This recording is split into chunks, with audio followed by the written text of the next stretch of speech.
Hello and a very warm welcome to Istora Stadium here in Jakarta for quarterfinals day at the Djarum Indonesia Open, event number 5 on the 12 tournament OSIM BWF World Superseries.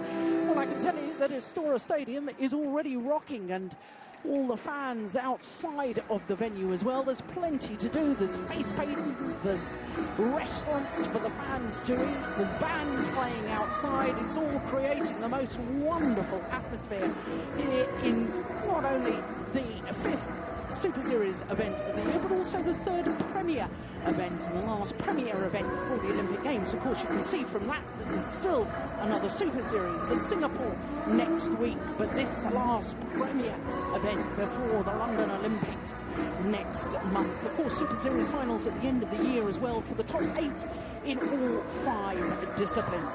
Well, we've got a terrific lineup for quarterfinals day. We're starting with an all-Indonesian men's singles, and the beaten finalist from 4 years ago, Simon Santosa, up against his teammate Rumbaka. Then women's doubles, and again beaten finalists from 4 years ago, Maeda and Sutsuna from Japan.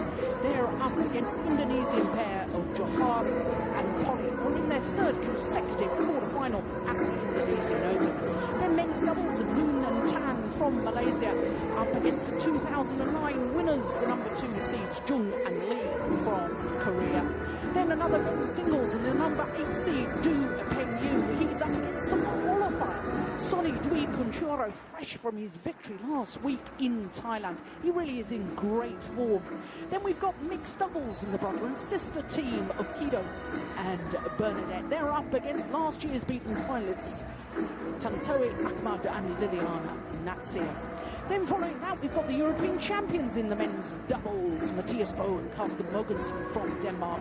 They're up against last year's beaten finalists from China, Chai Biao and Guo Zhendong. Then women's singles, and the 2-time former champion, Saina Nehwal of India. She's up against the number 3 seed from China, Wang Shouxian. And then men's doubles will finish off with the highly popular Ku and Tan from Malaysia. So it really is a terrific lineup for quarterfinals day. We've had some pretty explosive action so far, and that is confirmed by the highest smashes recorded yesterday. Both the men's and the women's list led by doubles players, and that's of interest. Lee Yong-dae 270, that's 168 miles per hour, which is faster than the fastest ever tennis serve. That just gives you an indication of exactly how explosive and dynamic the sport of badminton is. Good to see Saina Nehwal in there with 5th position on the fastest smash.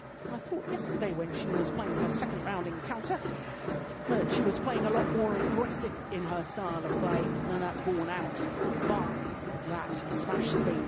Well, we're just about ready for all the action. Our players ready for the first match on court, I think, are waiting in the wings. That's Dionysius Rumbaka up against the number 7 seed, Simon Santosa from Indonesia. A fair, of course. The Indonesian fans, I can tell you, all week they don't mind seeing Indonesian players playing against fellow countrymen. They still get involved, they still shout and cheer for their favoured player. And I can tell you that certainly for me, Istora Stadium here in Jakarta is one of the best places that I've ever played. The atmosphere is just tremendous. Well, there's still 3 courts in action here on quarterfinals day, but we've got a lion's share of the action on our television court. Tomorrow we go down to just 1 court. Well, here come the players in the first of our featured matches. Dionysius Rumbaka against the number 7 seed. There he is, former finalist in this particular event, going back to 2008, lost out in the final to a certain Sonny Dwi Kunchoro, who we will be seeing later on, 4th match on this afternoon on our television court. So he knows what it's like to get through to a final. Will can he overcome his teammate here at quarter-final stage?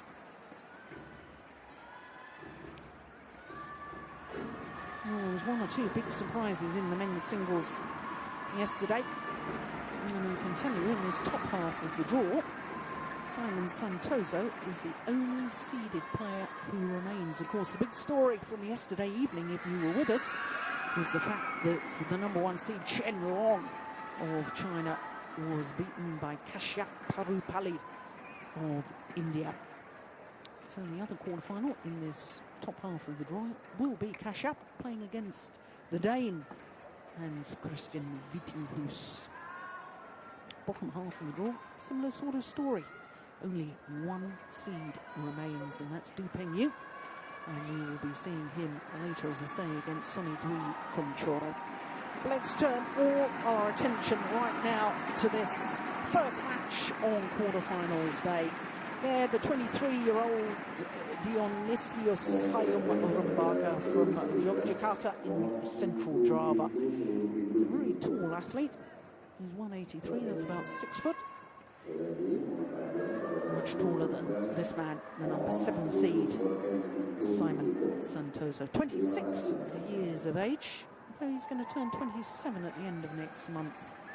#9 in the world rankings, #7 seed, of course, because no Lee Chong-wei and no Lin Dan. So seeded 2 places higher than his world ranking, but his win-loss record for the year, very healthy. It means that he's been in one final already. That was the German Grand Prix. But my goodness, didn't he have to struggle yesterday against Wong Wing Ki of Hong Kong, who in the first round had beaten Sung Wan Ho of Korea. An hour and 12 minutes. He was 13-18 down in that third game, and then promptly won 8 of the next 9 points to close it out. 21-19. Well, his opponent, 21 in the world rankings, and that's the 4th Indonesian player on those world rankings. Has been as high as 18, but he too has had his problems in the earlier rounds. First of all, against the #4 seed in the first round, the left-handed Sho Sasaki from Japan. 24-22 in that deciding game in an hour and 5 minutes, and then against AJ Jayaram. Much more straightforward yesterday.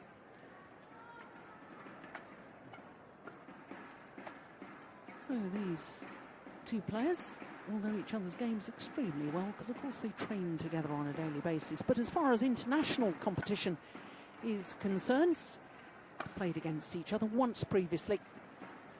But that goes back 2 years to the last 16 of the Macau Grand Prix. And as you can see, won by Simon Santoso in 2 straight games on that occasion. I have to say, I think Dionysius Hayum Rumbaka has improved considerably over the last 2 years. So I suspect this might be a lot closer than that last encounter. Well, as far as Rumbaka is concerned, this is his 2nd quarter-final of the year and his 2nd Premier quarter-final, because of course he was quarter-finalist at the All England. As we look at our match officials, both of them from Indonesia. Players ready to play? As far as Rumbaka is concerned, this is new territory for him in his home events. 6th appearance, his previous 5, he's never got beyond the first round. Last 2 years, beaten in the first round, and prior to that, 3 times lost in the qualifying. Whereas this man, Simon Santoso, as I was saying earlier, reached the final in 2008. His 10th consecutive appearance here at the Indonesian Open. Ladies and gentlemen, on my right, Simon Santoso, Indonesia, and on my left, Dionysius Hayum Rumbaka, Indonesia. Simon Santoso to serve, level, play. Umpire Eddie Rufianto calls the players to start the first of our quarterfinals.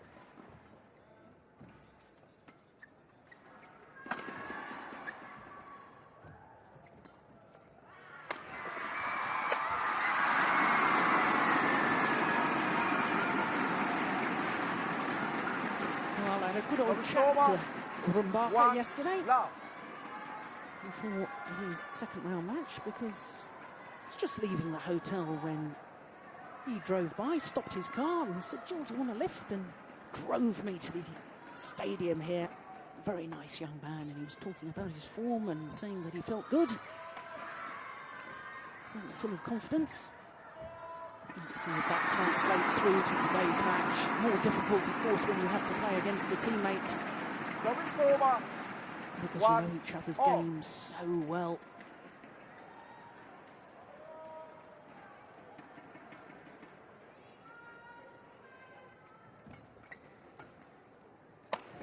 Oh, that's clever. Good use of the body slash. 2-1.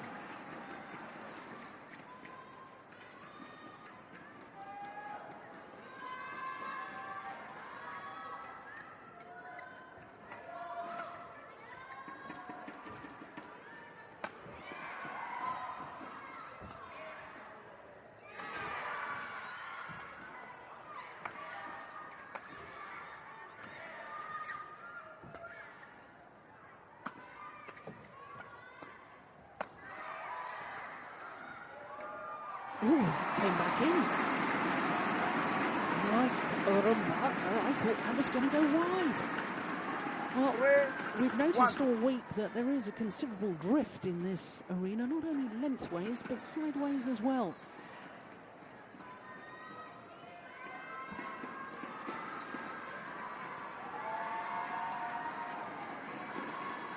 Now, as we look down on the courts, shuttle flying faster, going towards that far end.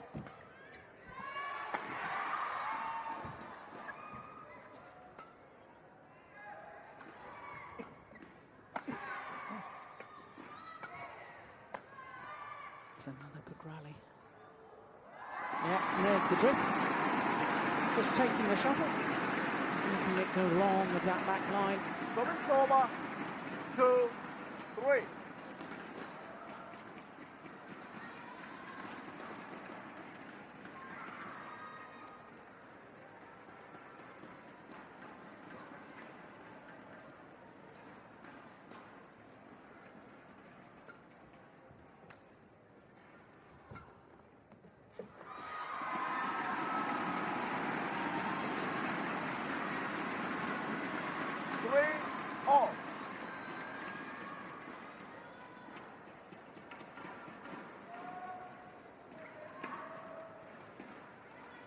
It was that hesitation in the base position and having to change direction.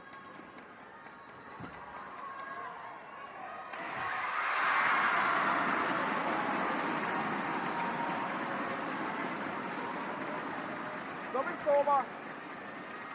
4-3.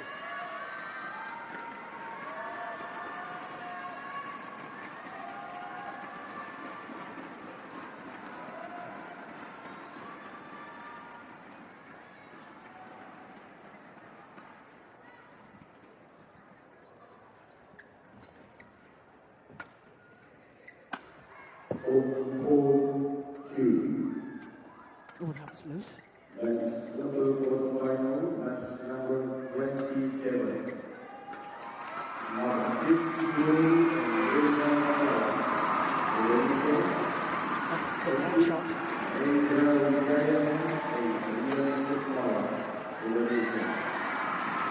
these are excellent rallies. 5-3.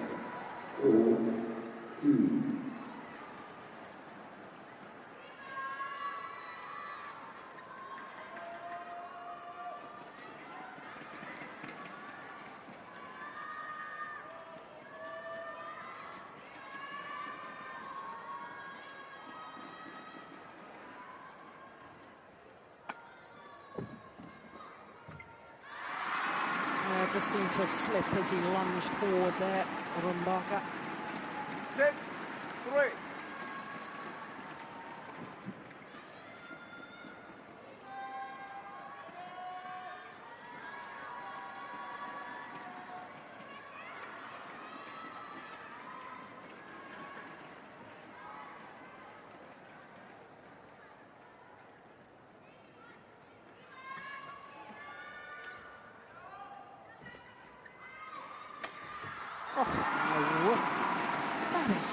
tremendous.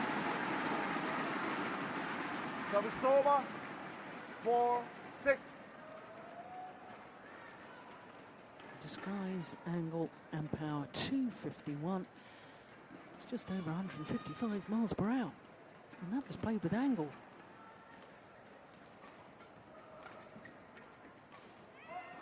Just long. Service over. 7-4.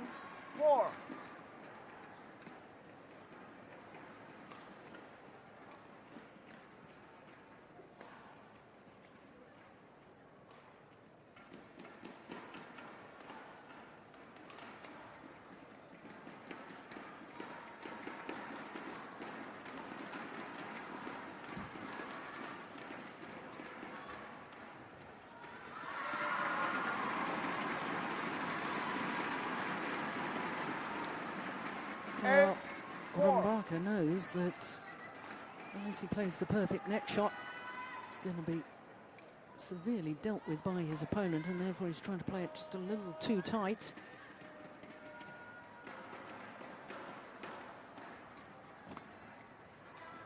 That's another excellent slash. He does use his height so well. There's Rumbaka. 5-8. Been a regular on the international tour as this man since 2007. Look at the way he leaps in the air, stretches up for it.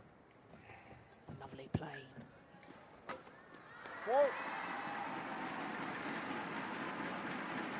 9-5.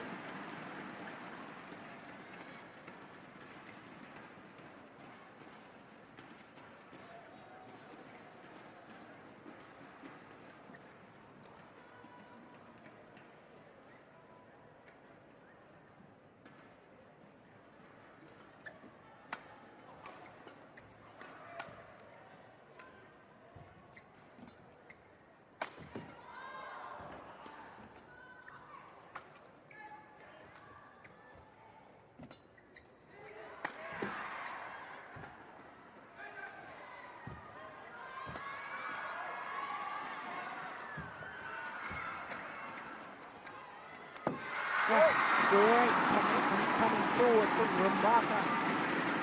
Saw the half opportunity and went for it. Service over. 6-9. Until that final drop shot, it was just going through my mind about how accurate Santoso was being throughout the rally. That drop was a little loose, but prior to that, moved his opponent to all four corners of the court. Well, there's the accuracy I've just been talking about. Service over. 10-6.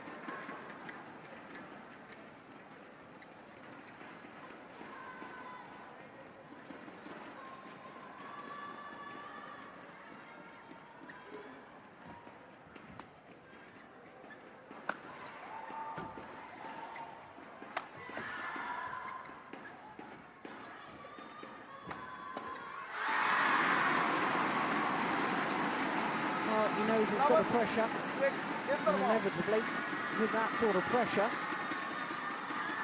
comes one or two errors. So, 5-point advantage. The number 7 seed, Simon Santoso, at the mid-game interval. 9 minutes of play so far. And neither player having the benefit of any coaches, because both of these players with the National Federation here, PBSI. Whereas yesterday we saw a couple of all Indonesian matches where coaching staff were involved, and the reason for that was, of course, that some of the Indonesian players are independent players, and therefore playing as professionals, not under the umbrella of their national federation. But these two players still with PBSI, and therefore the national coaching staff just leaving the players to their own devices, and rightly so. 11-6. Play.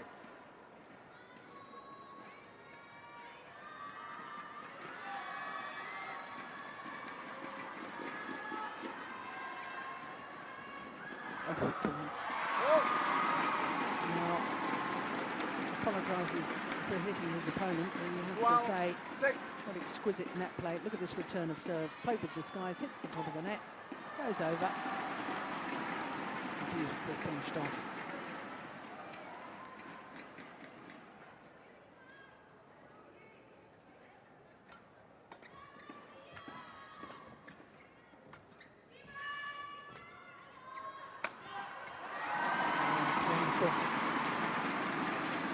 Just before the mid-game interval that I thought how well Simon Santoso was moving his opponent.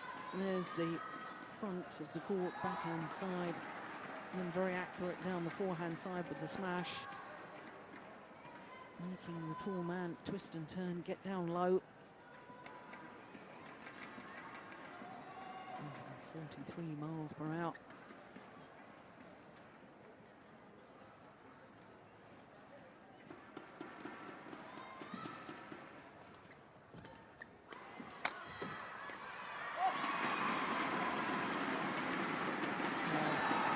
Good aggression in that rally from Rumbaka. Big effort to get behind the shuttle early. And he's got the options, he can smash. Could have played the drop.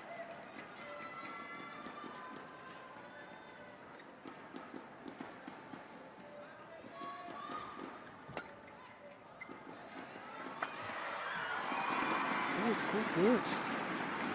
Oh, I think Santoso's slightly surprised about that call, and I have to say I concur.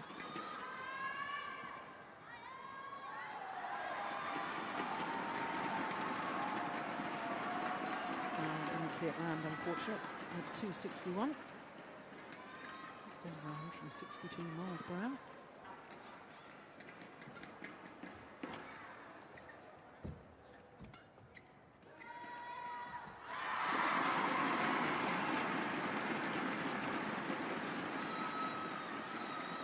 Service over, 14-8.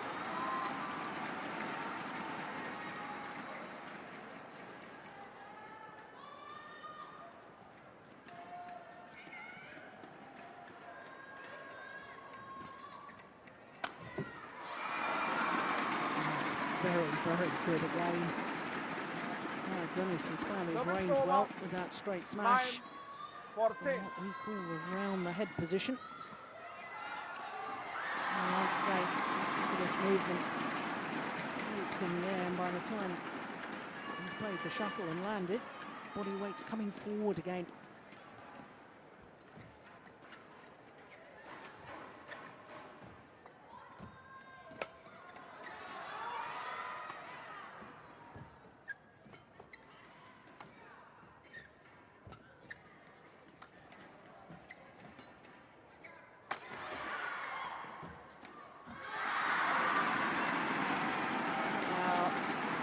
Disappointments written all over Rumbaka's face. 15-9. Because he worked hard, physically worked hard in that rally. And the error on the net shots, just trying to make it a little too tight to the net.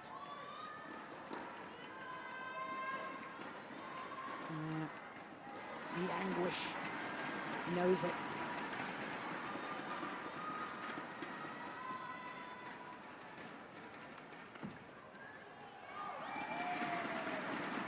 Good aggression on the return of serve too. Service over, 10-15. There's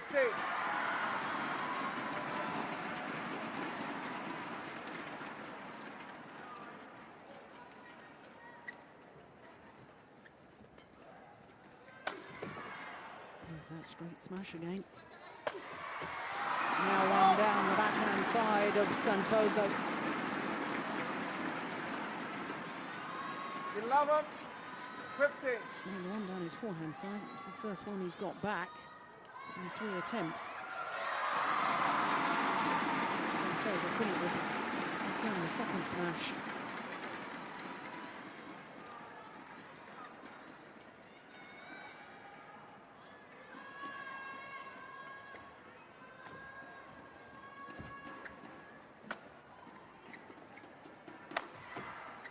Oh, it's just long. Oh, that's a great lead from Santoso. Service over, 16, Very cool character, 11. isn't he? Look at him, just calmly goes about his business.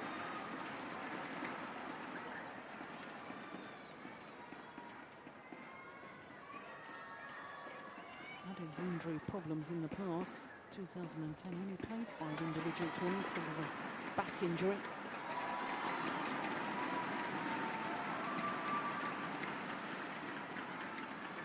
Service over. 12-16.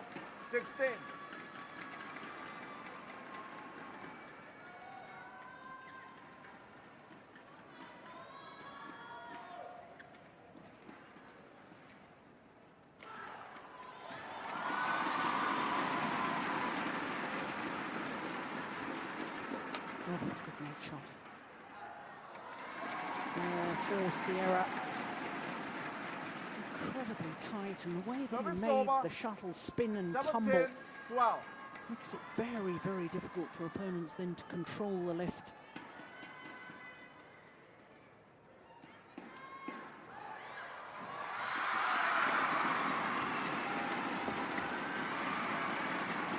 Yeah, nearly took a half chance at the net earlier on in the match. Service over. In this opening game. 13, Paid 17. dividends on that occasion too.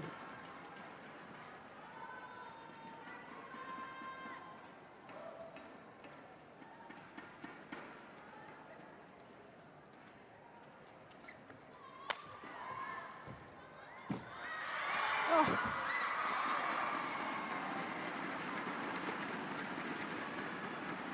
Service Broken over. racket. 18, 13.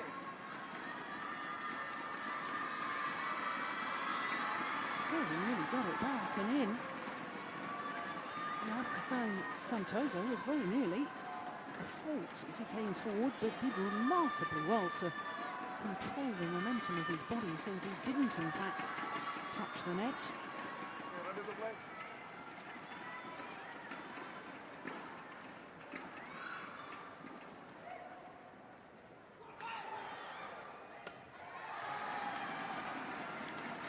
Trying out the new racket. Graciously amongst the players. Play.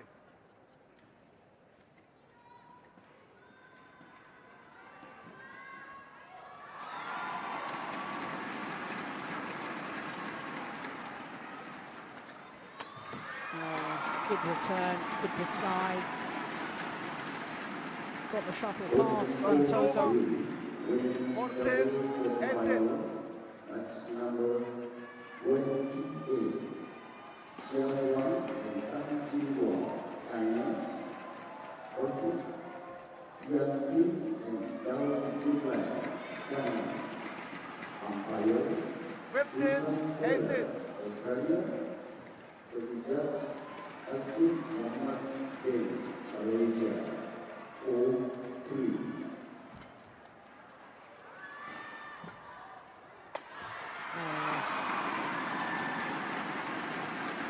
When he's on the attack, when he's commanding the 16, rallies and using his height 18. so well, he looks very, very impressive.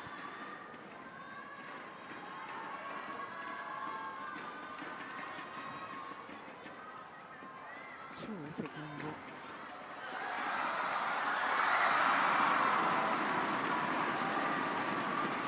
These 12 points, and now the gap to just 2. Oh, that's a good smash.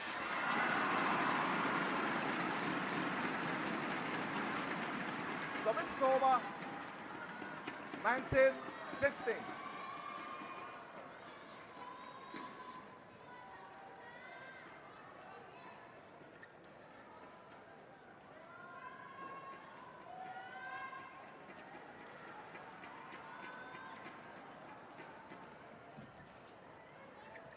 Excellent play.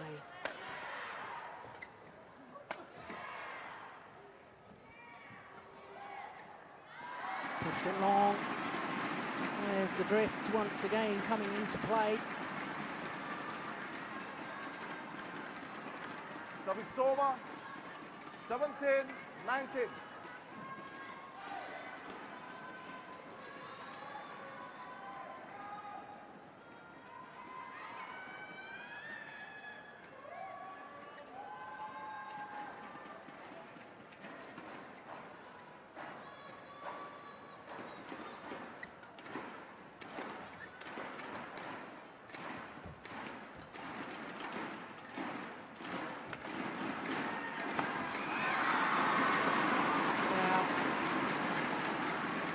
block to the nets. So accurate from Santoso. Give point 17. Forcing the weak reply. And now it's 3 game points for number 17. Simon Santoso.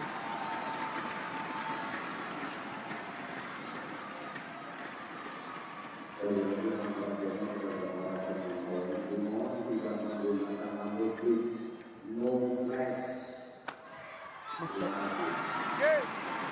21-17 in the opening game to the number 7 seed. Simon Santoso, 21-17.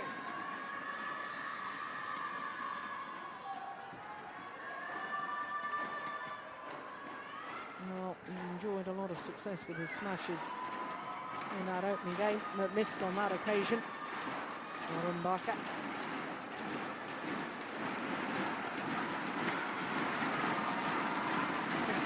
17 the scoreline in a little over 20 minutes of play.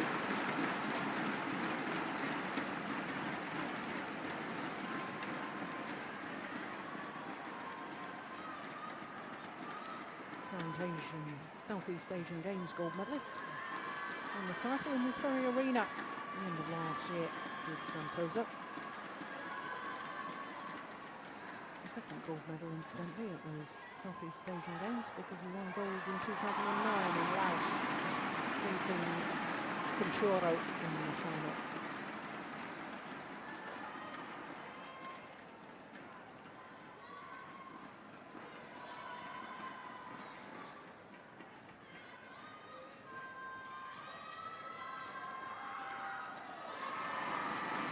Well, he's been promising an awful lot for some time now as Rumbaka. And when he reached the quarter-final of this year's All England, eventually lost to Lee Chong Wei. I thought that might just give him the belief and the confidence to go from strength to strength.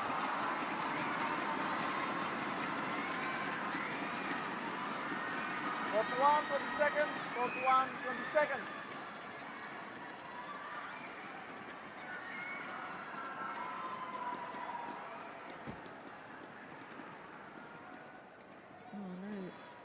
Taken Lee Chong Wei to 3 games previously as Rumbaka. So he's lived with the very, very best in the world. Second game. Does he have the belief, though, to lead his teammates, Simon Santoso?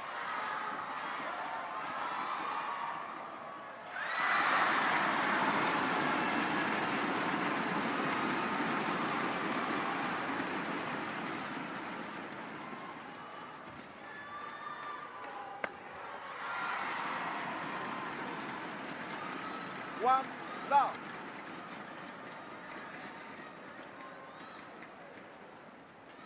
Winner of one Super Series title, Santoso, throughout his career.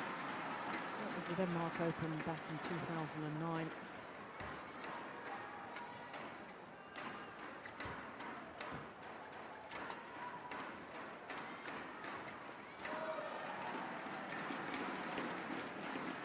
This man looked to progress through to a semi-final of a Super Series event.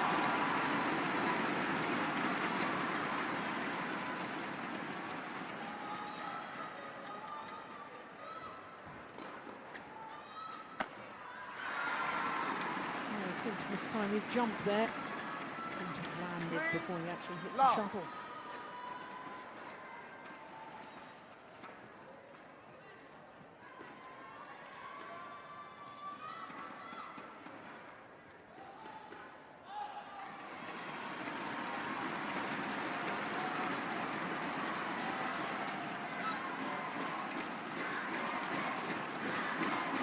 Over. 1, 3.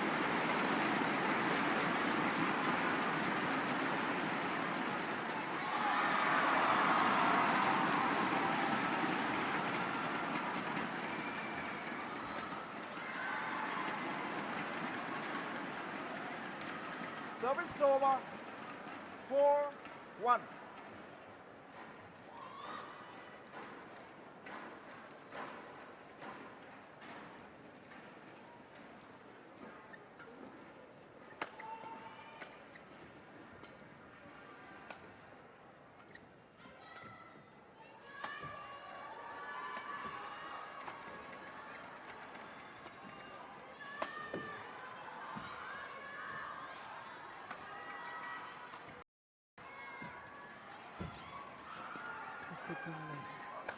Oh my goodness, completely mistimed his smash there.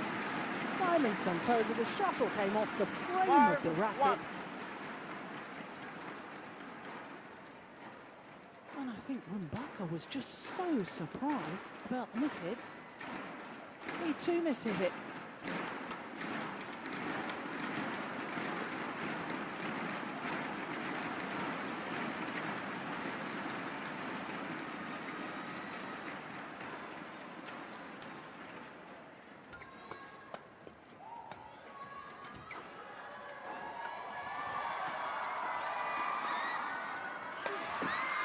Oh, that's clever.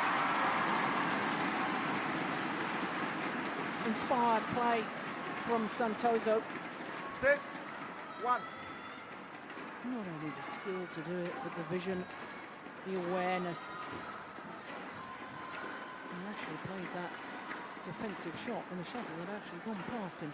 And that is even more remarkable.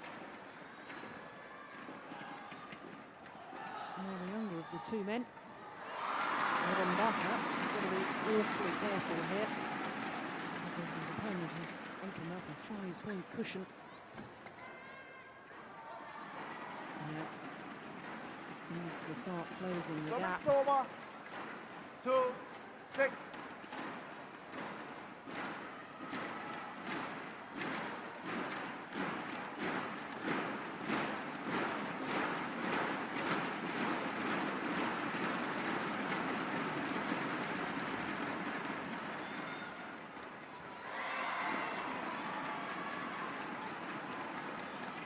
Service over. 7-2.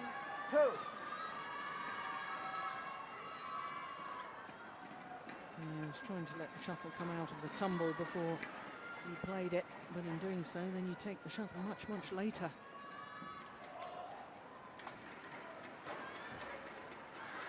Yeah, made the effort to take it early, and still made the error. 8-2. And it's all looking a little ominous for Rumbaka fans, because this man, in his usual calm, steady, calculated way, is just beginning to impose his dominance on the match. 7-point cushion now to the number 7 seed. 9-2.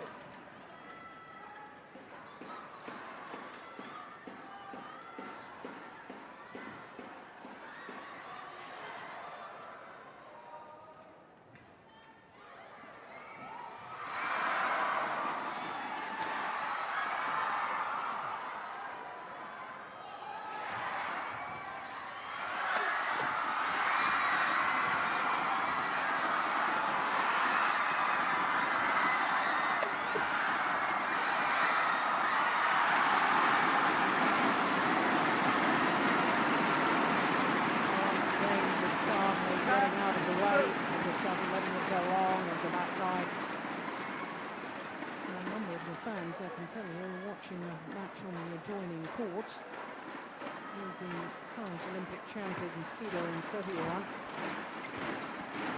playing exhibition style, I guess is the best way of describing it. I think we'll concentrate on this more serious affair here. Oh yes, that's lovely.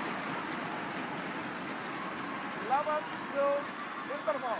He wears down opponents so well, does Simon Santoso.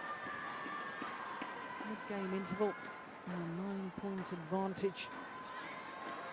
And because he made his opponent work so hard in that opening game, pushing him to all four corners, making him twist and turn, which is very difficult, getting down low for a tall man, especially like Rumbaka. And just that slight deterioration in the speed of the legs now from the younger of the two men is having a dramatic effect within the match in a rally situation. 20 seconds.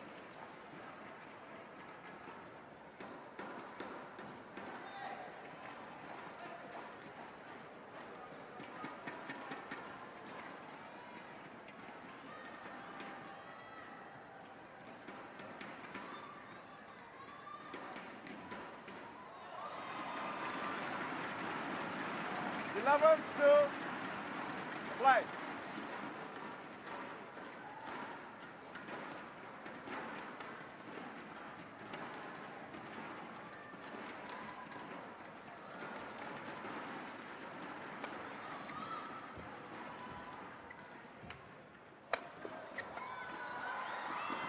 Yeah, forced to play the high backhand. Well, 2. And it's always a sign in singles that a player is in deep trouble. There we go, taking it late, back to the net. Can't see what your opponent is doing or where he's placed on court. And from that moment, he was under enormous pressure.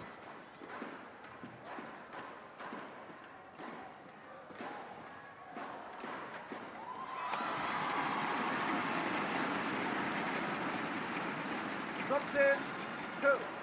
And cruise control now. Santoso.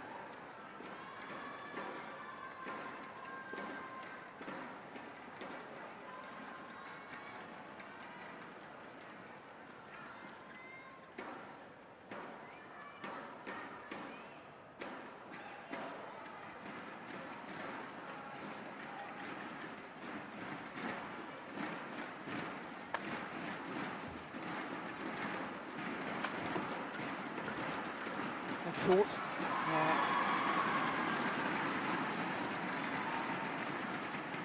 Never shows much emotion.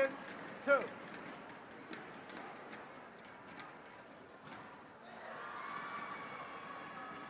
But he must be pretty happy with the way he's playing.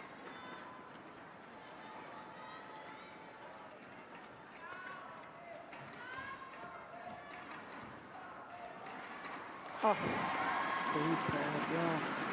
That's about as extravagant as it gets as far as celebrations is concerned. Simon Santoso, little clenched fist after the rally. And look at this, accurate net shot, stands his ground, comes over the net, calm as you like, puts it away.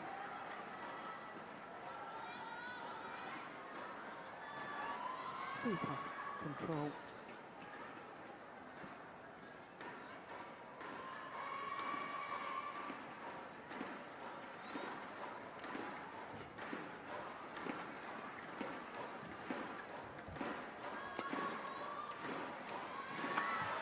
Missed it. Well, they won the last 9 points. 3-15. And that really has stamped his authority on the second game, one suspects. From 6-2 to 15-2. Now it's a huge uphill battle for Rumbaka.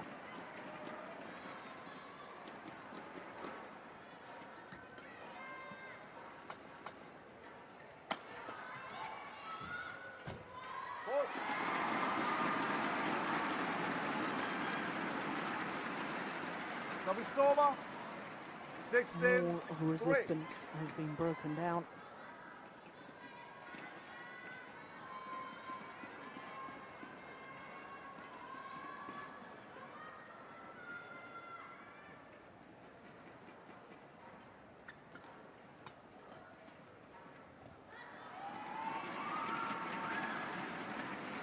Service over. 4-16. At the moment, just reliant on a few gifts from Santoso.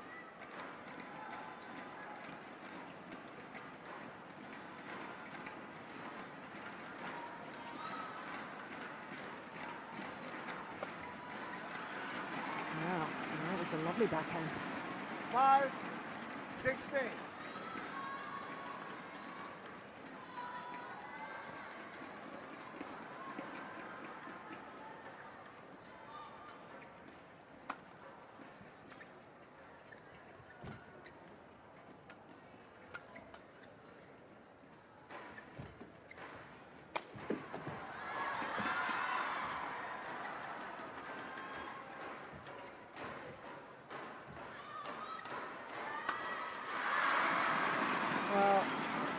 Did well in that rally. 16. Because Rumbaka must have thought he'd won the point a lot earlier on, but kept his focus and his concentration. It does emphasise just how good this man is at retrieving. That's an incredible shot. Look how quickly he gets back up again.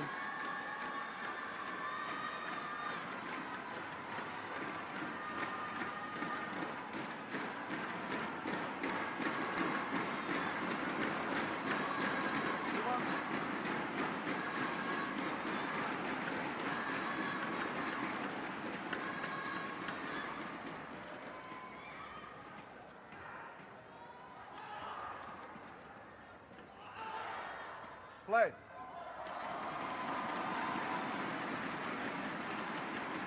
Oh, good flick serve.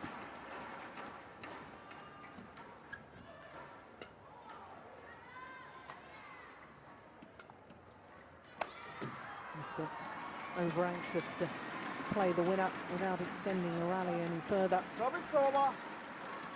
17-6.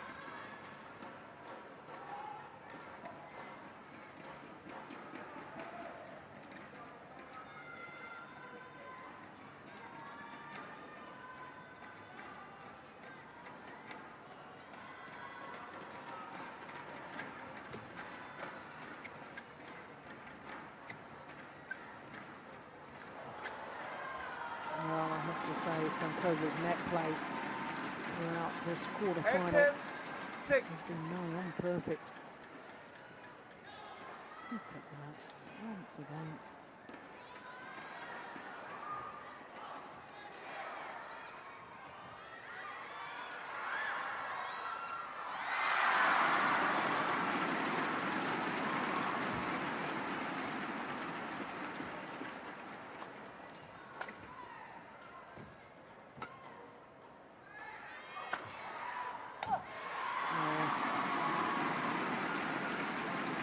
Makes it look so simple, but his tactical awareness 19-6.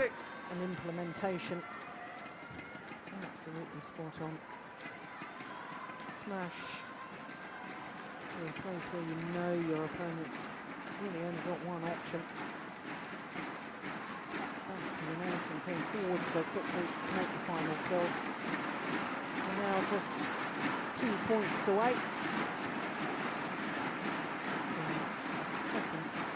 Semi-final appearance here at his home event in the Indonesia Open. Service over. 7-19. Last time he was in the semi-final, he went one better, reached the final 4 years ago.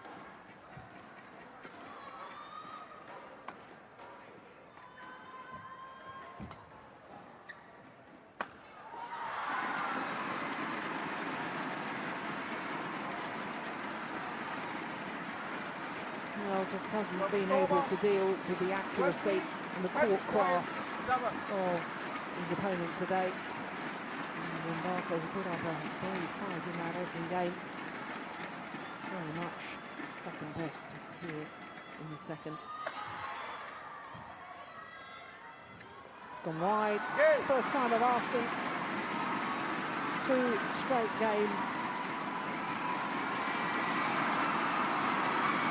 39 minutes and he's through to a second semi-final at the Indonesia Open. Simon Santoso. First one by Simon Santoso. 21-17, 21-7.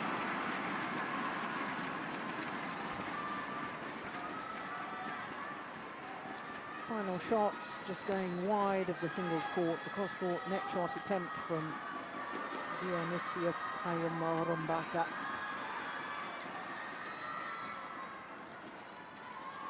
So the little clench fist from Simon Santoso, the number 7 seed, means that he is safely through to the semi-final. Semi-finals tomorrow, of course, finals on Sunday. There's confirmation of that, and he will play the winner of Padel and Hans Christian Wittendietz. Of course, Padel yesterday disposed of the number 1 seed, Chen Long of China, and disposed of him in 2 straight games.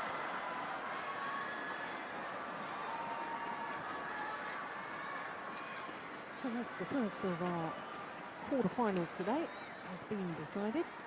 the Indonesian fans can cheer whatever, because of course it was an excellent all-Indonesian men's singles quarterfinal.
So that's the first of our 8 matches today on quarterfinals day here from Istora Stadium in Jakarta. Next up, women's doubles, then we'll have men's doubles, men's singles, mixed doubles, men's doubles, women's singles, and men's doubles will finish off our program for today. The next on court is women's doubles, and it features number 8 seeds Mayuki Maeda and Satoko Tsutsuna from Japan. They're up against Gracia Poli and Miliana Johari of Indonesia.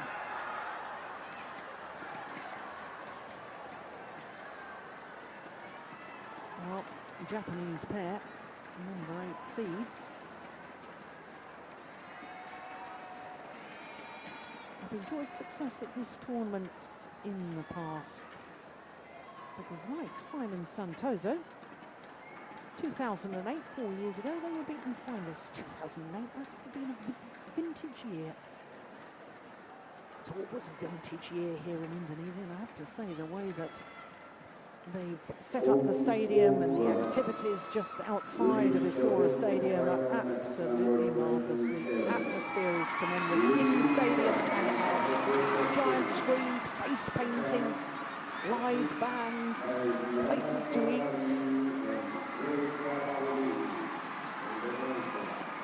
And certainly all the players enjoying the experience here.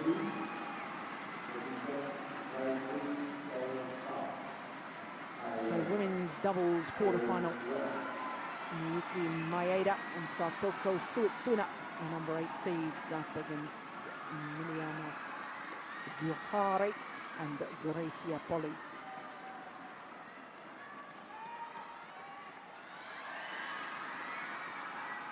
Well, this Japanese pair, third Japanese ranked pair at the moment. Although at the end of the Olympic qualifying period, which was about a month ago, no, less than a month ago, they were number 6 on the world rankings, and therefore the second Japanese pair. Not sure if it's been confirmed which of the 3 Japanese pairs ranked in the top 8 will be going to the Olympic Games, but one assumes that this pair will be one of them. Of course, they were in Beijing, and they ended up 4th, reached the semi-final, and then having lost their semi-final, then lost the bronze medal playoff match to Wei Yi and Zhang Wen. Bronze medal playoff match is the most desperate, difficult matches certainly I've ever played in my life. Not that I've played an Olympic bronze medal playoff match, but in other major games, Commonwealth Games and the like.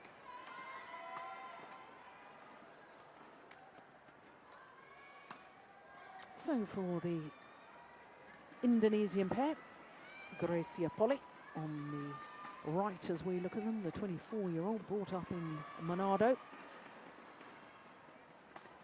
Number 13 in the world ranking at the moment. Her partner, Miliana Johari, 28 years of age, and their win-loss record for the year, whilst in the positive, not as good as perhaps they would have liked prior to the Olympics. In fact, this is only their second quarter-final of the year, and for a pair that's been ranked as high as 5 in the world rankings, that to me is a little surprising. Of course, Gracie Apolli has struggled in the end of last year with injury problems, shoulder injury, and I can see that her right leg is heavily strapped too. But here's the number 8 seeds. Toko Suetsuna, the 31-year-old, and her partner 26 years of age. More healthy win-loss record for the year. 2 semi-finals, 2 quarter-finals, 2 second-round losses, and 2 first-round losses. So, like their opponents, they've been a pair that's been very highly ranked. They've been as high as number 2 in the world. In fact, they've had 3 spells at number 2, a total of 24 weeks as the second-best pair in the world, but haven't really shown that form so far in 2012. Now, for home fans, that's rather ominous, isn't it? Played 4 times and won 4 times by the Japanese pair. Last occasion was in the quarter-final of those World Championships, which I saw 21-15 and 21-17. And I can tell that all 4 previous occasions, the Japanese pair have won in 2 straight games. So Gracie Apolli, she's one of the most popular players on court. In fact, a couple of years ago won the Fair Play Award from Badzin. Umpire and service judge, mixed nationalities. Umpires and service judges come from all over the globe. Be ready to play. Ensuring impartiality as far as officiating is concerned, and it's one of the BWF, the Badminton World Federation policies. But for all these elite tier of tournaments, the Super Series, of course, is the elite tier. There's umpires and service judges from all over the world. It was cool, of course, at some of the Grand Prix events as well. Here at the Super Series, all very experienced officials. So can the Indonesian home favourites make it 3rd time lucky as far as getting beyond the quarter-final is concerned? This Japanese pair had a disappointment last year in this Indonesia Open, lost in the first round to Jung Hyun-ung and Kim Ha-na from Korea. If you were with us yesterday, you would have seen them coming back from match points down to beat on my right, Wong KT Miyuki Maeda, Sakoto Setsuna, Japan. And on my left, Mediana Johari, Gracie Apolli, Indonesia. Umpire Chiappini from Italy. Gracie Apolli to serve to Miyuki Maeda. Bravo. Okay.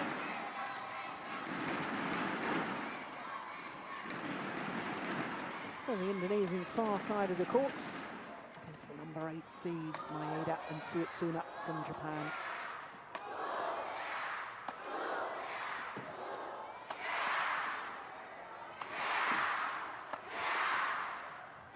Well, I think we can expect quite a few of these long, grueling rallies.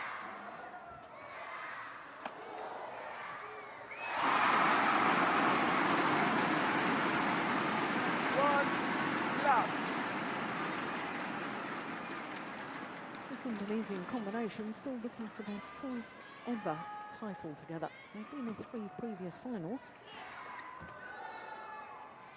but all of those Grand Prix events rather than Super Series events. As yet, Indonesians have never been in a Super Series tournament semi-final.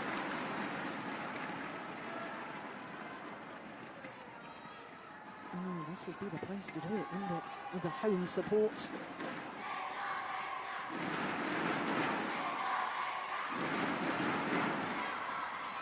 Good return of serve, good use of the mid-court area. Often used in doubles, just tap the shuttle in a downward direction towards the tram line area, get it past the net player, but make it land in front of the rear court player. There's another one.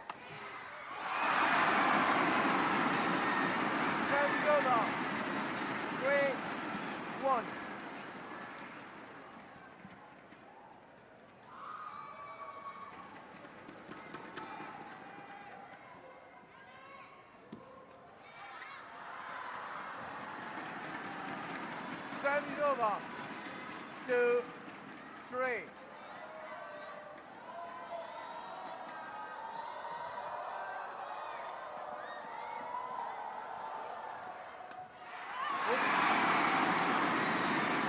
Well, the Japanese pair in their first 2 matches. 4, 2. And there's 2 other Indonesian pairs, both of those won in 2 straight games.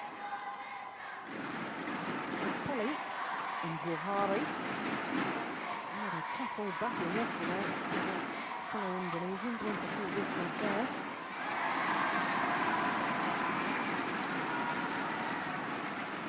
Five, 2.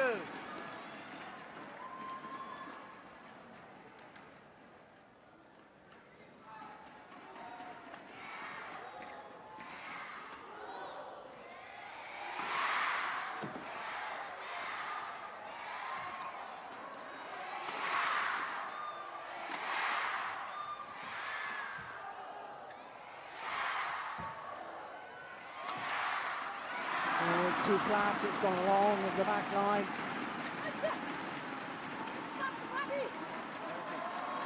Well, Gracie Apolli says that it hit her. 3, 5. Well, of course, if it did hit Suetsuna, hit her clothing, and hit her body, then it would have been a fault, but the umpire says he didn't see it.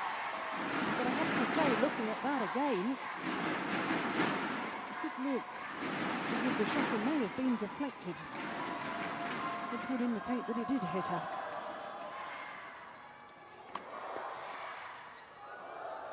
Oh, sadly, gone are the days in sport when players own up to a 5. misdemeanour.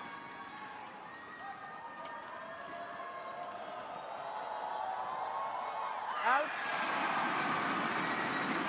Time is over. 6, 4.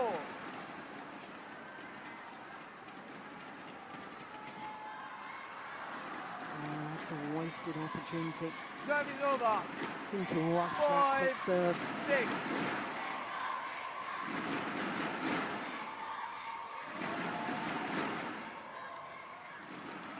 Oh, it's a good return.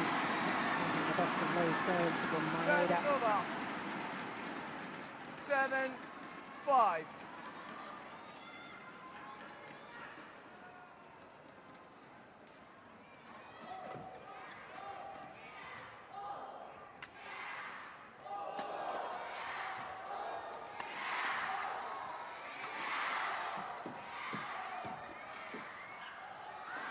It's gone long. Time is over. 6, 7.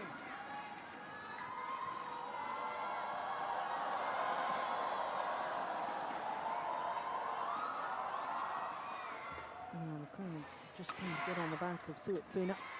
She was serving. Didn't like the fact that they think that she may have faltered by the shuttle touching her before it went out.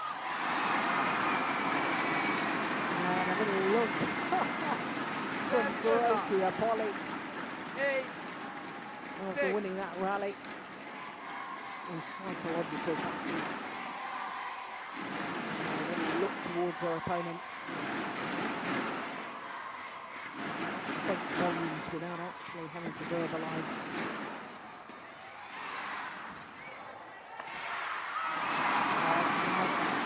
Nice angle. 9, 6.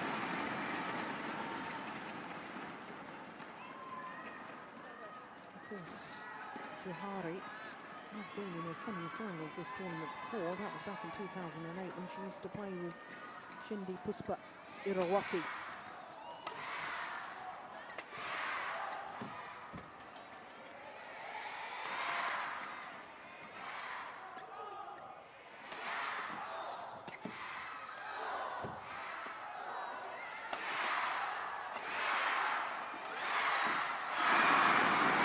Good aggressive play from the Indonesians.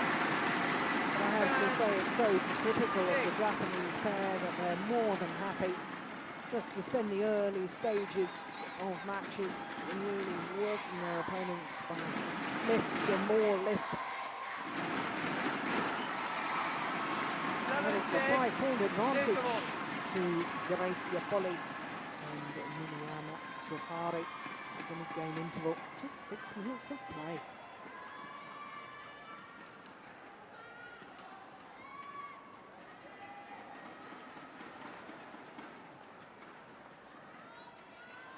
Oh, very, very positive. Indonesians.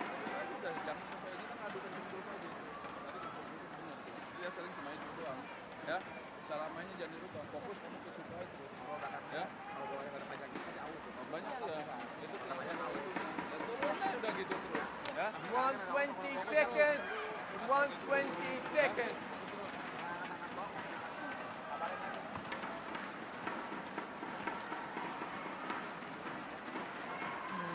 Not terribly sure what the instructions were there. Rather than keep moving quickly, I think there was some instruction about the serve, just to 16-6. guide the shuttle over Great. the net. I don't think you should ever think about hitting a low serve. Instead of hitting it, you want to think of just caressing the shuttle over the net, push through.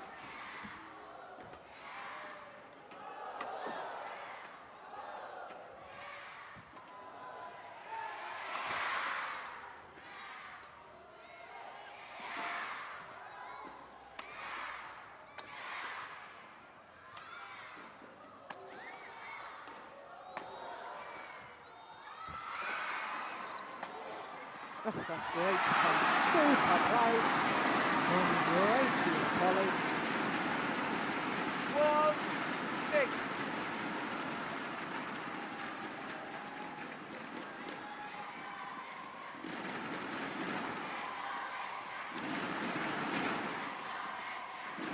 I know I've said it on previous occasions with this Japanese pair, they're so good in their defence, but when they get in the attacking formation, in other words, one hitting from the back of the court, the other at the net, I never feel that the net player really hunts the shuttle enough. Oh, there's another excellent attacking shot.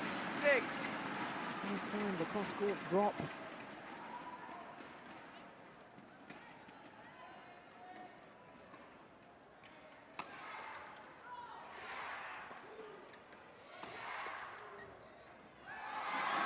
Along the back line.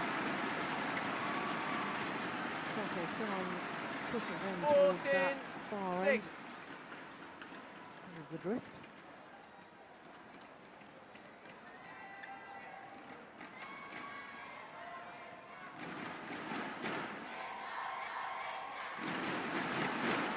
Sakoto. Play. Sakoto. Oh, the umpire getting a little bit impatient. Suitsuna talking to a partner and not getting ready to play on. Serve is over. 7-14.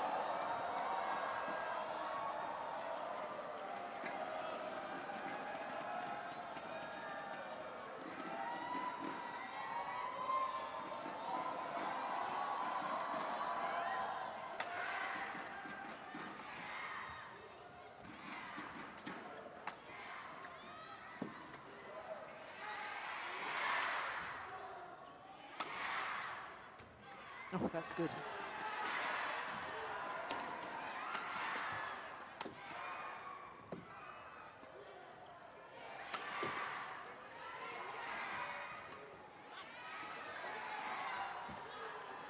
Beautiful rally.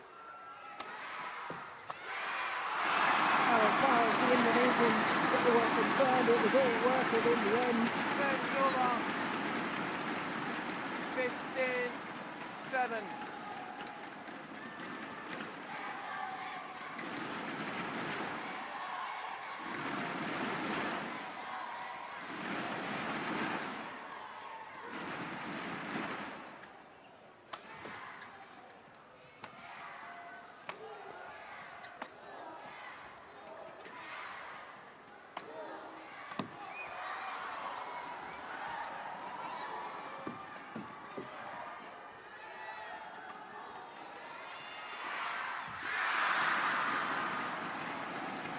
Service over.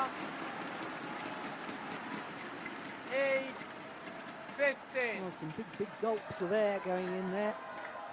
Emiliano Givardi. Working hard. Such humid conditions here in Jakarta.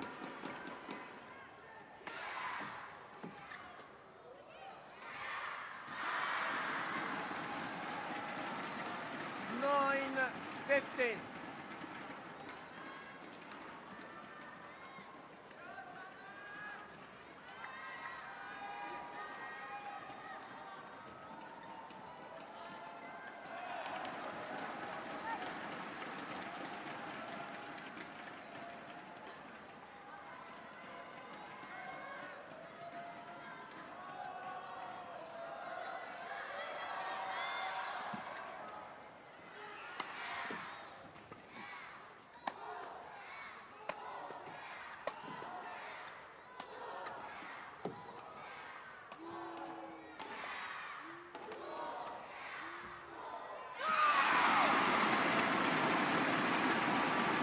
Over. 16-9.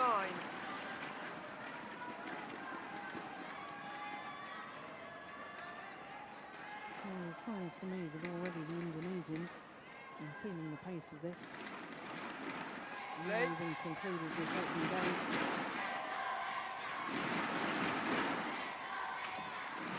And the flight work rate they put in so far.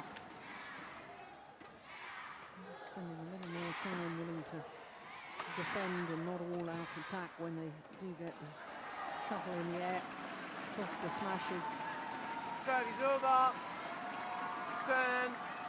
10-16.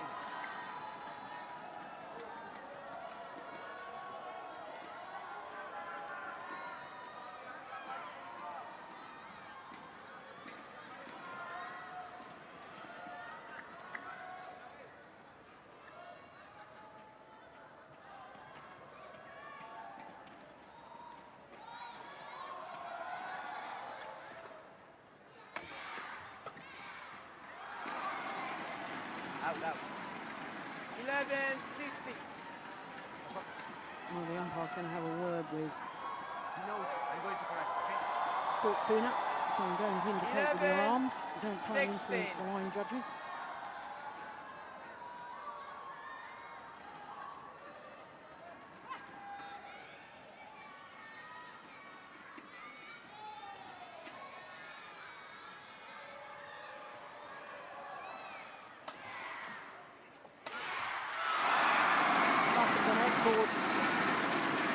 Gracia Polly. 17-11.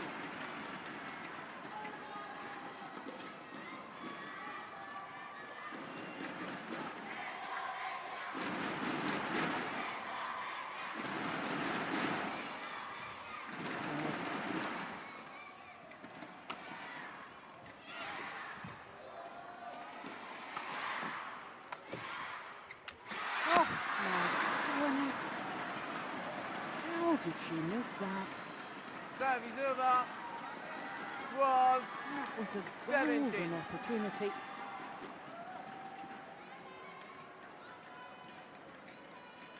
She knows Play. it too.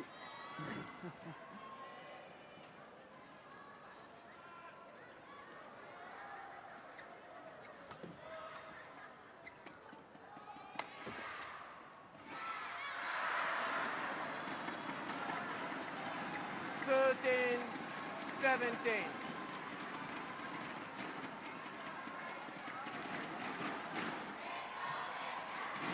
Leon.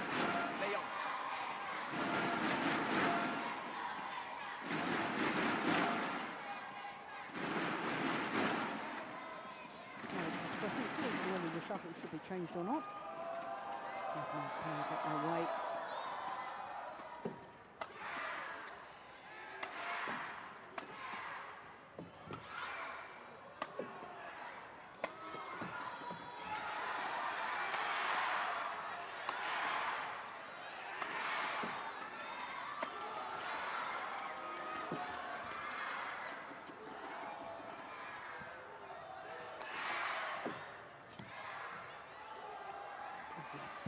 points. So important.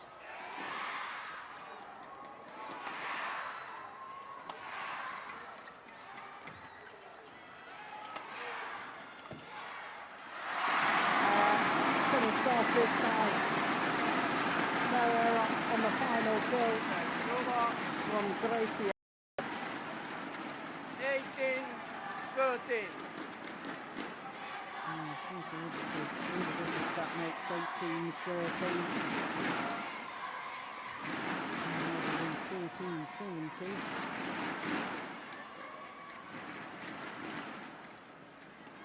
So psychologically feel they've got a bit of a cushion. Yeah, but they really did feel the pace of that rally, didn't they? All four players taking the opportunity to towel down, take on board some liquid.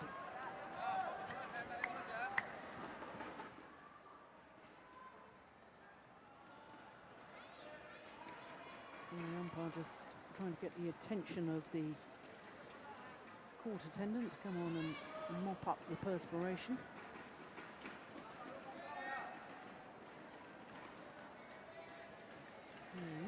Liliana, shut up, please. Thank you. Gracia.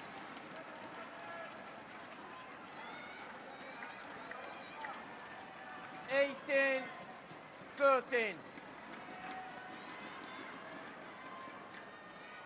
3 points away from their first ever game. In a match against this Japanese pair. 19-13.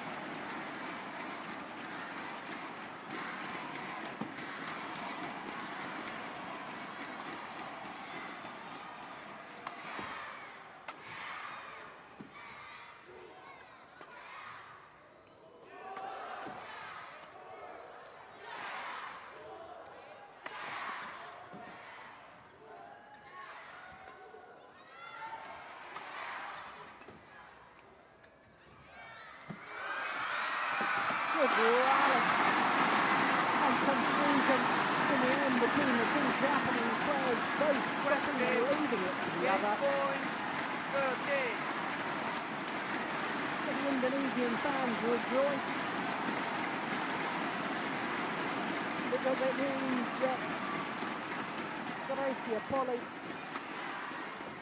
and Johari 7 game point opportunities, but they only need it to one. First game won by Liliana Johari, Gracia Poli, 21-13. Well, it's all new territory because that's the first ever game that the Indonesians have taken against Maeda and Suitsuna. And this is how they did it.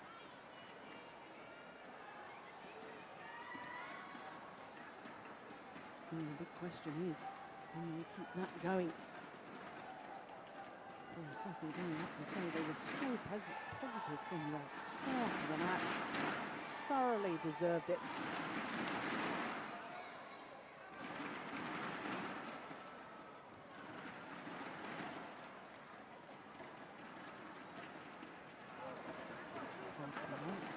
Instruction of the players.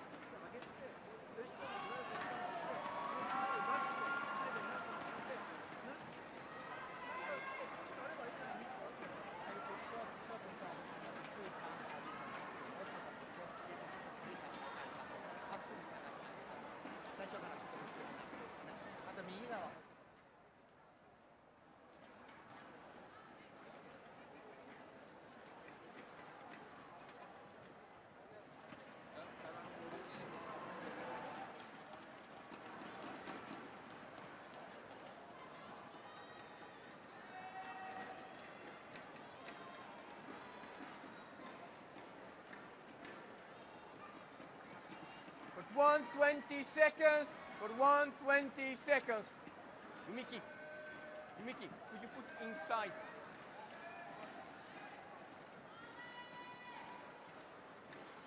Gracia, who is serving? Please on court. Please on court. Yes. Miyuki. Please.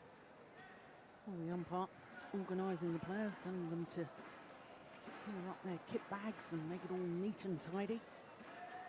Bring them back on court. Mediana, mediana.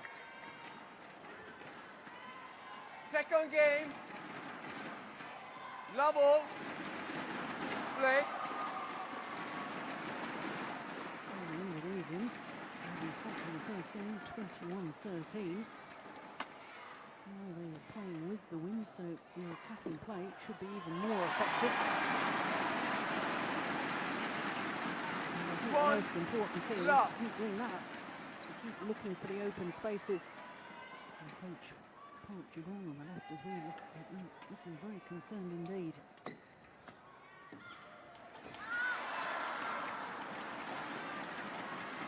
Service over. 1-all. Yes, quickly.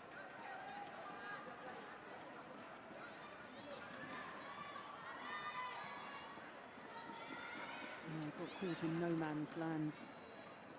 Both the Indonesian players, Gracia Poli had backed off from the net, but our partner hadn't moved forward. 1-all.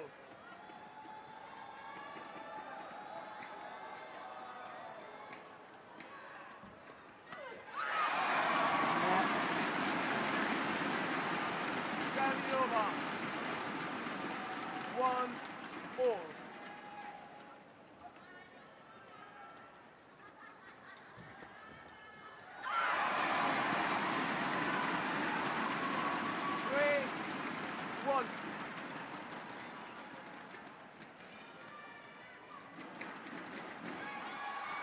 Rushed that low serve again, didn't she? 2,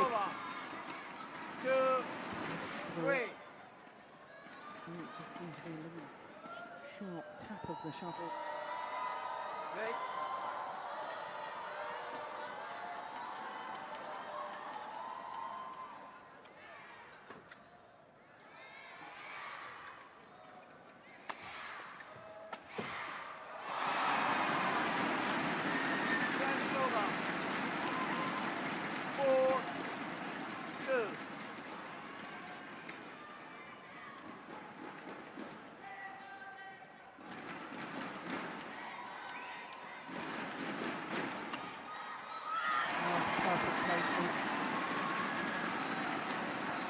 Real uncertainty in the Japanese camp at the moment. Who's going for what?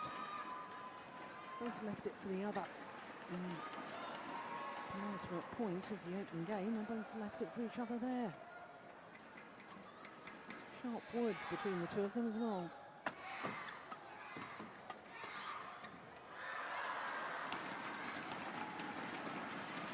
Service over.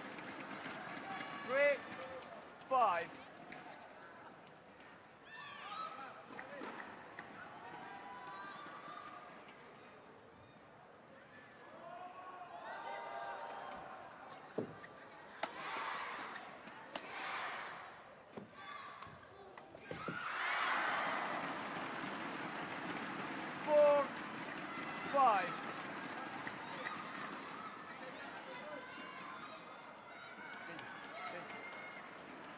Indonesian player so desperate to make it through to the first ever semi-final of a Premier Super Series event.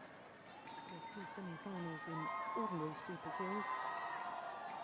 2010 in Singapore and last year in India.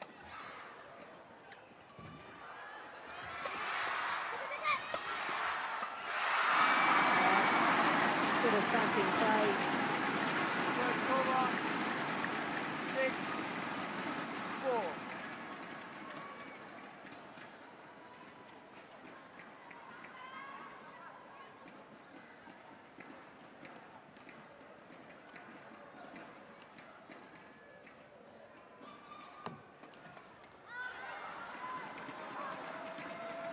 Service over. 5-6.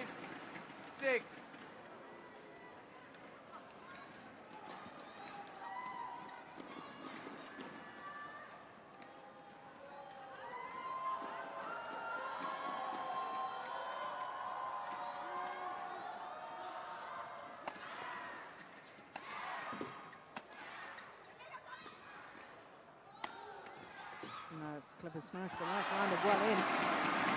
Very awkward looking defensive shot there from Emiliana Johari. 7-5. And the sideways drift. Blowing from left to right, keeping the shuttle in.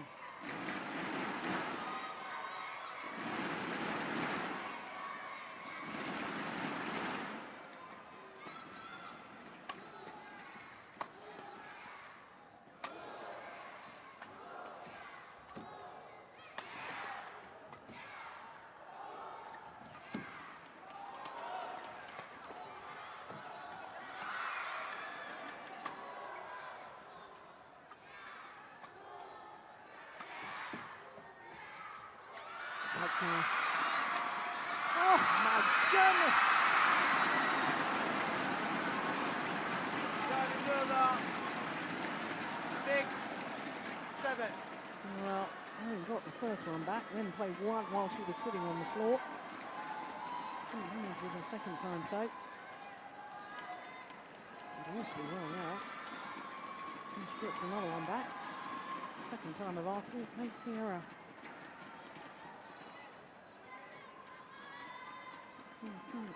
Certainly can't accuse this Indonesian pair of lacking effort, can you?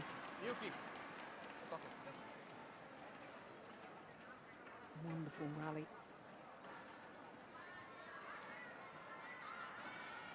And just sensed during that rally there was a little more urgency in the style of play from the Japanese pair. 6-7. Looking to command the rally more, looking to be more positive.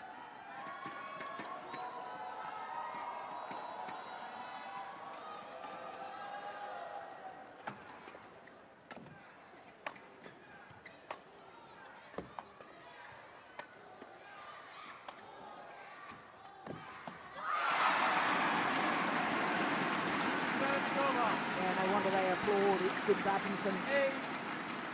8-6.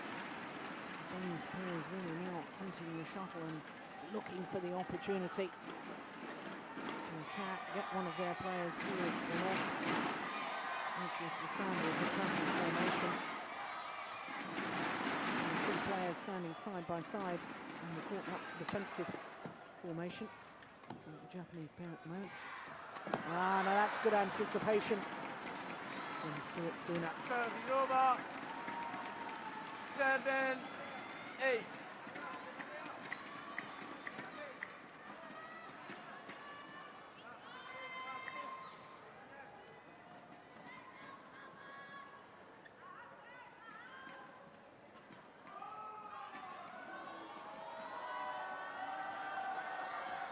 Out. Service over. 9-7. Front service line is the only line that the umpire calls. A standard practice within the match, and the out you heard was coming from the umpire. Umpire Chiappini from Italy. And it's gone all wide. He's going with the drift, it takes it even further out. Service over. 8-9.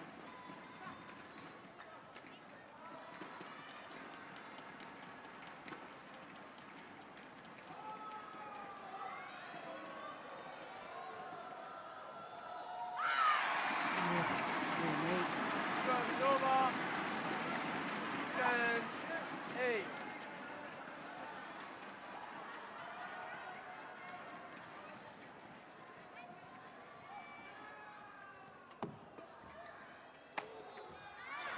Rubber smash. Service over. Once again, saw that 9, Indonesia is very 10. committed to the backhand defence, and therefore leaning towards her right hip.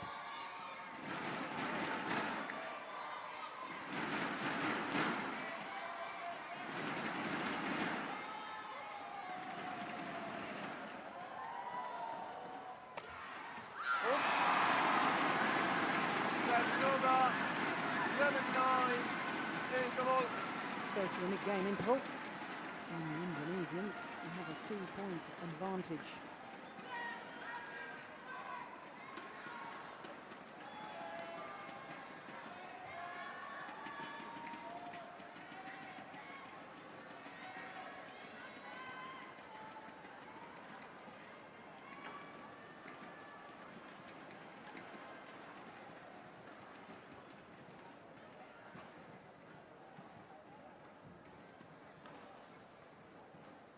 Put 120 seconds.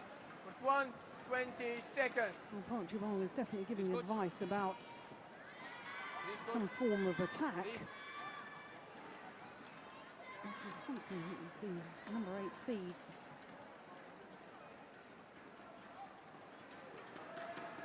didn't really do enough of in the opening game. Alicia. And they're 11-9. playing against the drift. More Play. difficult for them.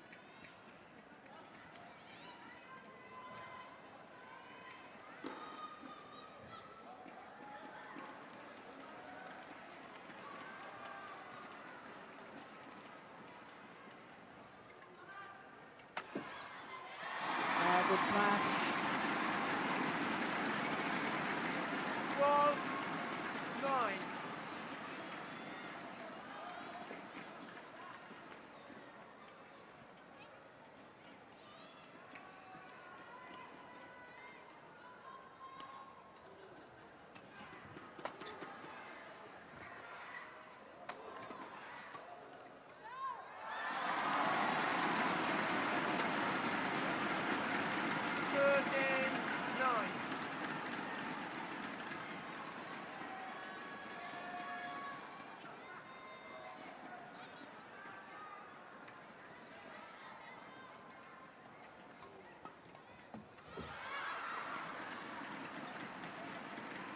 Service over. 10-13.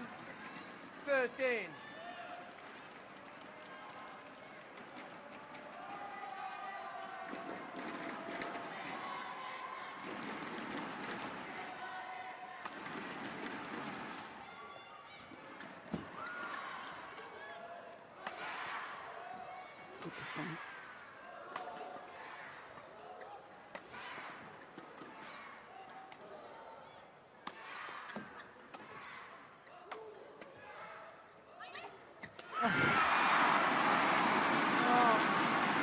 Such a loose drop from Maeda, 14. but it was well anticipated by Gracia Polly. Forward she goes before she's even played the drop shot.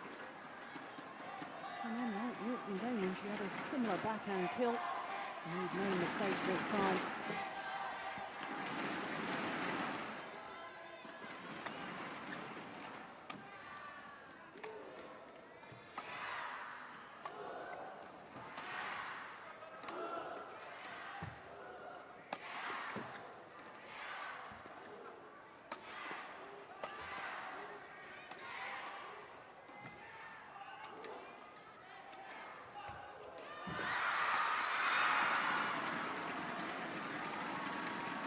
Service over. 11-14. In the pace of this because that drop shot from Buhari not crisp enough, giving Maeda the opportunity and the time to step in and play the kill.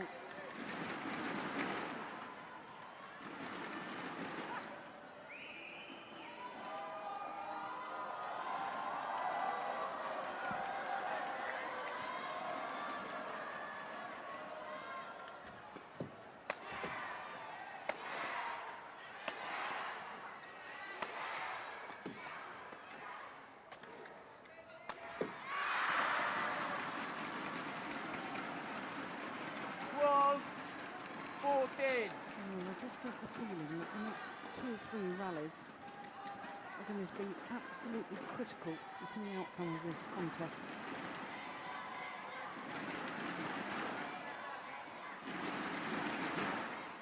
The Japanese players got back on level terms. And they just dispirit the Indonesian players.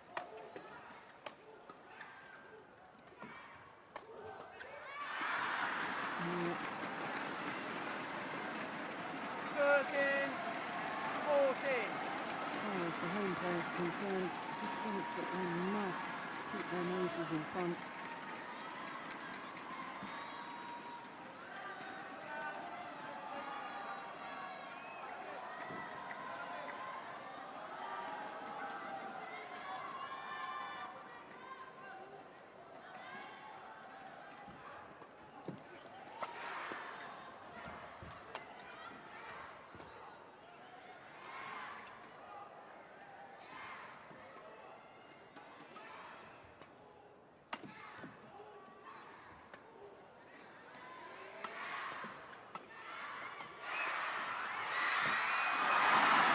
Super play.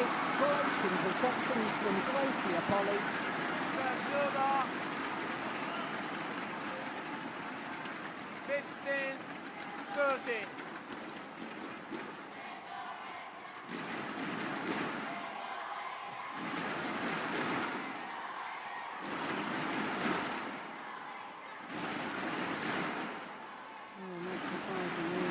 Players taking on board some liquid, taking their time.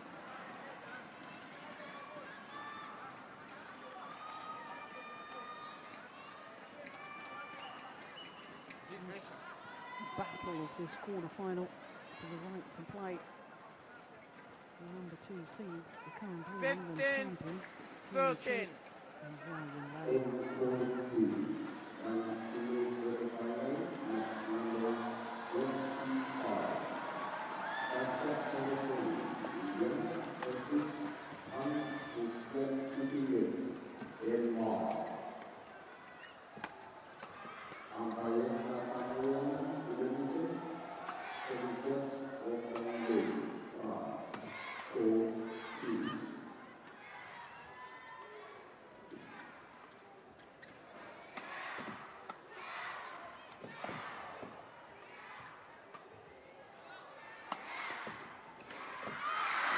another good rally. Serve over. 14-15.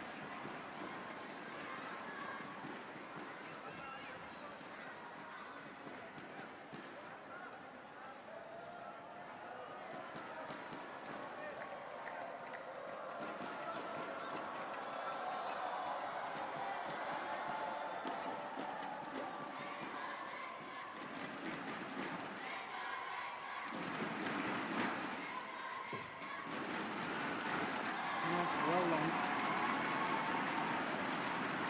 Serve over. Well, as I suggested they needed to do, now 14. just managing to keep their noses in front.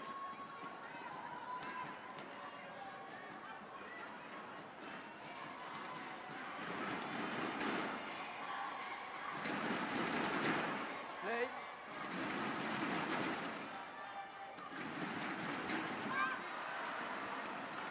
Serve over. 15-16.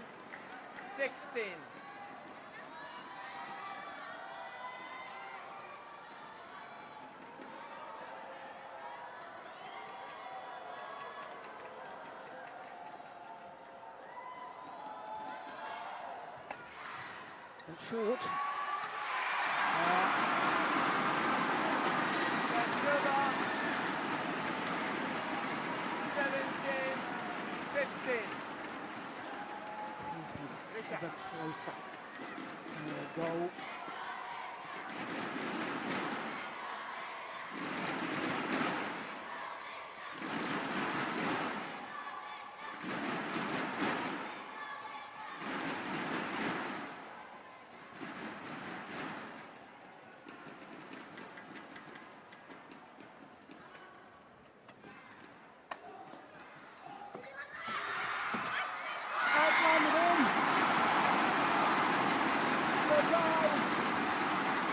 From Johari.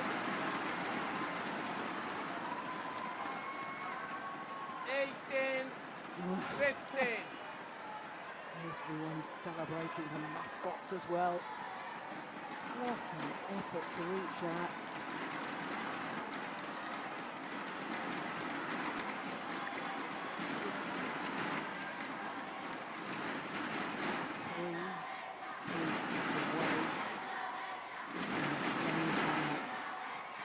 Got to put that out of their minds though. 18-15. Just 1 point at a time.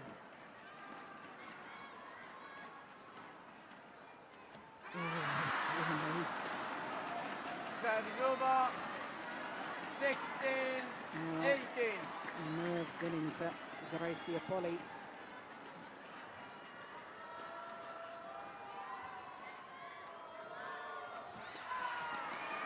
That's good too. There's a nervous looking serve from Sortsuna as well. 19-16. And now Indonesians rising points away from not only the semi-final but the first ever victory over this Japanese pair. And that's one of the points they need. It is now 4 match points for the Indonesians.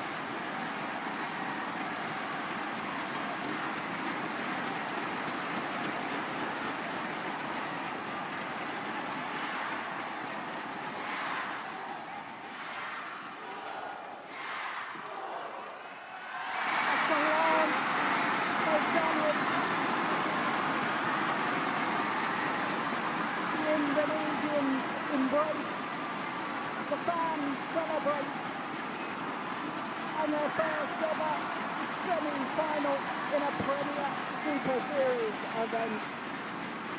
And they've achieved it with their first ever victory over Maeda and Suetsuna.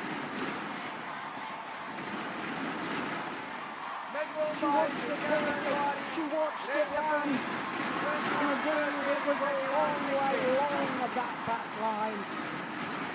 The realisation that victory was theirs.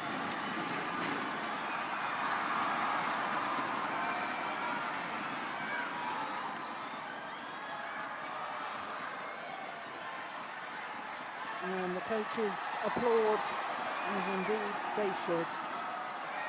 A memorable victory for Emiliana Johari and Gracia Poli. 21-13, 21-16 in 43 minutes of play. Oh, what excitement. Crowd absolutely loving it.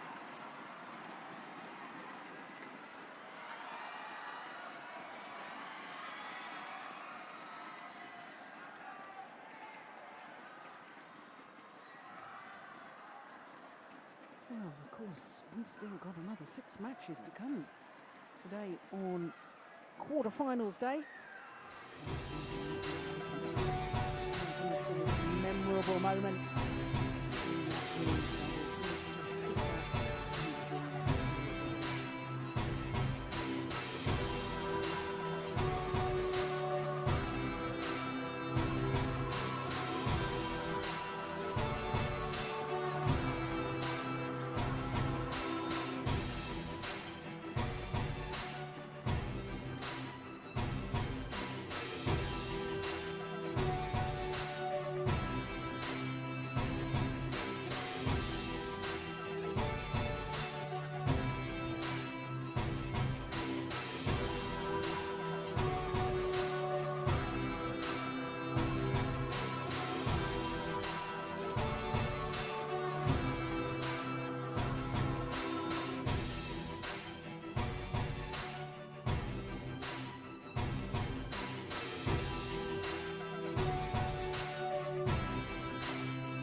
So there you can see confirmation that they'll play against the current All England champions, the number 2 seeds, Tianchen and Yao Yinlei of China in tomorrow's semi-final. New experience for Gracia Poli, first ever semi-final in her home event.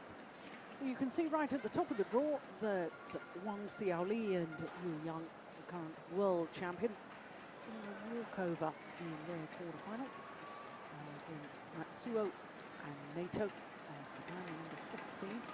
I understand that there was an injury problem right at the end of the Japanese match late yesterday evening. With able to play today. Well, that's the state of women's doubles, and that's the state of where we've got to in today's quarter-final lineup. Well, it's men's doubles next, and the number 2 ranked pair of Jae-sung and Lee Yong-dae, who really had a battle yesterday. 3 games after dropping the first against young Indonesians. They're up against Hoon Tien-hao and Tan Lee Kyong of Malaysia. Following that, we'll have men's singles and qualifier Sonny Kunchoro. What a couple of weeks he's having.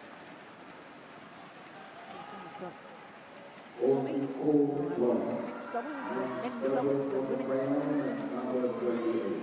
another men's Hoon doubles. Tien-hao and Tan Lee Kyong, Malaysia. So here comes the Malaysians, first of all.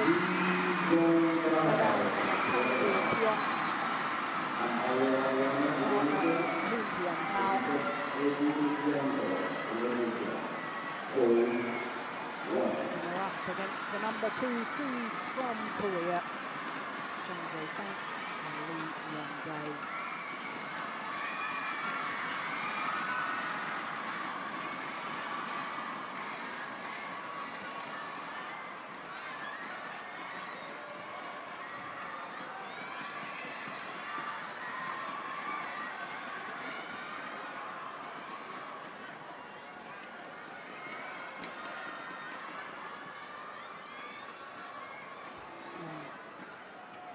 Just conducting the formalities, the toss of the coin. So that in the toss then has the choice of which end they wish to start, or whether they want to serve or whether they want to receive.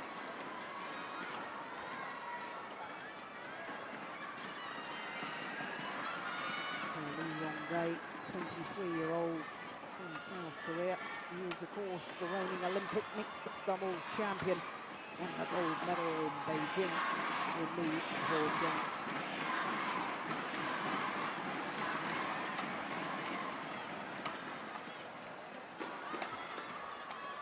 We saw both of these pairs play yesterday. If you were with us, we've seen both of them playing their last 16 encounters. And as far as the Malaysians are concerned, well, you can see from their career win-loss record, they're a very new partnership indeed.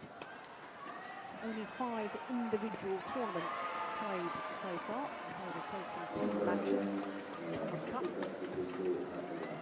Their 9 losses in their career. So for their opponents, well, they're much more established, as you can see, and look at their win-loss record for the year. 3 finals from 3 tournaments played, and because they've only got 2 losses, they must have won one of them, and they did. It was the All England they won, beating the number 1 seeds, Taiyun and Hu Hai-fang, in that final in Birmingham in March earlier this year. Well, for Jung Jae-sung and Lee Yong-dae, won this title 3 years ago in 2009 when they were the number 6 seeds. And look at our match umpires. Last year they didn't have the best of times. The Koreans, they were the number 2 seeds last year as well, but they lost in the second round to Pratama and Saputra of Indonesia in 2 games. And their victory in 2009 and last year's second round departure, the only 2 previous appearances they've made here as a pair at the Indonesia Open. So 3 times making medalists at World Championships. And Lee, 2 silver and 1 bronze.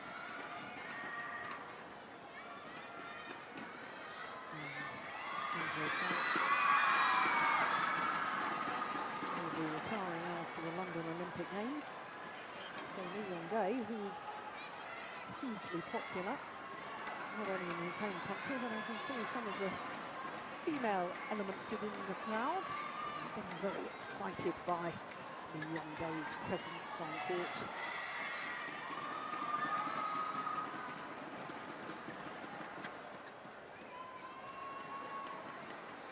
He's the 29-year-old. Ladies and gentlemen, on my right, Hun Tan Hu and We Will Malaysia. And on my left, Chung Jae-sung and Leong Dae Korea. Leong Dae to serve, to Tan Wee Kiam. Love all. Play. So Lee Yong-dae, that's the number 2 seeds underway in this quarterfinal.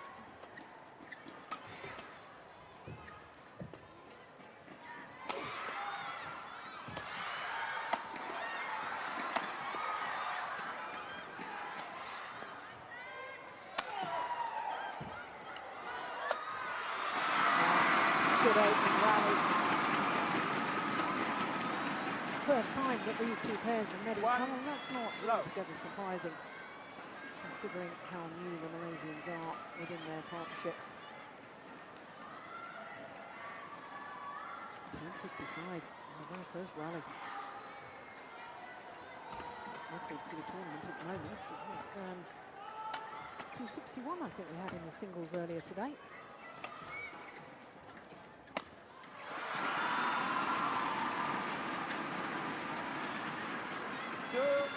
Love.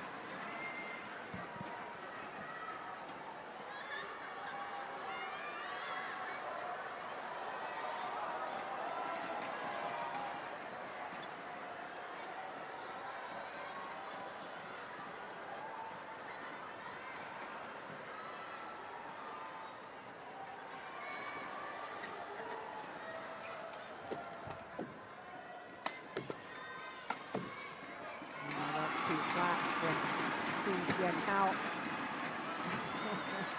3 love.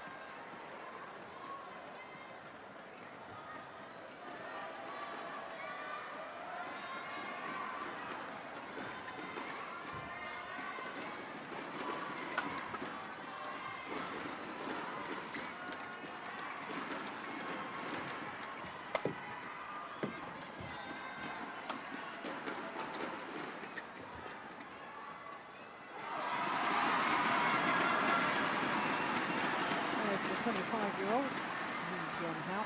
4 love. I was talking about him yesterday and saying what a talented player he is. Good racket skills, but sadly, not in the best of physical condition. That said, the Malaysians in the very first round had a big win when they beat the number 6 seeds, Mohamed Hassan and Bonsektanok for Indonesia in 3 games.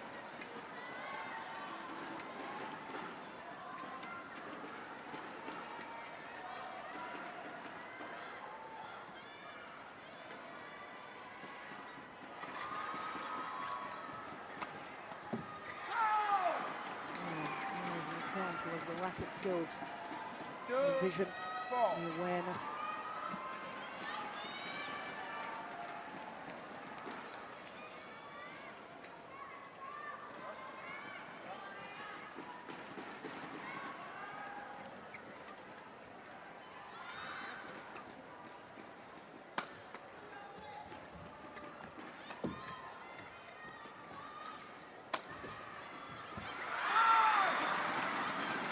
Up of the net cord from Campbell.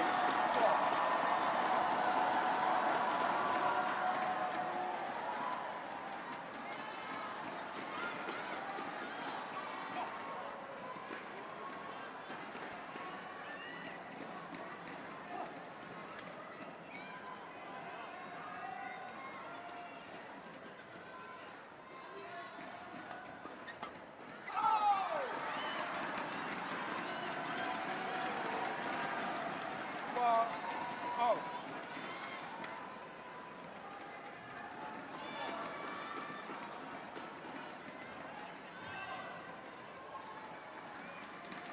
Open court 3. Women's single quarterfinal match number 26. Serving short in the mark. Service over. 5, China 4. versus Uriel Sek, Germany. Umpire Hasim Muhammad Malaysia. Service over. Season 5, 4. 4, 3. 3.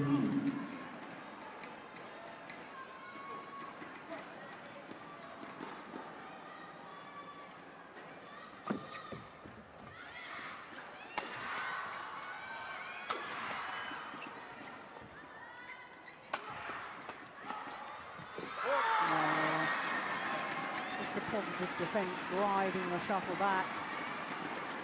6-5. Using your opponent's power and speed. Your own advantage when you're on the defence that turns defensive play back into attacking play.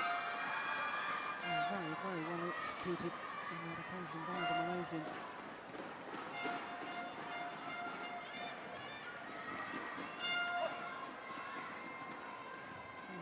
The lead for the first time. Still in early stages though.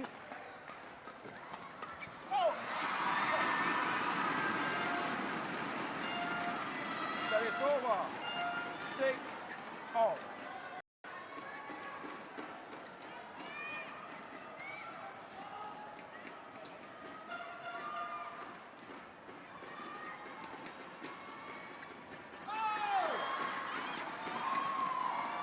Service over. 7-6.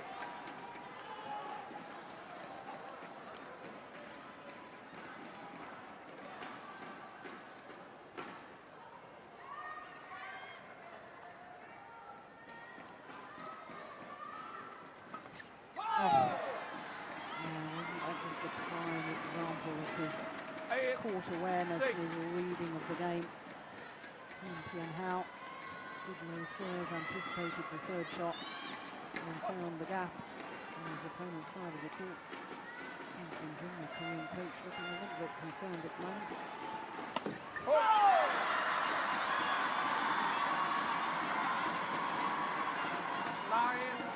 9-6.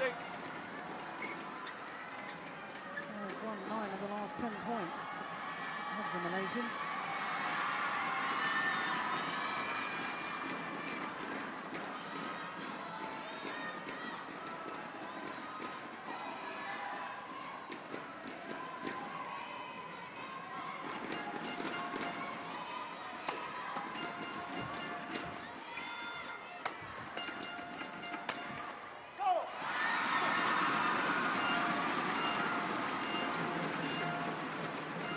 Service over.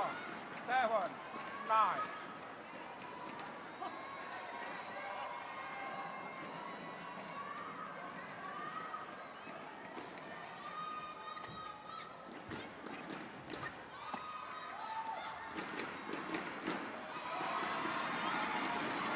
All along the back line. 8-9. Carried along by the drift.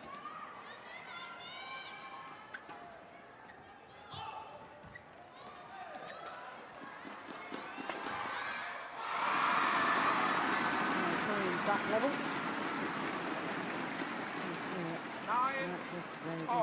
Finaldi and Putra.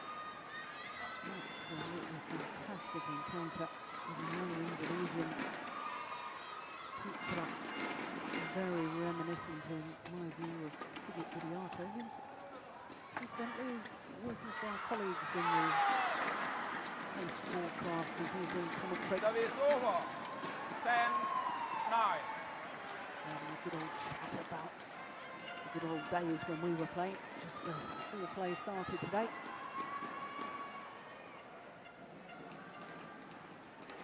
Even contemplating a mixed doubles together in the veterans.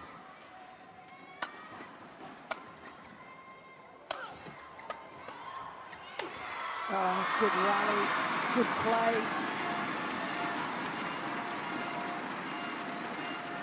Service over. 10-all.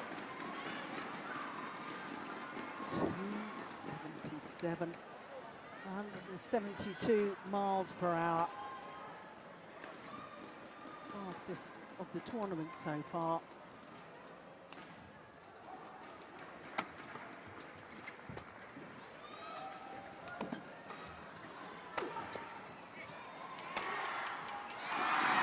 Another powerful smash. This time from Lee.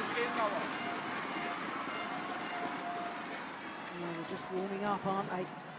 Power play from the Koreans. And the narrowest of possible advantages. Got to be 1 point in it, and that's all there is.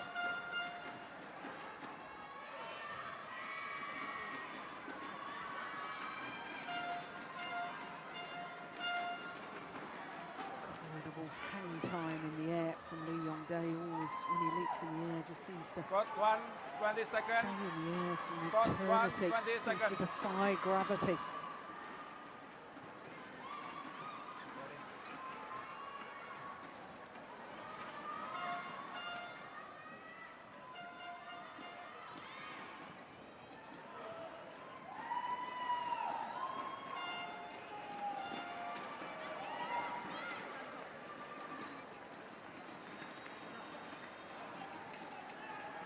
11, 10, play.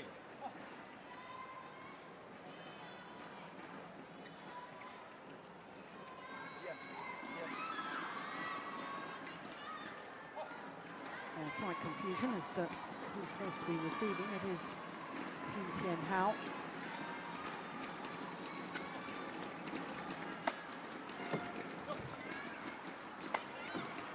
Missed it. It's wide. 12, 10. A slight hesitation by the line judge, but I think in the end it was a correct call.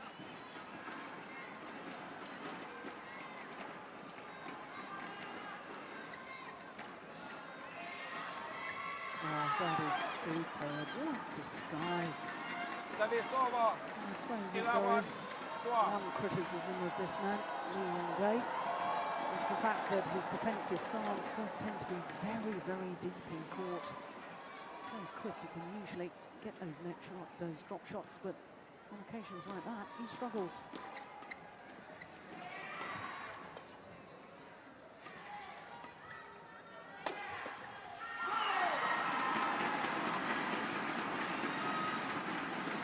Service over. 13, 11.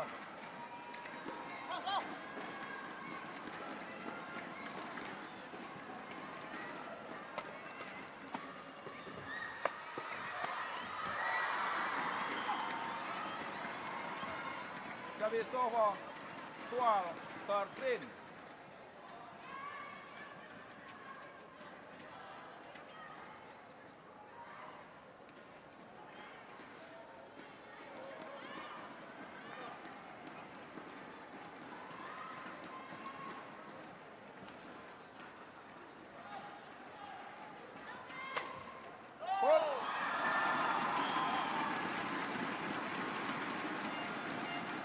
Service over. 14, 12. Wasn't convinced by the quick serve. Don't understand the reason behind that. Can't afford to give anything loose to Lee Yong-dae at the net. 15, 12.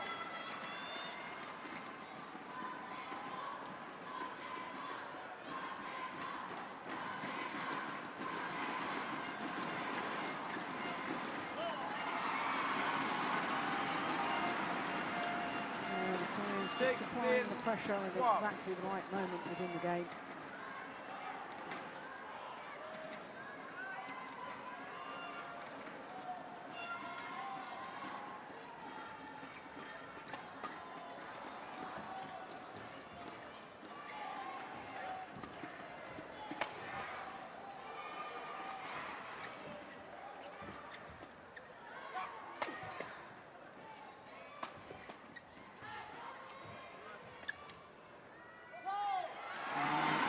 Good work. Mixing up the pace, mixing up the angle, but all of them going in a downward 17, direction. 12.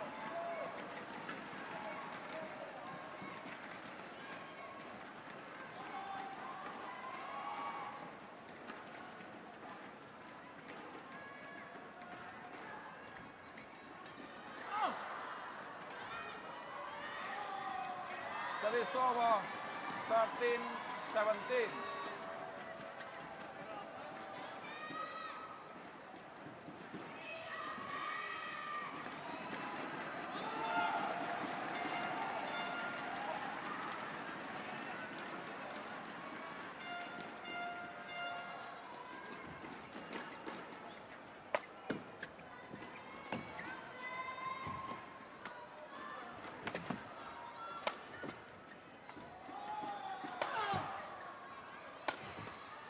short.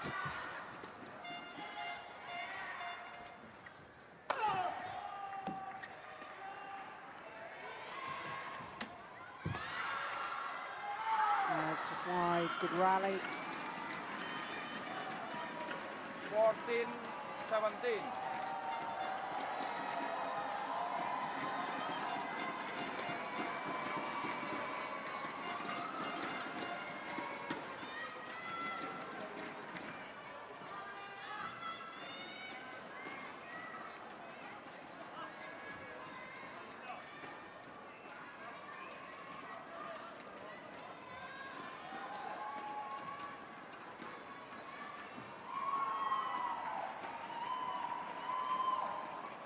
Oh, good serve. 15-17.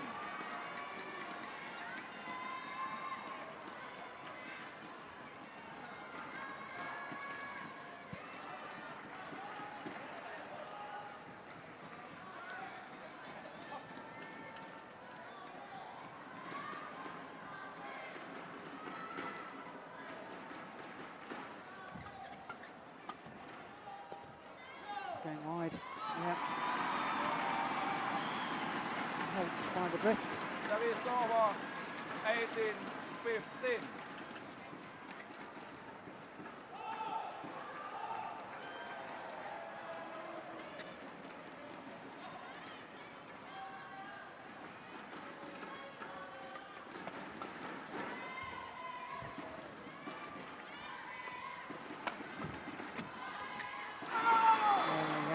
Super intersection. A little bit of luck, perhaps, for Service Candy over. Pion, 16-18. but he earned his luck there.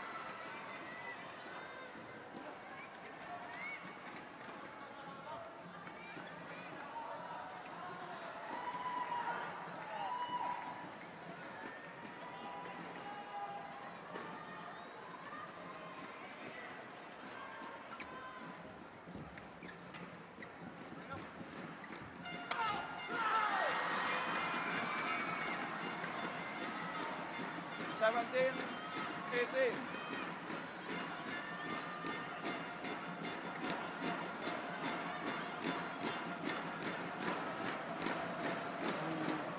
Very close. Yeah. The coach is feeling the tension too.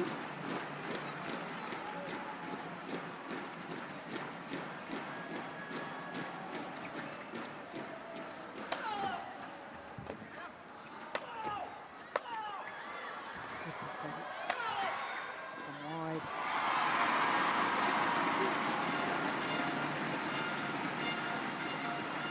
Service over. 19-17. 2 points needed for the number 2 seeds to secure this opening game.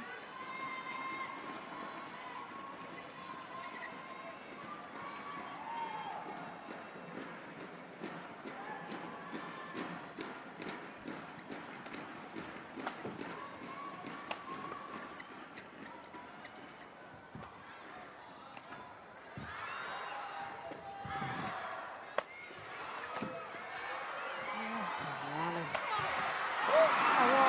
A smash to finish it off from Jungjae-sun. 20, pinpoint 17. Oh my goodness, Salts per hour. Extraordinary.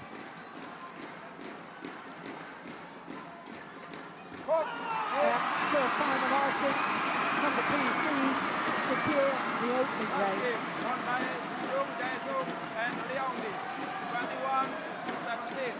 21-17 confirms the umpire in 18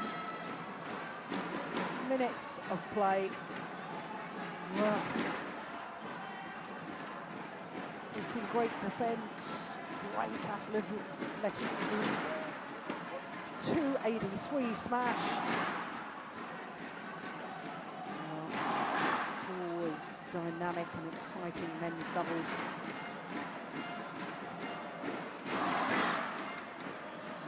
Relief, coach, championship.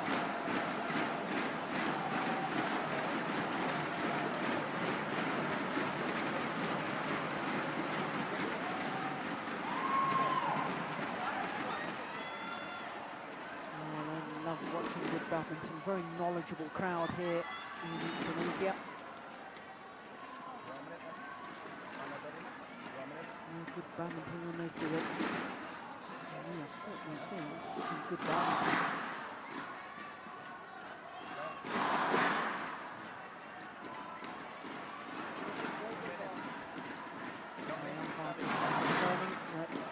Players must wait until the 2-minute timeout. Yeah, I love badminton too. I agree. Clock 1, 20 seconds.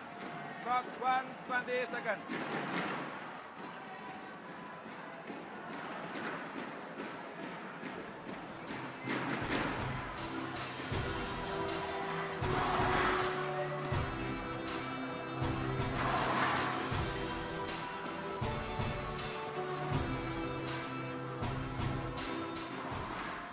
Second game, love all.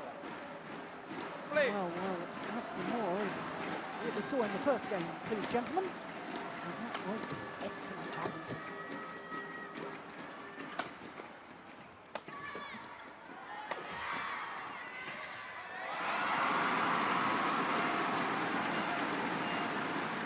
One, love.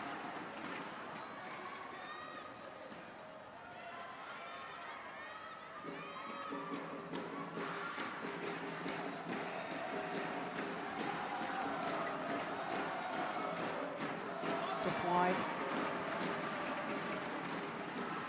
2, love.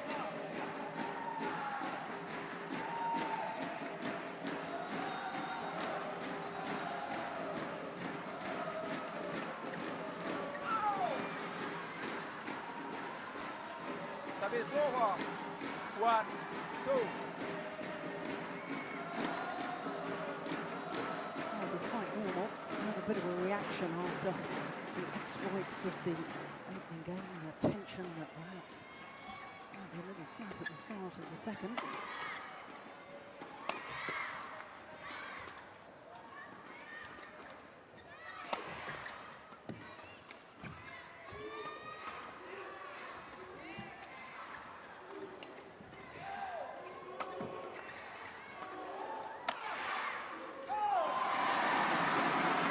Well, so much for my theory that it might be a little flat. Service over. 3, Not a bit of 1. it.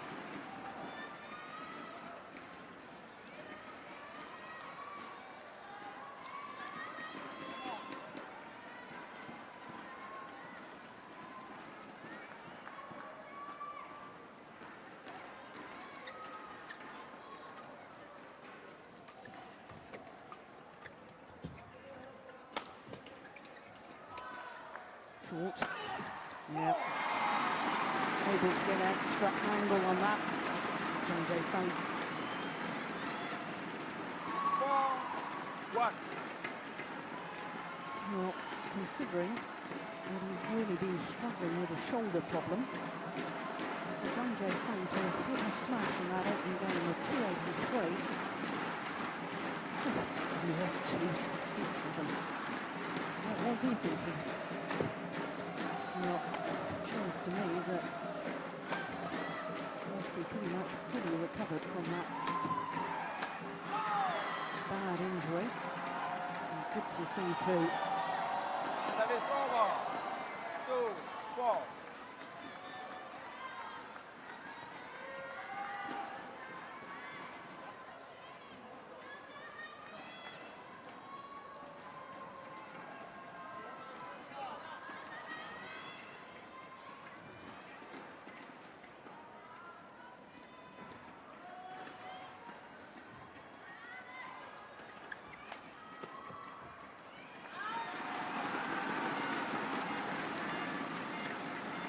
Service over.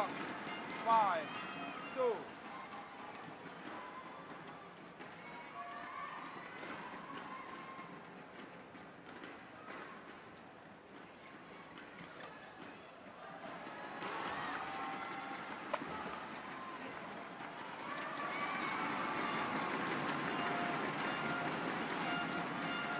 The Malaysians have got good defences And I don't think this is the way they're going to come through this encounter. I think they're going to try and take away the net plate from Lee Yong-dae, get themselves on the attack. Service over. 3-6.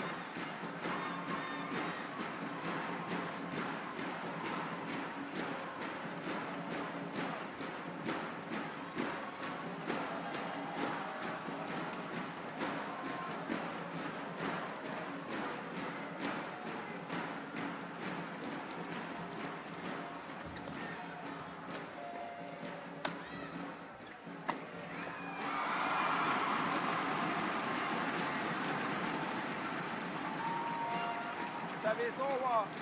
7-3.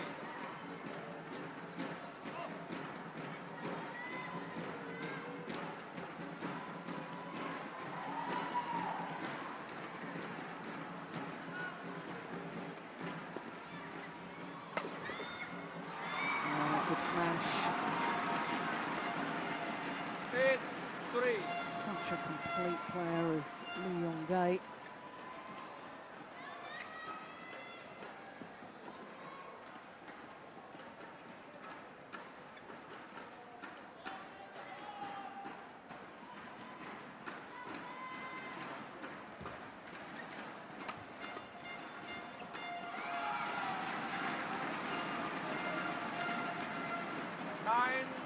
Always looks comfortable in any area of the court, whereas his partner, Djarum always looks more comfortable at the back of the court rather than the net. Although he's a very good net player.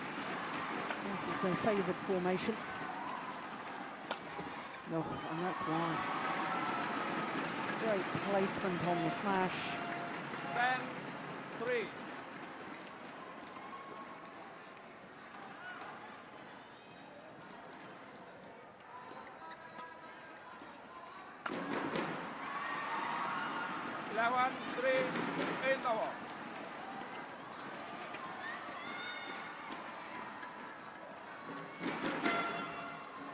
So an 8-point advantage for the number 2 seeds.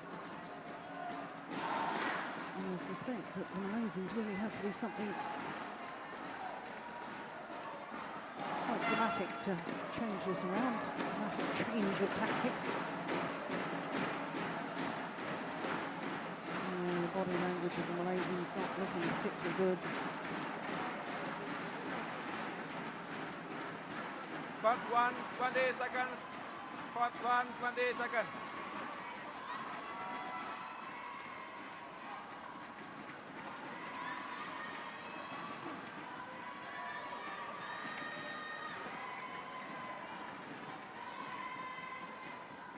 Eleven, 3, play. Flat.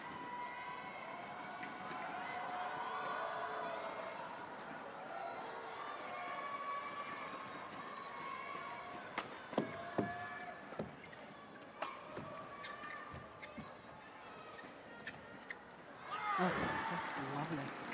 Yeah, well, I suggested they needed to come forward to the net and take the command away from their opponents.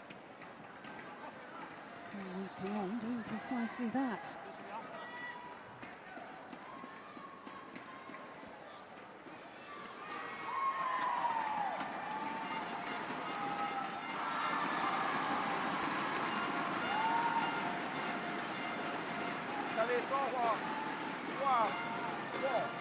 Oh, I think that might be Lee Yong-dae's mother.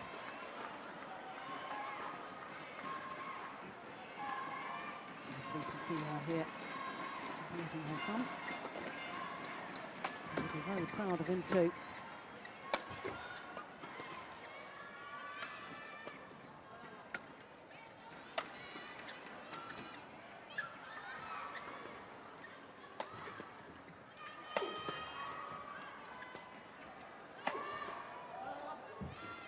Oh, that's clever. The work rate is phenomenal.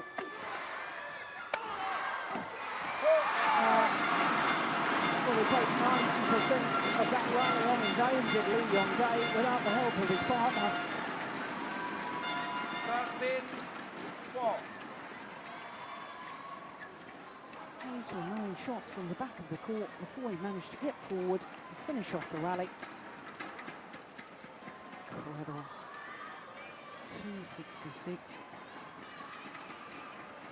Just over 165 miles per hour. I think he hit one yesterday at 270, didn't he? Yeah, that's what the Malaysians need to do more of.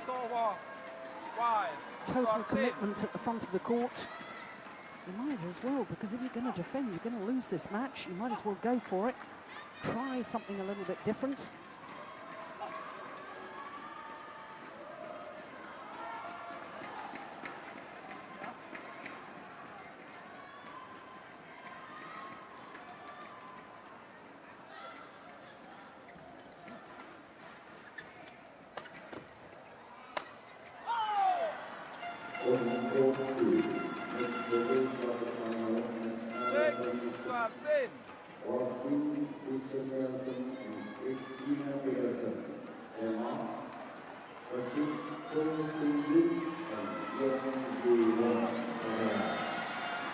Not too shabby either, is it?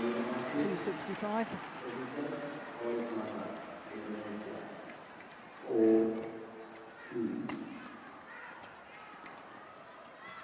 Clever. Yeah, so too is that delightful touch at the net from Djarum.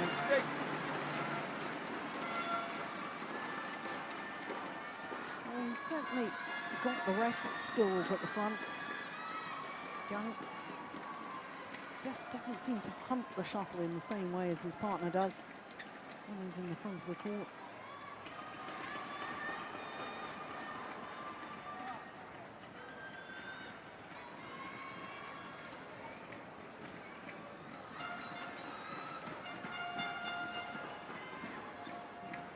Malaysians taking as much time as possible to recover physically from that rally.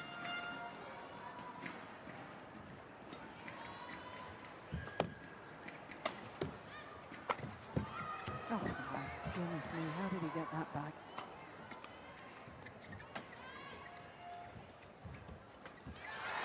Brilliant.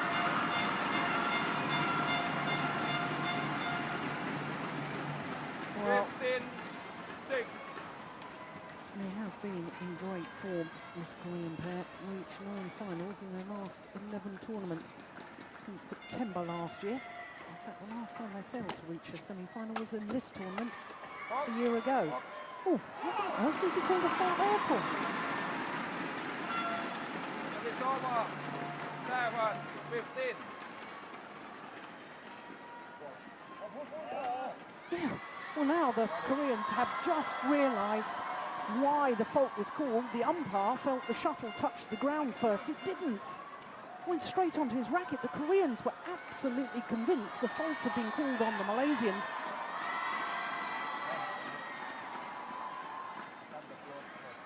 Well, well, well.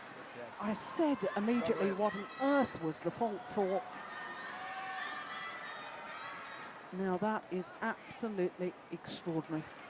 The fault was called on Lee Yong-dae because the umpire felt that he hadn't returned the shuttle before the shuttle had bounced on the ground. Well, hopefully we'll be able to see that again in a minute. Here we go. No, that didn't bounce on the ground. Well, and the shuttle was definitely long, there's no question about that. 8-15. Well, the Koreans have got to put that out of their mind because they have such an advantage, such a lead.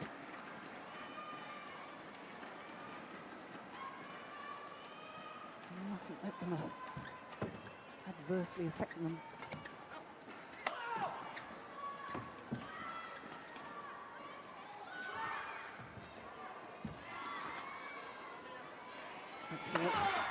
Good defence. Oh, it's just wide. Oh, goodness me, I'm getting all excited here. It's all happening. That is over.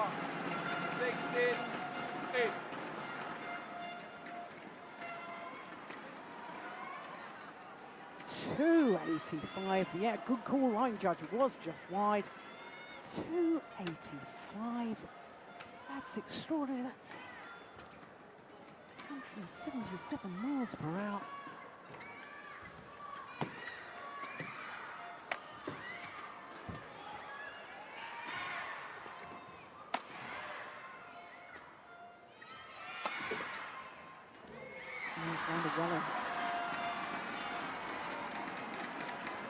Service over 9-16.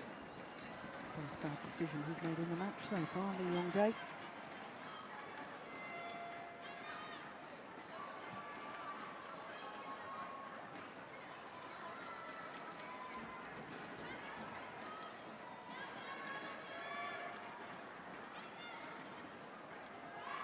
We knew it was going to be something special in World Badminton when he won 3 gold medals at the World Junior Championships, Lee Yong-dae. That was back in 2006.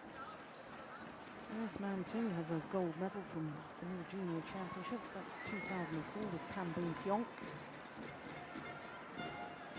Never really fulfilled his undoubted potential. Not so far, anyway.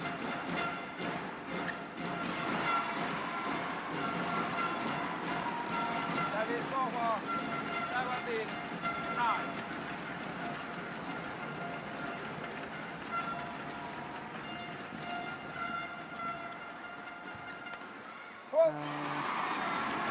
Classically Yong-dae.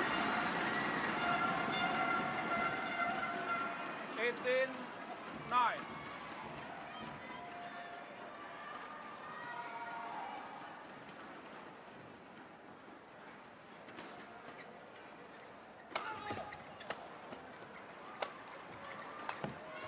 Well worked rally by the Malaysians, but I suspect it's too little too late. Service over 10-18.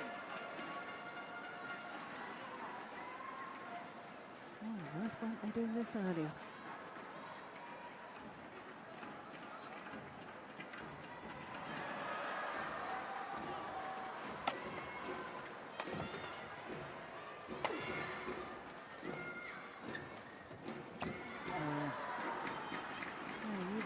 Very deceptive overhead. 11-18.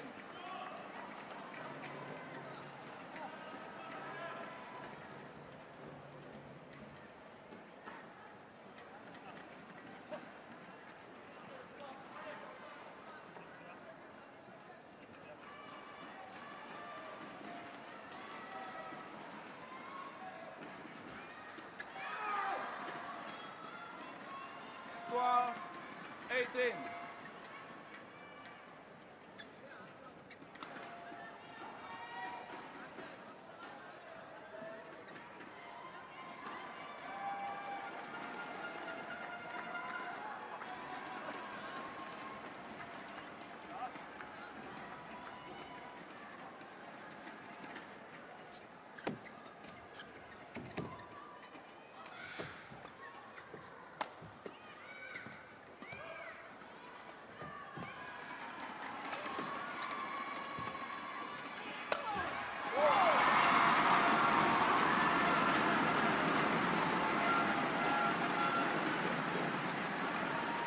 Service over 19-12.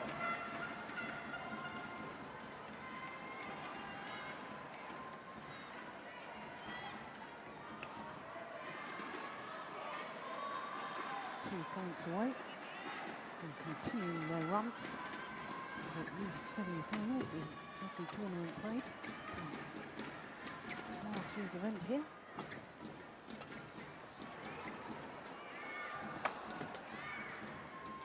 That's nice. Service over 13-19.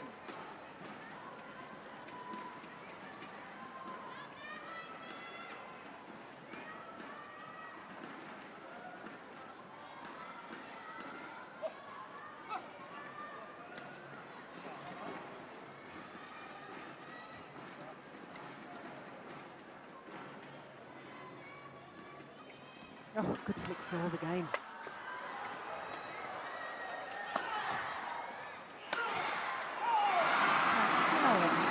The Koreans Incredible. 20, match point, complete. Regularly up in the 270s now. And you don't have to hit many more smashes.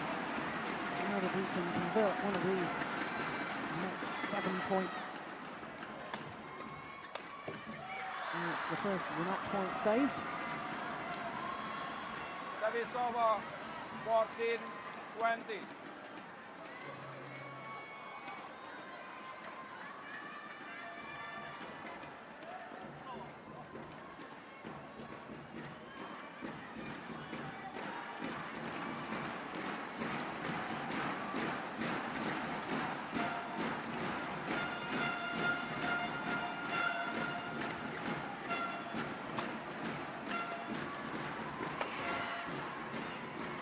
Gone long.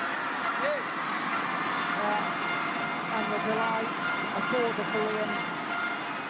Yet another semi-final.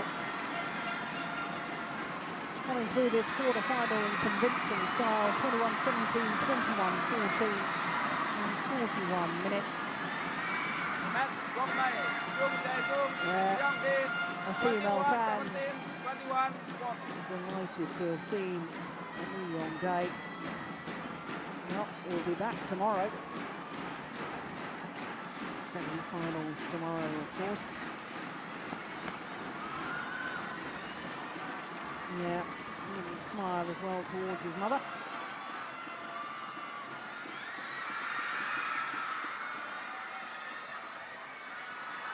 A whole 12 months, a whole year.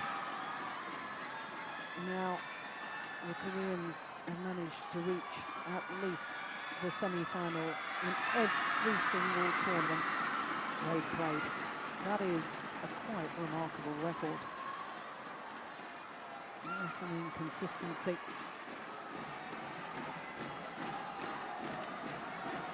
Yep, definitely long. And the victory secure. There we go. Yeah, look. We're on television.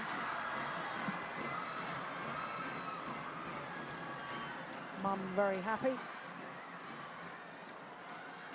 Well, that confirms that they will play against the current Olympic champions, Marcus Guido and Hendra Setiawan, in tomorrow's semi-final.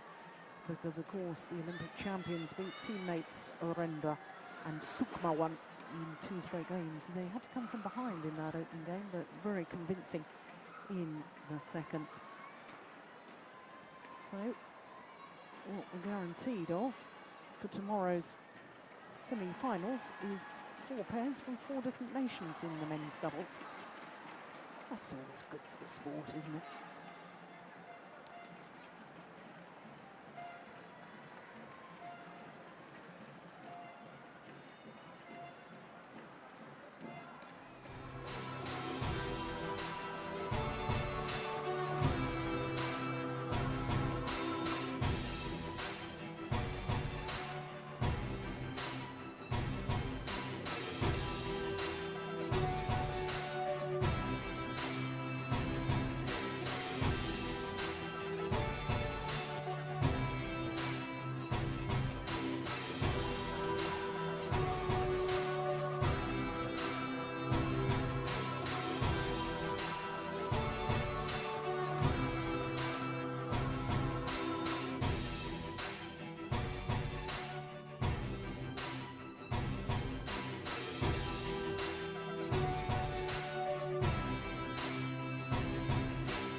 Ladies and gentlemen, on court one, non-single quarterfinal match number 27.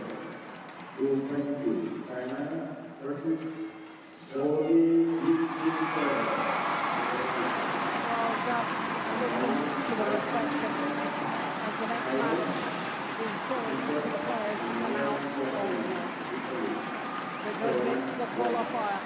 Sonny Djarum is up against the number 8 seed,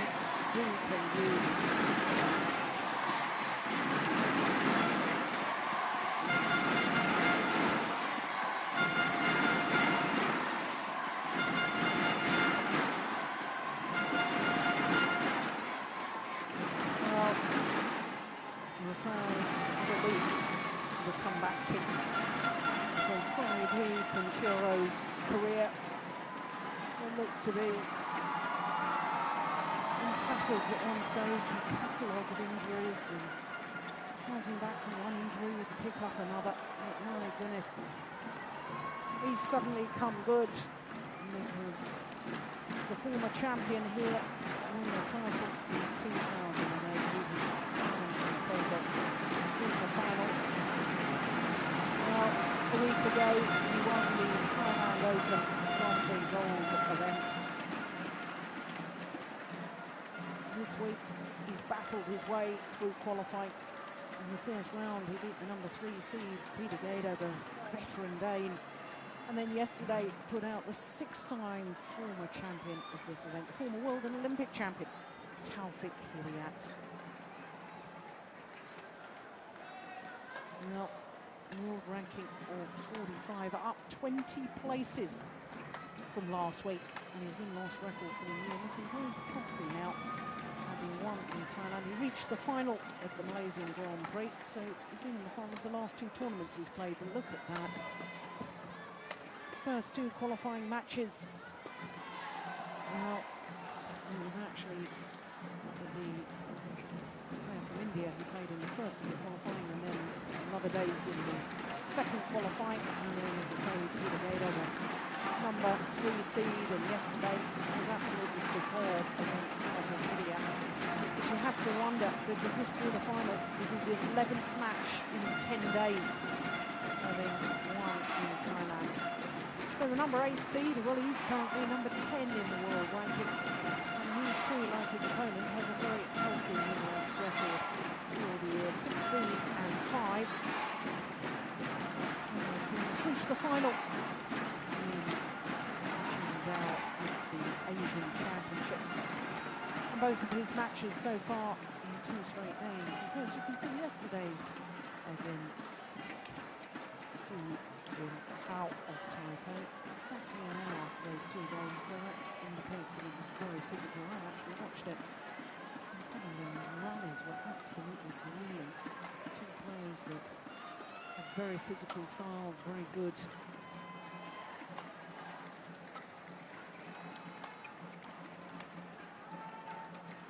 Very physical style, as I say, from DPU. Met only once previously.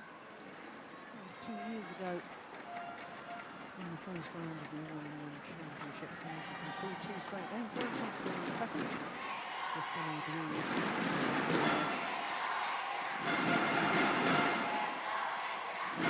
For Jordan, at some point, Djarum has got to say is enough is enough. Let's hope it's not quite yet a while. Ready to play.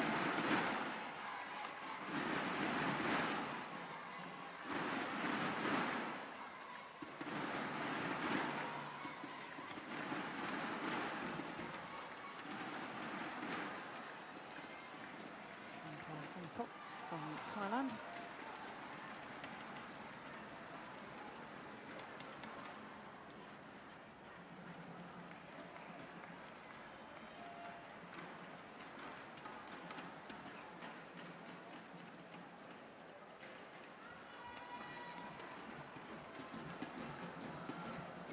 Chinese player left in at quarter-final stage in the men's singles, Du Pengyu, which is a little bit of a surprise considering that China had the number 1 and 2 seeds, but Chen Long, the number 1 seed, lost yesterday to Kashyak Pali. of India, who incidentally has just beaten Christian Beatrice of Denmark, so he's safely through to the semi-final. And the number 2 seed, Chen Zhuang, lost in the first round to another day. Tony Dewi Kunkoro, Indonesia. And on my left, Yu Pengyu, China. Tony Dewi Kunkoro, South. Lavon Le. So the qualifier. So Pinchoro, can he continue his good run of fortune? Just good fortune, good play.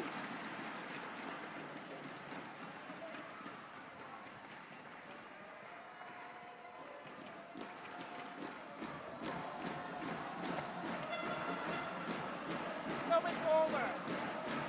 1-all. Well, expect the noise level to go up because the Indonesian fans are going to be right behind Pinchoro.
Done.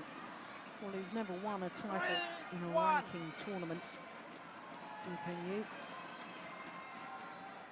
did win a gold medal at the World University Championships back in 2008, but that doesn't count towards world ranking. In contrast, Sonny Pinchoro won 11 titles, 4 of them Super Series, including 2 Super Series back-to-back. Back in 2008 on the Jakarta China Masters. And we've got another.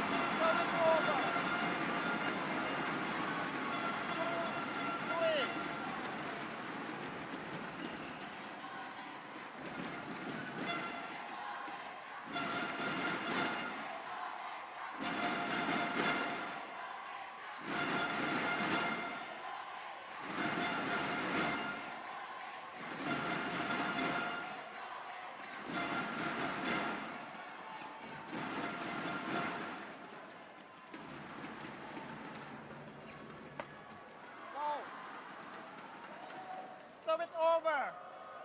4-2.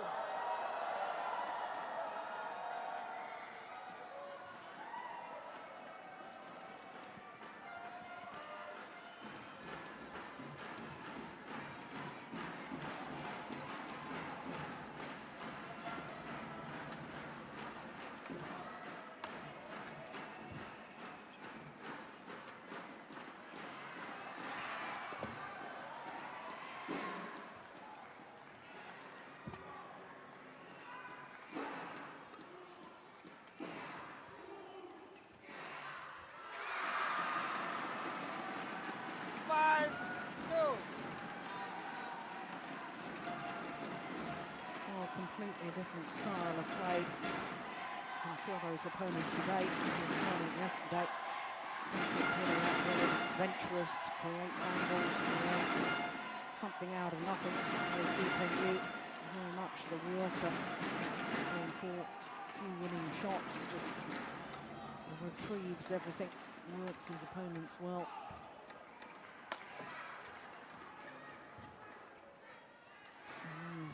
quickly outlasting them.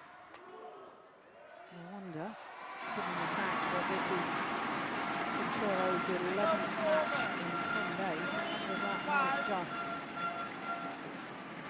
take its toll on the Indonesian.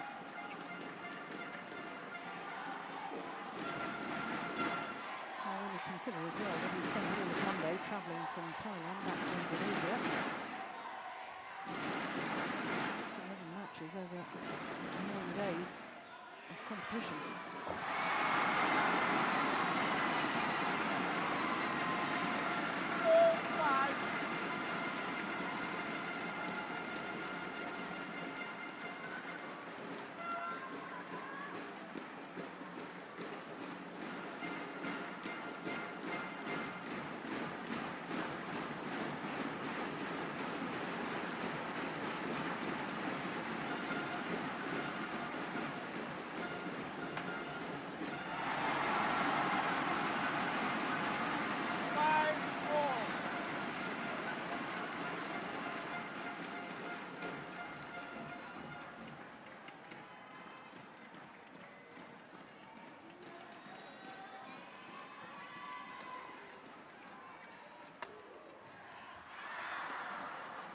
Service over. 6-5.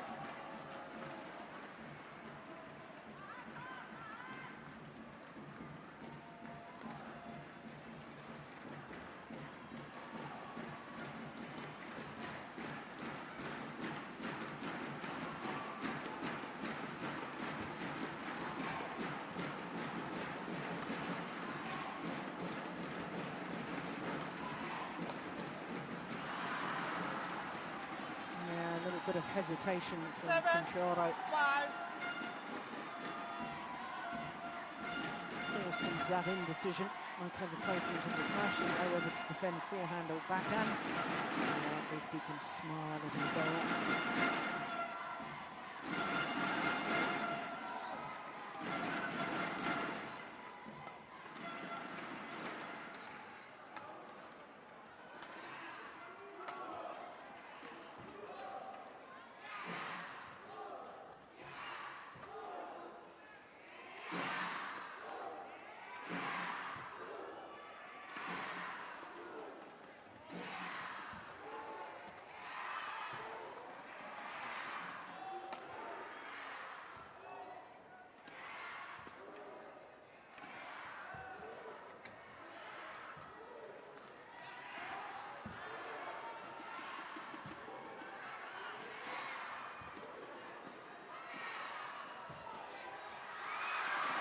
Patient play from both men. Service over. 6-7.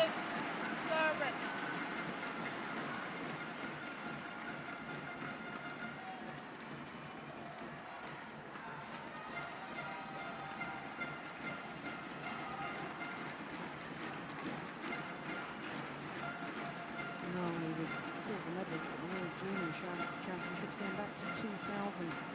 12 years ago.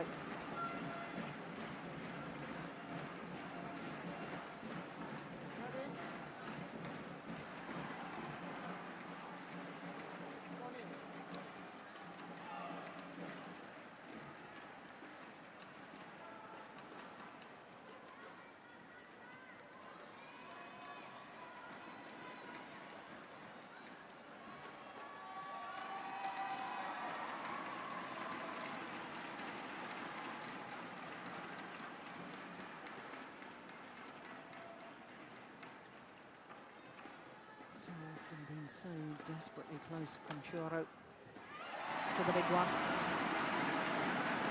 World Championship silver medal.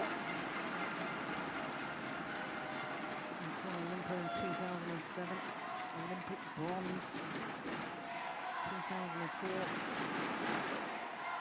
And then China's coach not showing much emotion.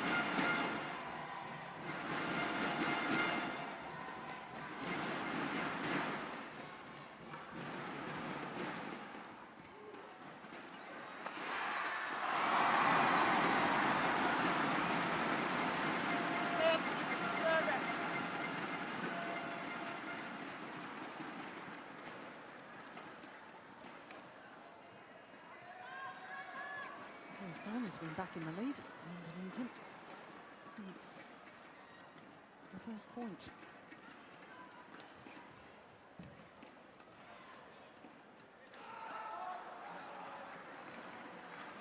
Serve it over. 8-all. Match number 26. OSIM World 24 years of age there. Chinese pair, Peng Yu. Djarum 27. So he's going to turn 28 next month. Oh my goodness. What did I say about his retrieving capabilities? Yeah, but certainly not out.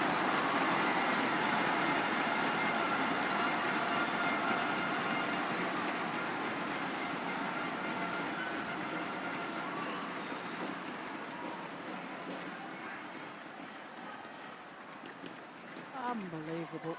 One dive, two dives, up he gets again. And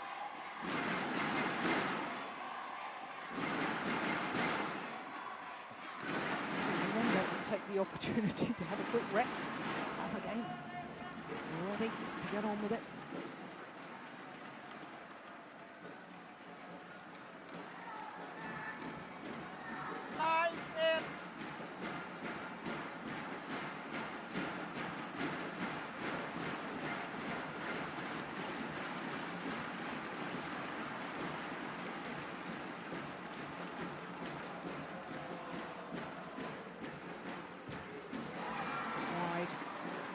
Call by the line judge.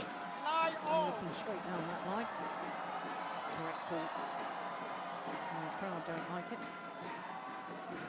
I can assure you it was correct.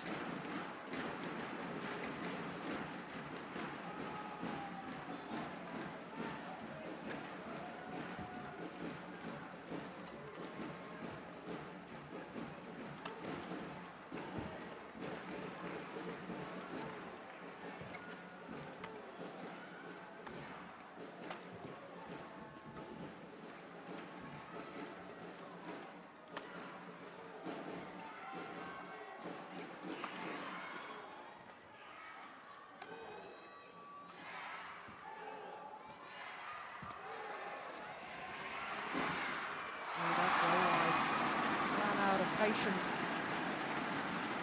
10-9. And that's the problem when you've just played a rally where your opponent has dived 3 times to retrieve the shuttle. You know that unless you hit the perfect shot, he's going to get it back, and therefore you start going for the lines. Not giving yourself any margins, and that's when you start making errors.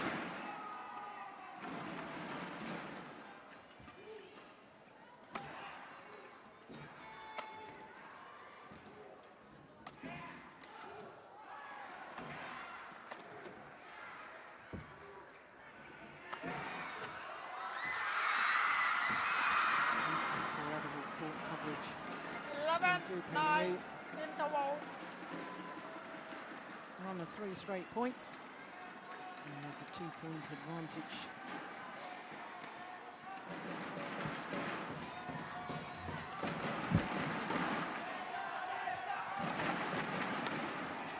Incredible work.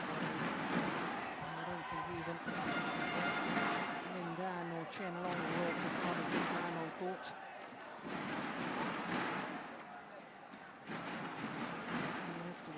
Because he's not blessed with the same Part 1, 20 seconds. talents Part and 1, natural ability 20 of somebody seconds. like Lin Dan.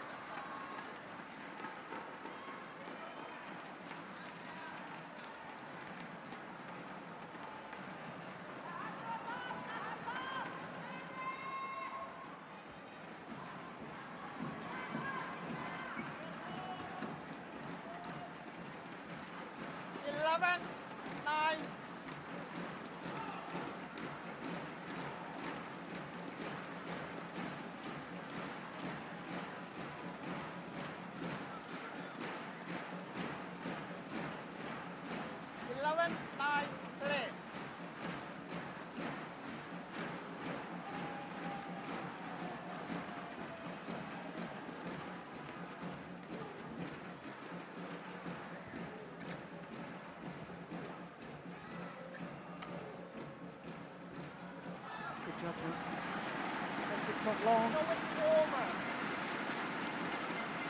These things are so important after the mid-game interval. It's 2 or 3 points. Sends a message to your opponent. He's desperately wanted to come out strong after an interval.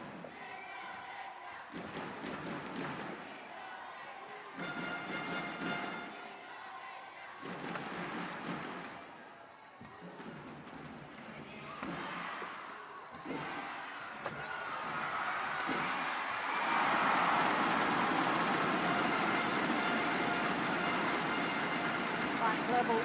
11 all.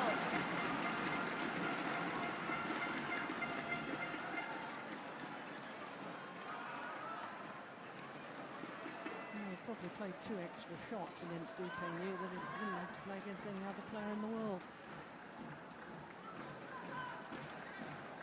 He's already won the rally.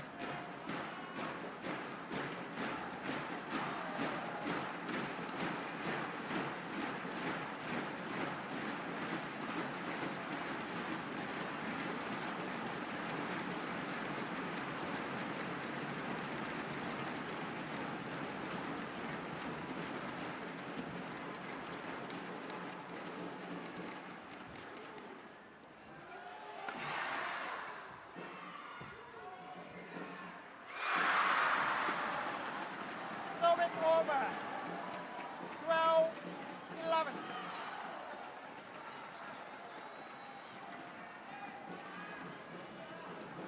Thought about it and found out Conchuro's side.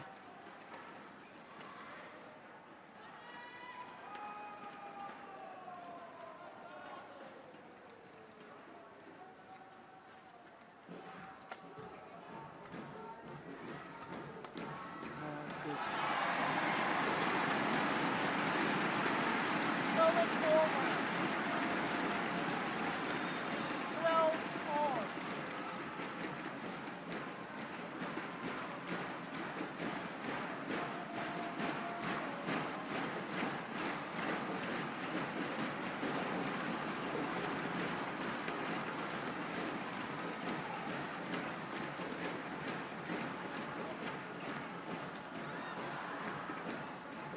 So it's over. The net shot from Conchuro. 13, 12.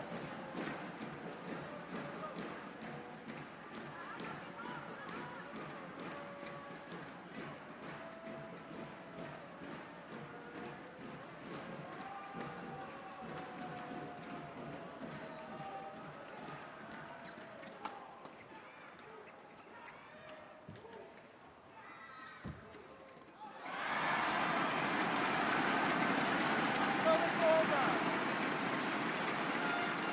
13 all.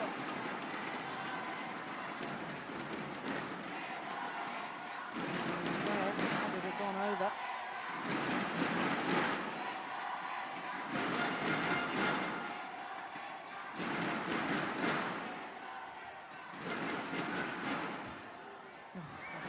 Oh, don't believe it. What an extraordinary net exchange. You simply won't see better than this. One net cord followed by another net cord. 13. Control from both men there. Exquisite.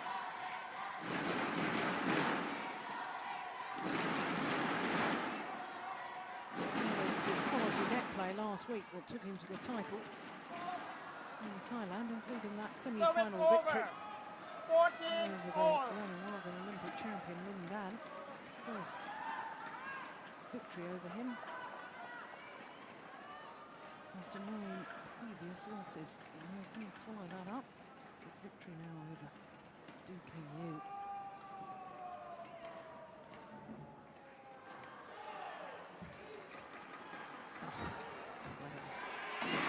Missed it. There's the pressure. Knowing 15, 14. when your opponent gets so many shuttles back, no need to make it too acute. Well wide.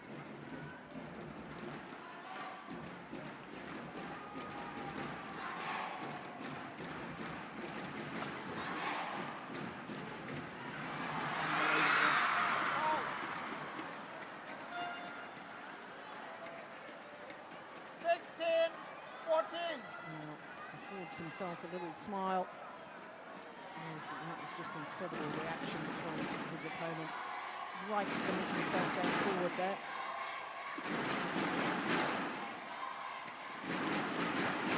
And look at this for reactions. Fantastic. In the game.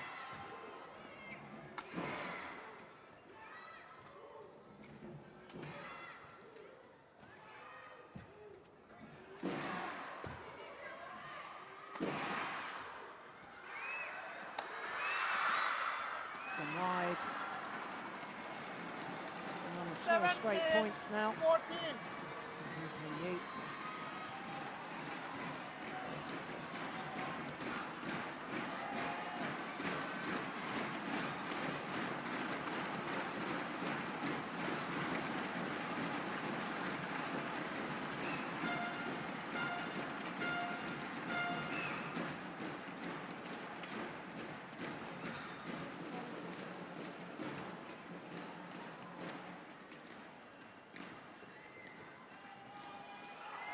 Slightly slow to recover. Scampered the full diagonal of the court.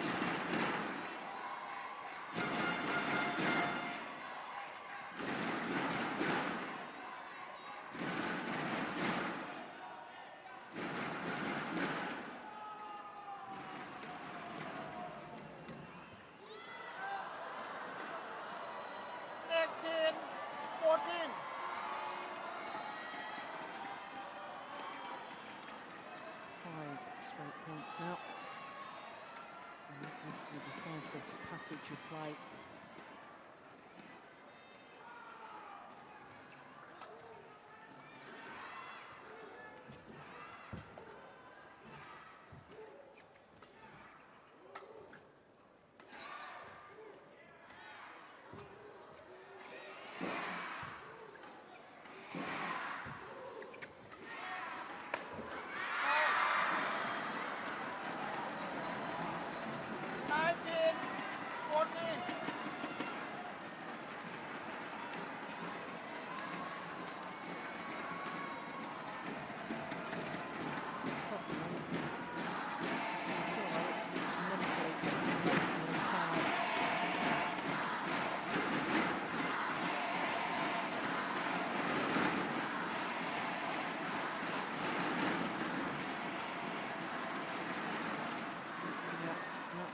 Example of that fatigue I'm talking about. That wasn't physical tiredness.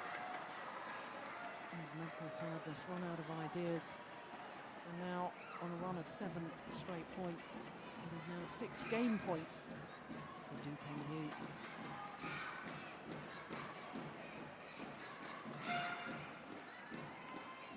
Yeah. Another tired looking shot. First game won by Du Pengyu, 21-14. 21-14 in 23 minutes. And I suspect that the 11th match in 10 days is one match too many for some group.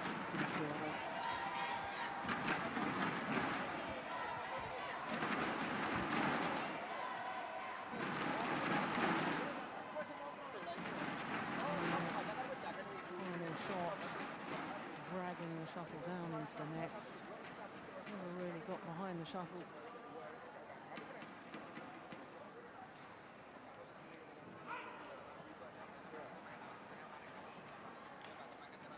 Body language between the two players. Let's start.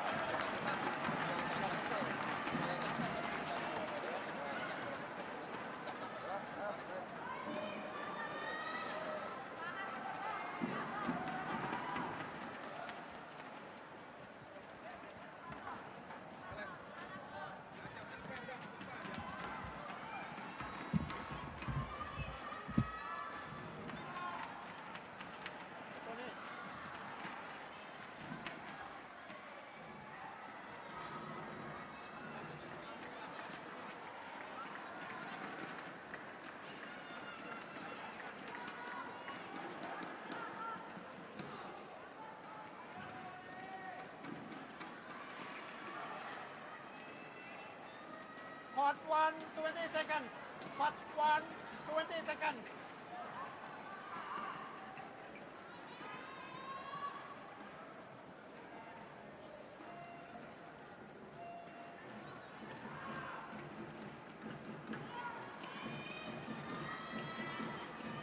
Second game.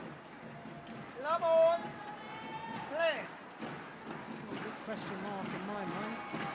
What is the qualifier? Sonny Djarum got left. Are there any reserves in his team? Service over. 1 love.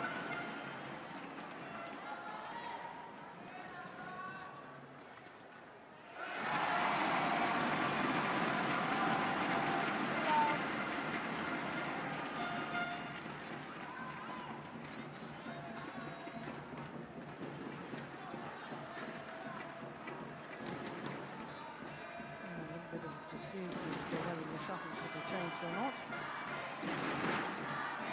Umpire says it's fine.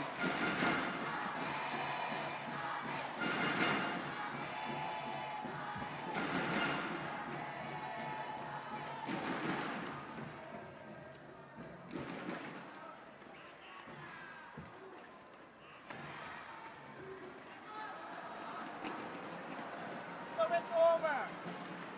1, 2.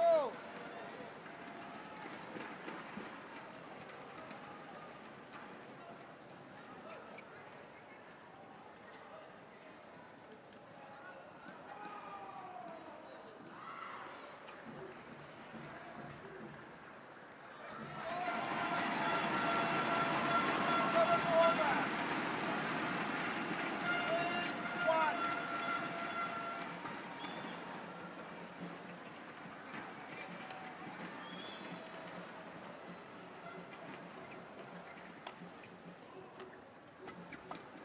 Oh, that's good, just Service crouching down over. on his haunches there. DPU driving the shuttle back.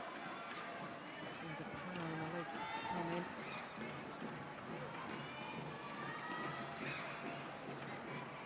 And not faster than anybody.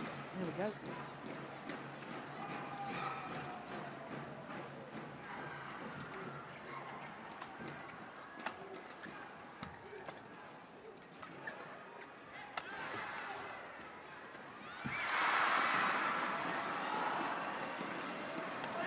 All.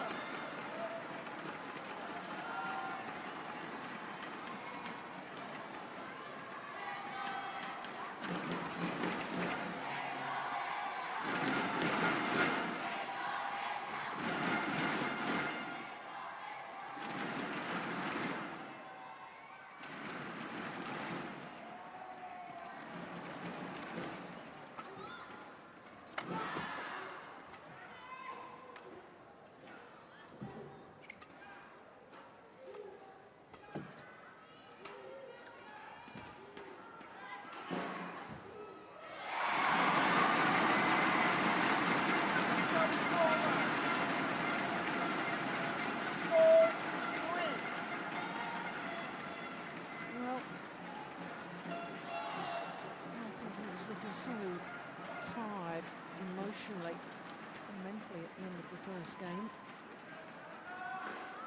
Didn't really give him, in my own mind, much hope for this second, but I have to say, we're seeing the steely determination that we've witnessed so many times in the past from Sonny Djarum. That's very good to see. Service Just over. his belief back again. 4 all.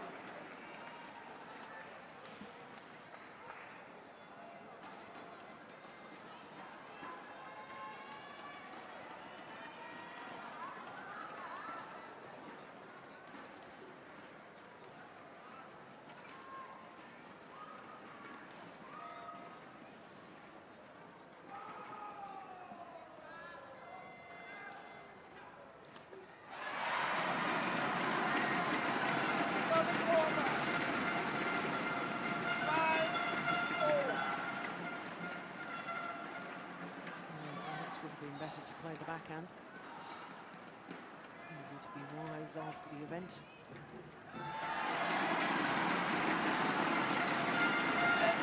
Oh.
problem for any player that relies so heavily on their physicality to improve struggles. If you do get a little bit tired, it has a dramatic effect on your capabilities within the game. Not got any winning shots to rely on instead.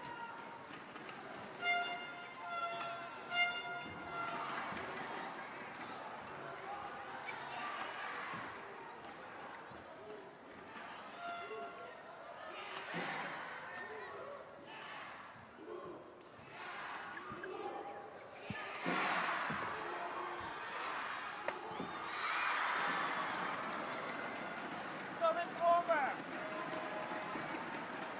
5-9.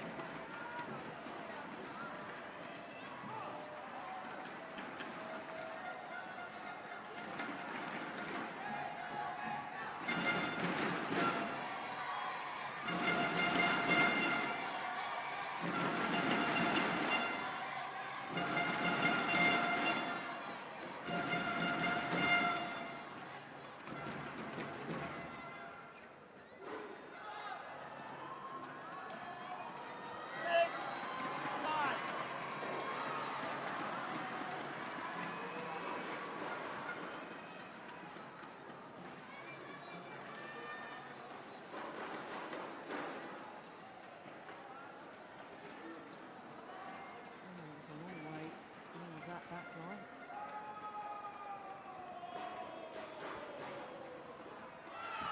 Oh, that's going out.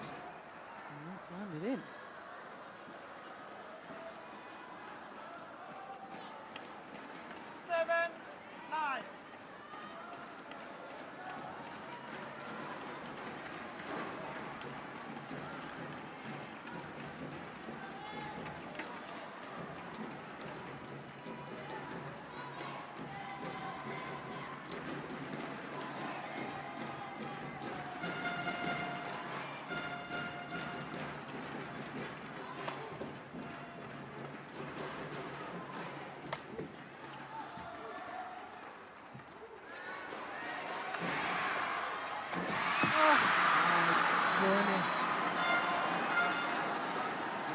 Could be a very, very costly error.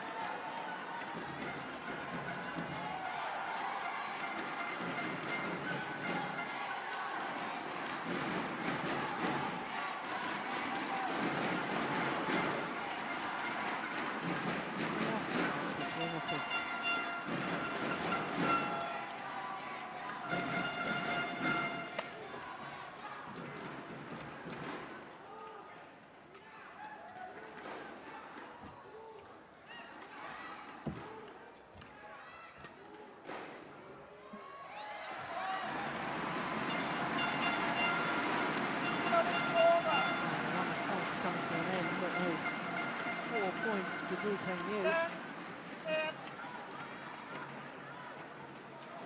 giving him back the belief.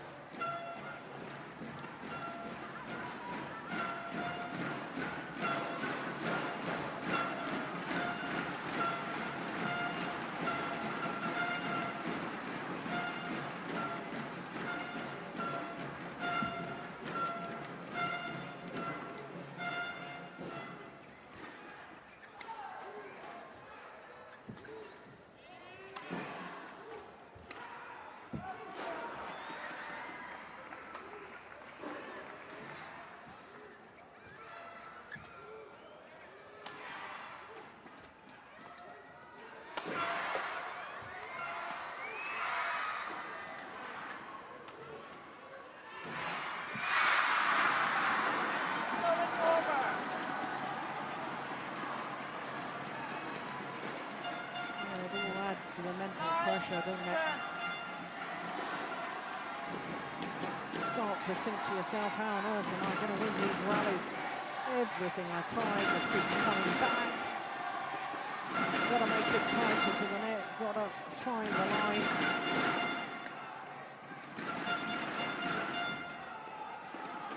And as soon as you start to think like that, then the errors start flowing.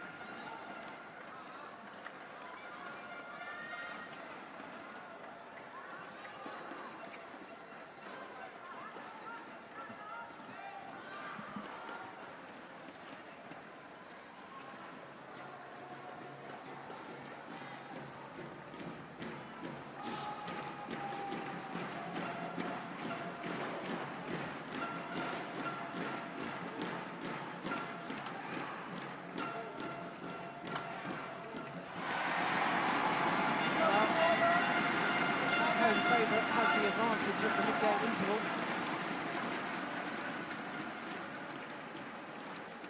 2-point advantage, which is what DKU had in the open game at this same stage.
Did look very disheartened after that rally.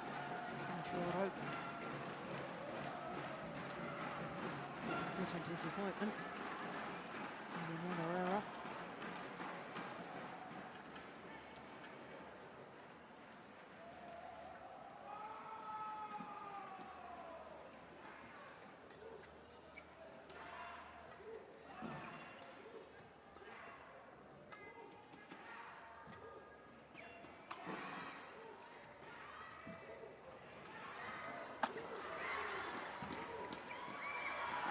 That's a lovely play.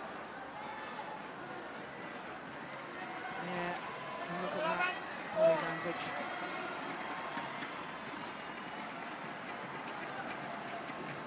Tired man now.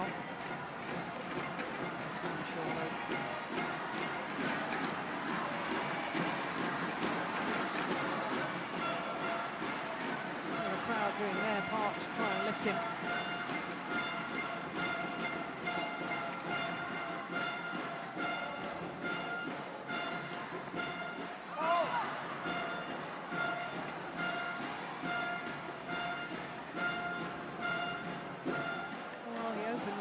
He was really disheartened last year. Lost so many matches in qualifying or early rounds. His comeback trail. He was disheartened after last week in this. He knows he's still got it in him.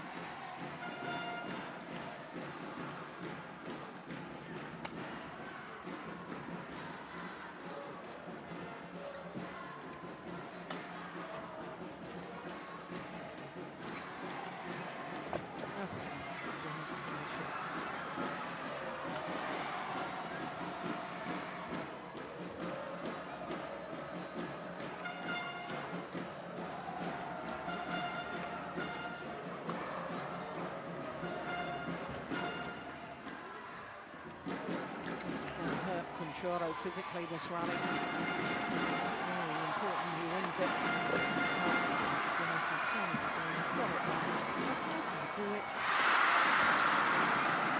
A little wry smile after the rally and big gulps are there. 13, 11.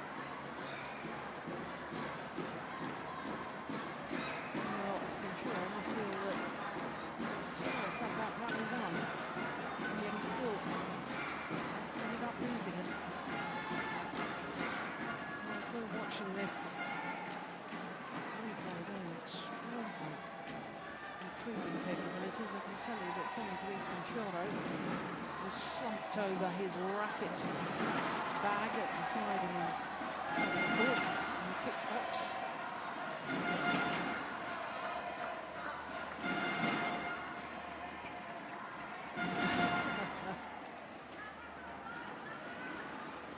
Everybody's having fun. I suspect Conchoro is physically hurting. this man, Djarum.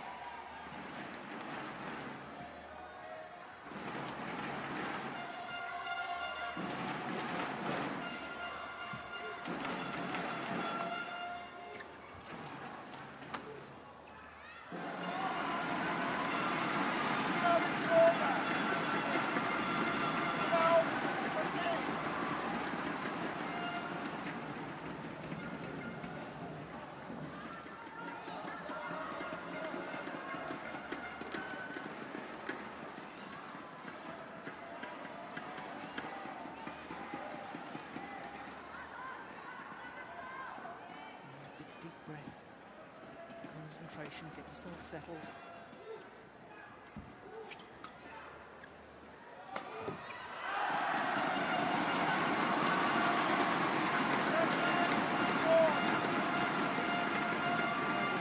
There's a way.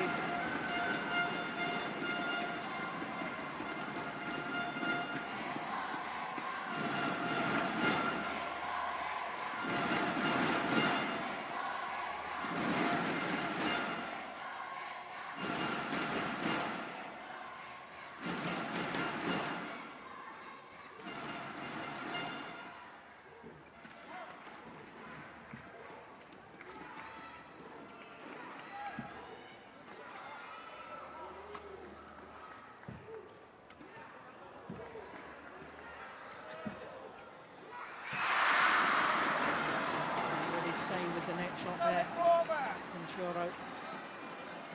14, 13. He comes forward. No real forward momentum with the racket head. He made the error.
Took his chances. Positive from the onset.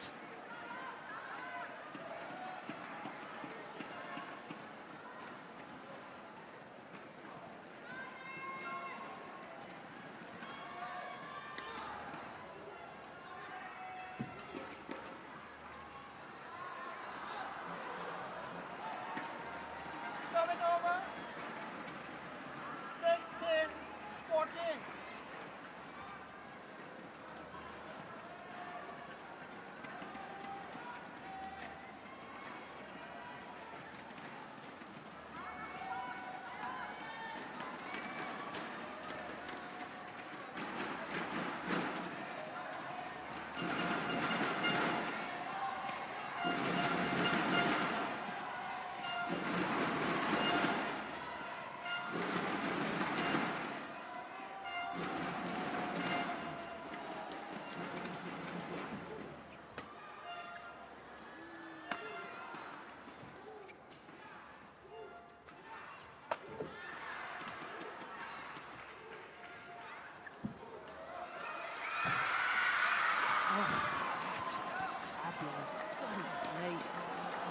Great control from Djarum. 17, 14. Super net shot. And it was an even better net shot from Conchoro, and yet he still managed to kill the shuttle off the top of the tape, rushing over it, controlling it so well.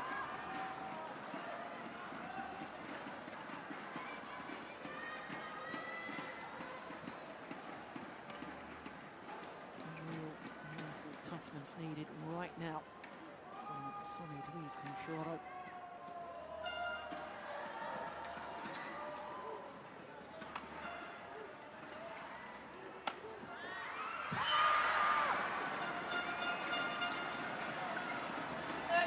Little jump at the end of the rally. Not for joy. As far as 14 years concerned.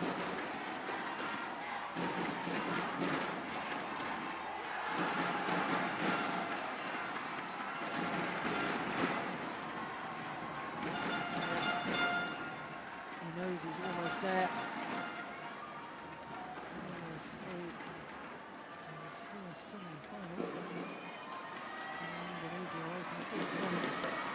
Played here once previously, last year.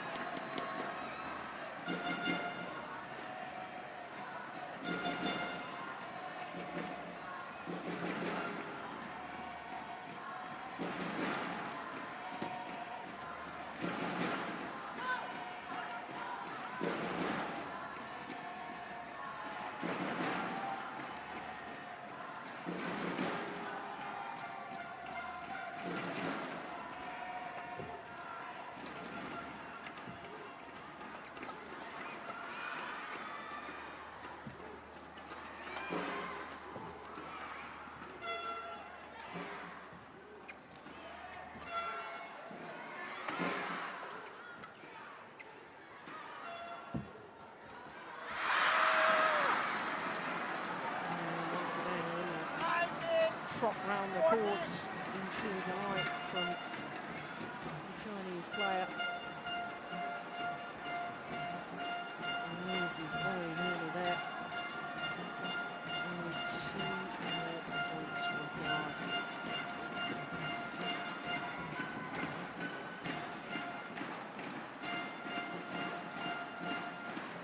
Well, it looks as if it might be the end of a very exciting run from Sonny Dwi Kunchoro. Can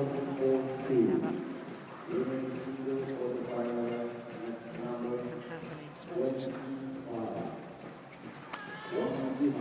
China versus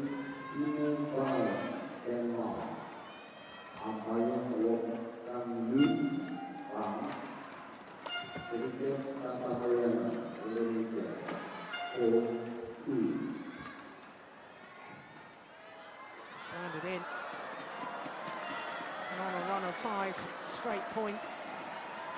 Now the number 8 seed has 6 match points. There's a tired looking man, isn't he? That's well in.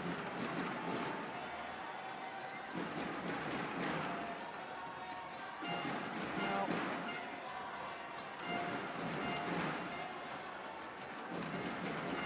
he's fought bravely, there's no question of that.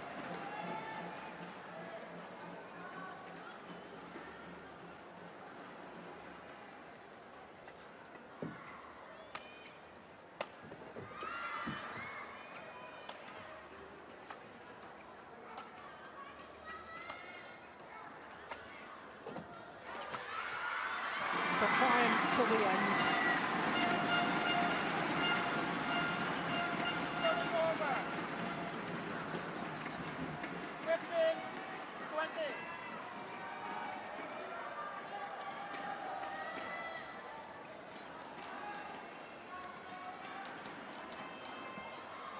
Well, prior to this Indonesia Open, Sonny Dwi Kunchoro had never been past the first round exit in a Premier Super Series event.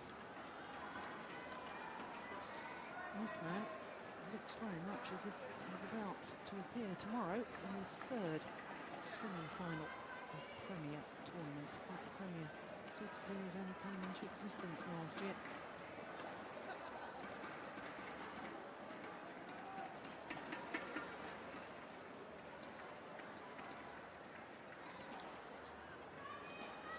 Match points for DPU.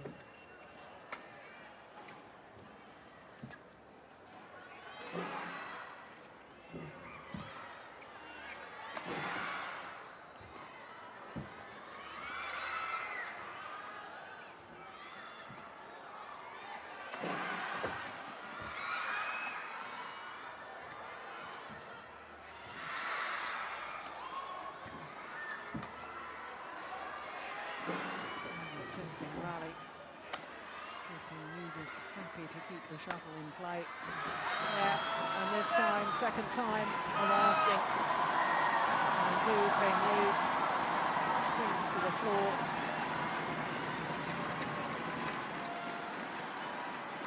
52 minutes to defeat the qualifier. And former champion as well, of course, Sonny Du. Well, the crowd show their appreciation for a man that has shown last week in this that he's far from finished as far as his international career is concerned. But I think today's match, his 11th in 10 days, was just one match too far. Well, what a delight it is to see Sonny Dui Kunchoro playing well again, back competing with the best. The victory today for the number 8 seed, Du Pengyu, 21-14, 21-15 in 52 minutes.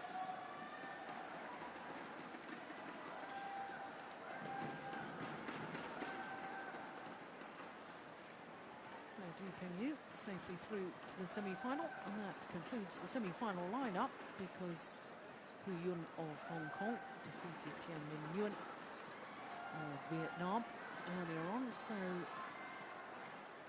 wonderful to see 4 different nations represented at semi-final stage for tomorrow. Top half of the draw, Ashia Parupalli of India against Simon Santosa, the only home player left in, and the bottom half of the draw, as we've just seen, Du Pengyu safely through, and he'll play Hu Yun tomorrow.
So, 4 of our quarterfinals have been completed. Next, all guaranteed Indonesian success because it's all Indonesian mixed doubles, and Marcus Guido, very busy man this afternoon because he's already played in his men's doubles and already won that with Indra Setiawan. Now he's playing mixed doubles with his sister Pia Bernadette, and they're up against last year's beaten friends Tantowi Ahmad and Liliana Natsia.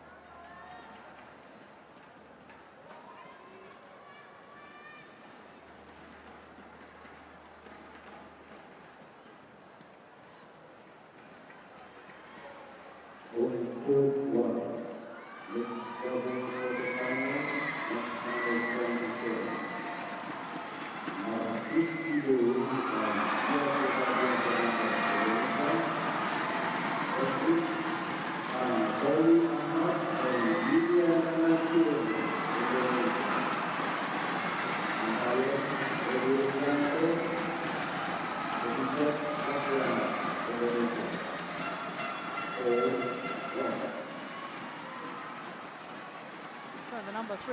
there they are, throwing some souvenirs to the crowd. And that's it.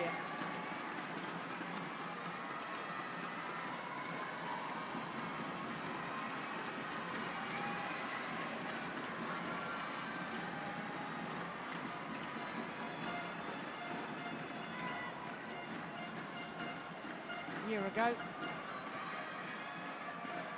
this was the end of a very, very successful run of tournaments for this Indonesian combination. 4 consecutive finals, winning 3 of them, and then lost here in the final to the now world champions Djarum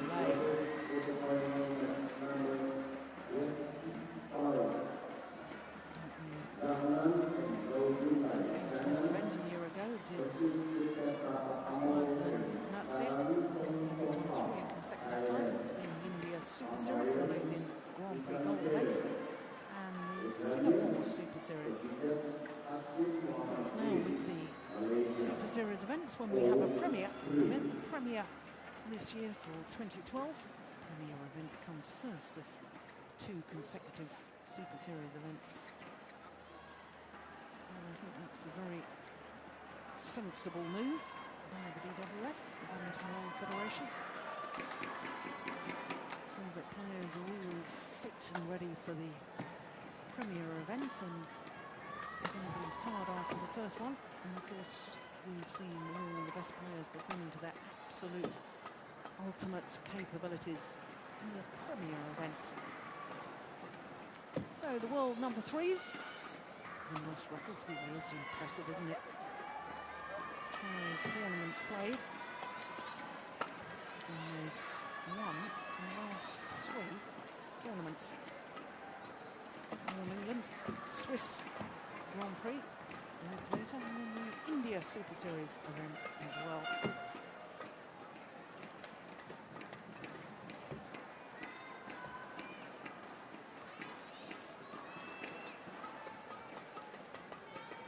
For the brother and sister, Marcus Kido, 27 years of age, Zebedee Bernadette, 23.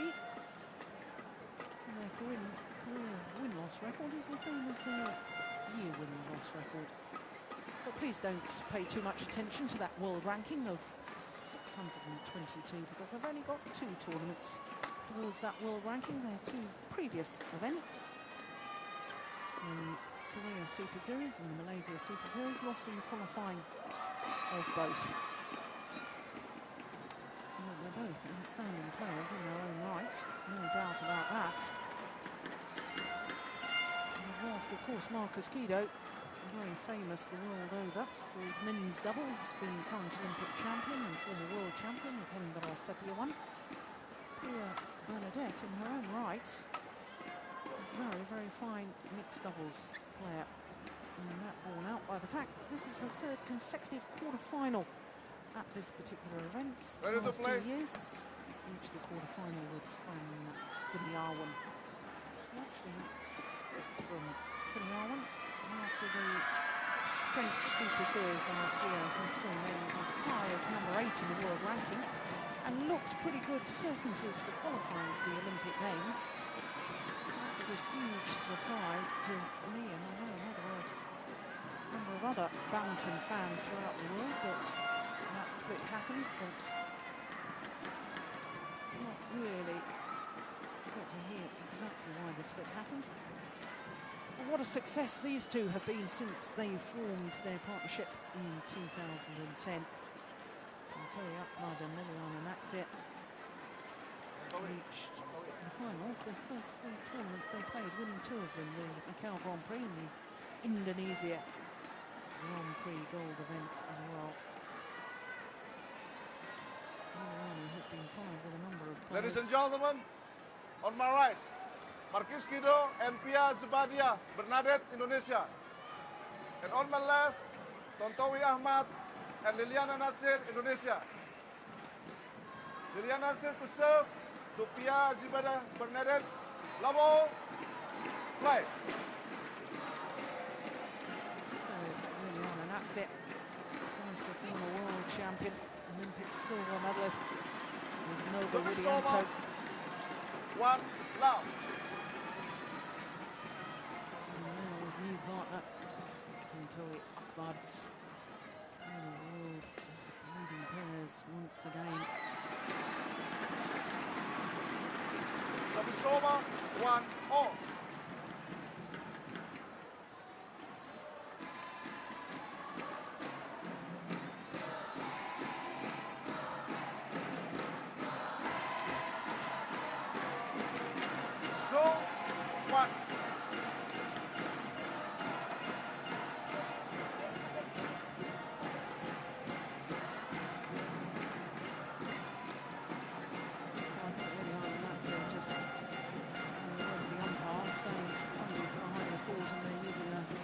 On their camera, it's disturbing her a little bit. 4, 3, 1. Both Pia Bernadette and her brother, independent players now. Independent of the National Federation here in Indonesia, PBSI. And therefore both pairs have got their own coaches. Sitting behind the court, of course, this pair 5, 1. still playing under the umbrella of PBSI. Service fault called. Racket not facing in a downward direction. 2, 5.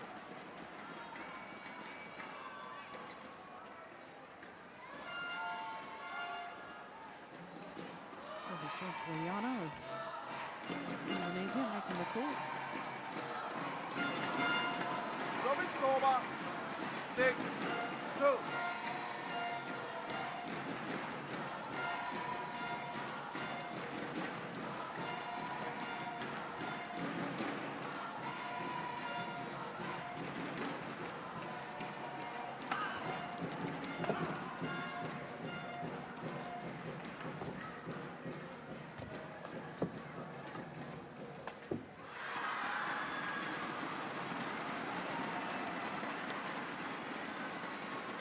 Service over. 3, 6. This pair having to qualify for this year's Indonesia Open.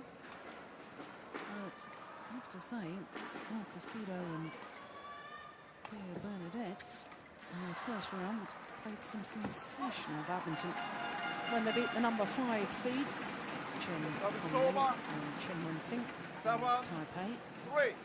In 2 straight games as well. I was very, very impressed with them.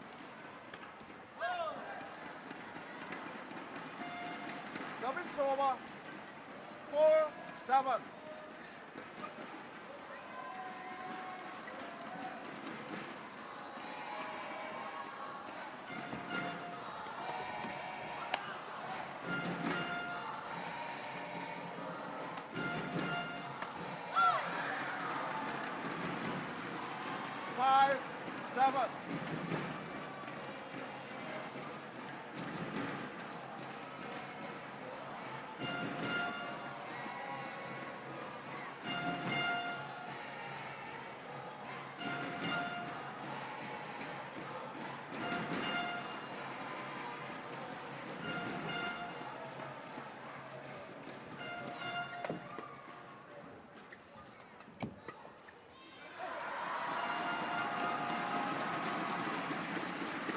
Service over.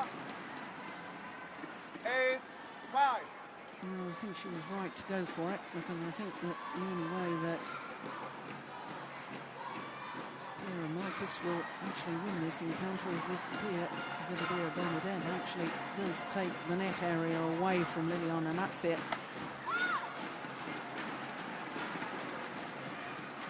Service over.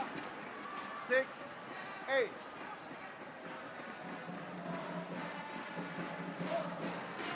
Service fault called. Service over. Yes, both players, both men have been faulted.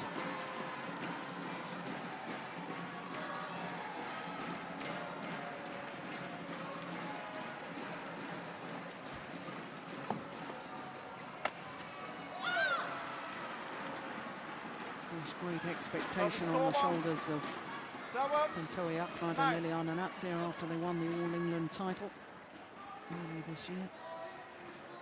Lots in the media here in Indonesia about their hopes for them for Olympic medals.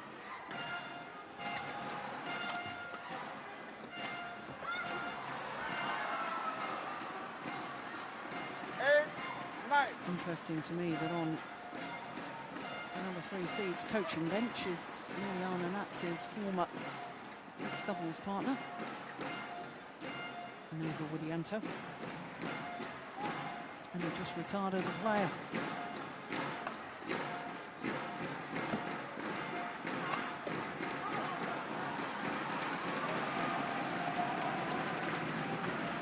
Service over. 10-8.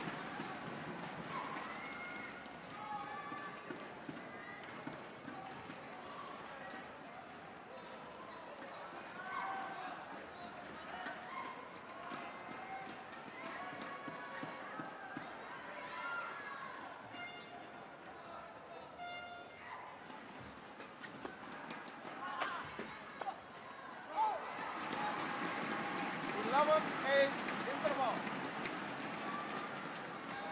So a 3-point advantage. The number 3 seeds at the mid-game interval. Only 6 minutes of play.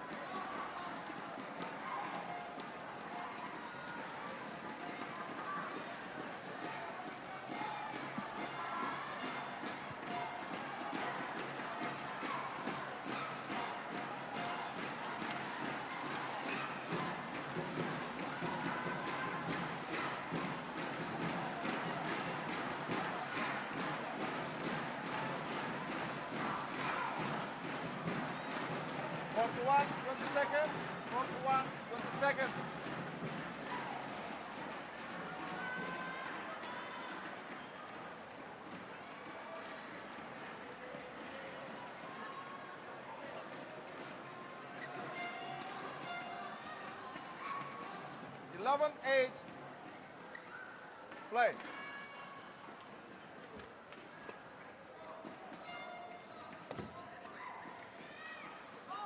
That's good judgment. It's well long. 12-8.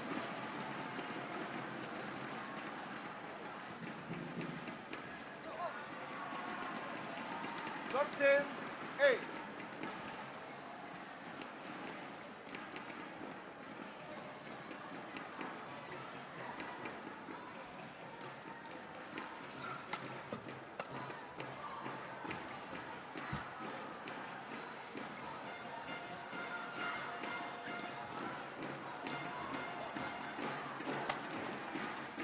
Oh, my goodness. Oh, that was an adventurous shot to try. Oh, if it worked, it would have been an outright winner. Trying to turn the defence. And he knew immediately it was going to go wide. And the number 3 seeds now on a run of 5 straight points.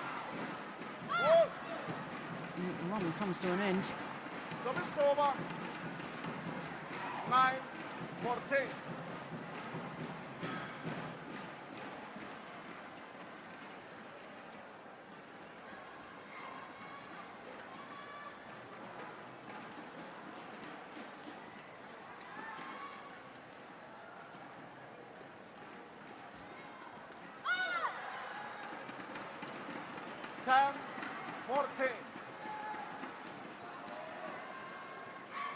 We've seen some very short rallies.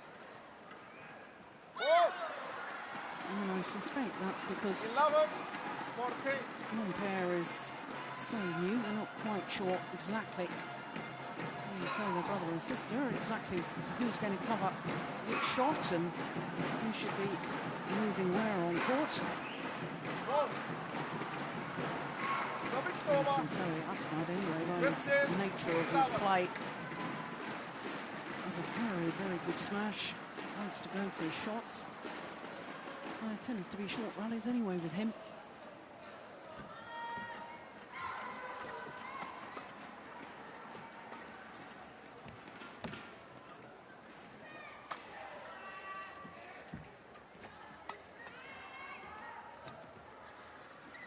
The longer rallies of the match. Service over. 12-15.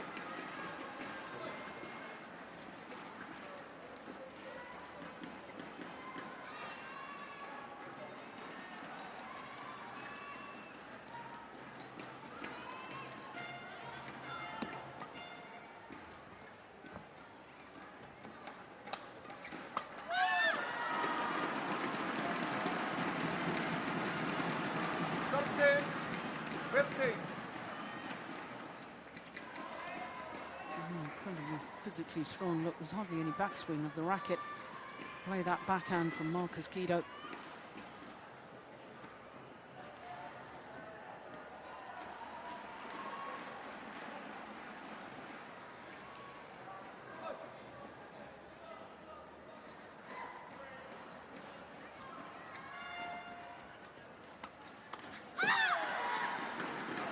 Well, close the gap to just one solitary point.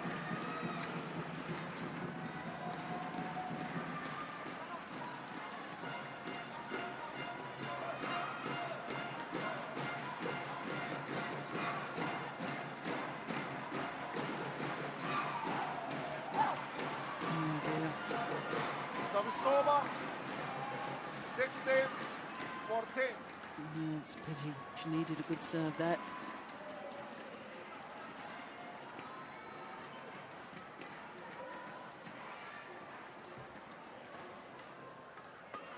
Ball. 17-14.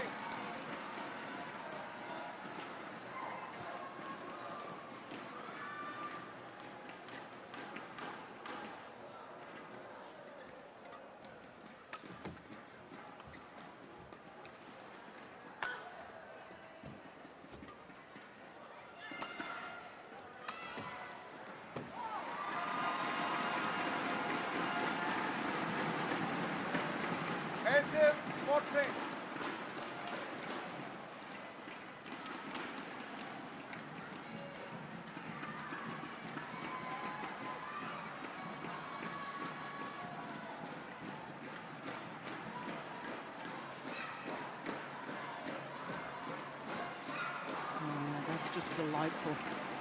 19-14.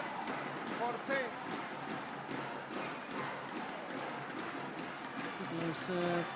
Knew where the third shot was going to be.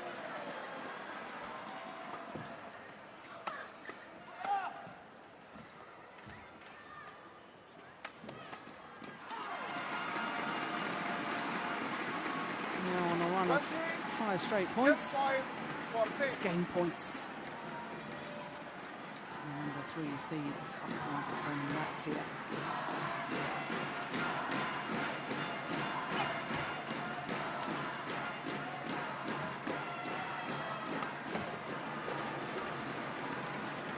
Service over. 15-20.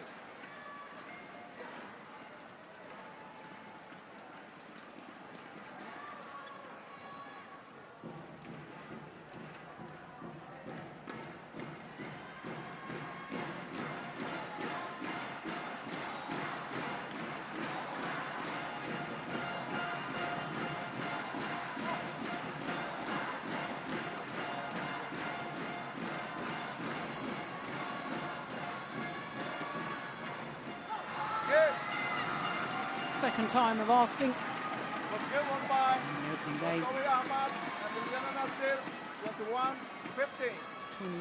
21-15 confirms the umpire. 14 minutes of play.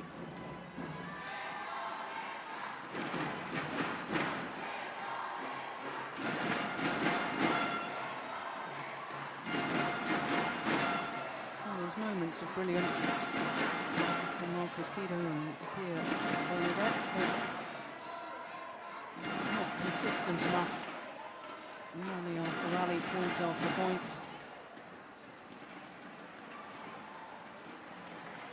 Cumulative pressure on the world number 3s.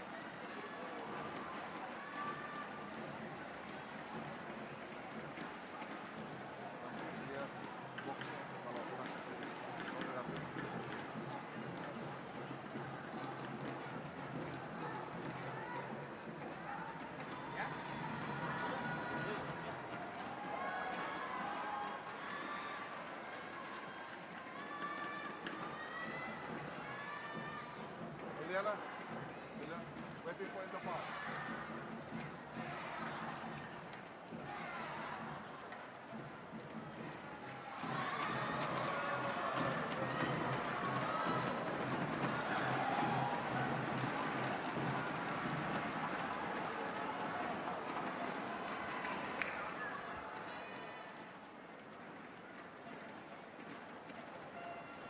Court 1, 20 seconds. Court 1, 20 seconds.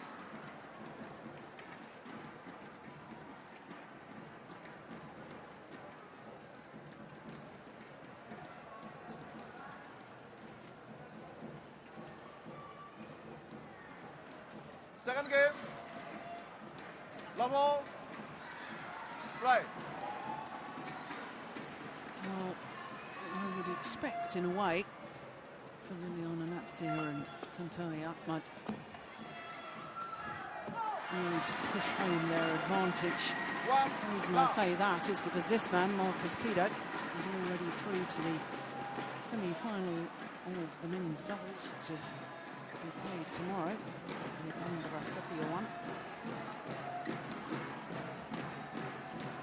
we'll have to play against the number 2 seeds, JJ Sun and Leon Day.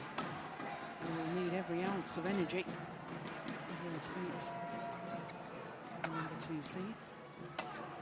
So just how much energy he wants to pour into this mixed doubles, that is a possible question mark in my mind. The only thing I would say is that Marcus Kido is such an exceptional player. He has such incredible wrist strength and produces shots from winning shots from nowhere, really. He has the capability, without putting in too much effort, actually to win matches. He certainly did in their first round. Mixed doubles here, having qualified.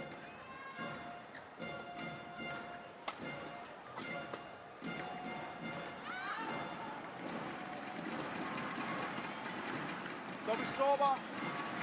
1, 2.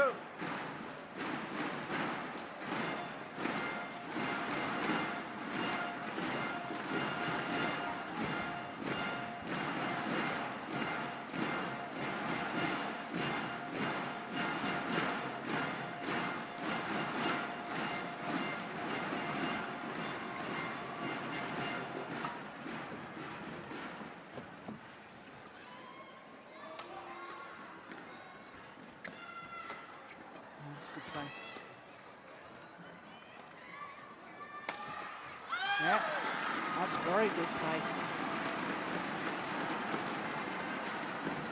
2 all. Now, what I've seen so far this week, I have to say I'd really like to see Marcus Kido playing a little more mixed doubles. 257.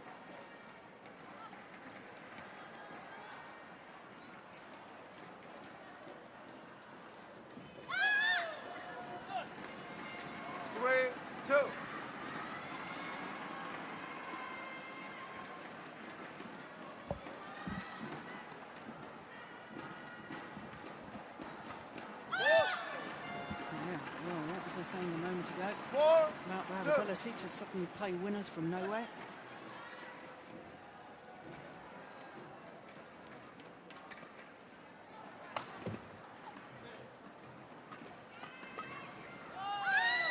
Yeah. 5 straight. 5-2.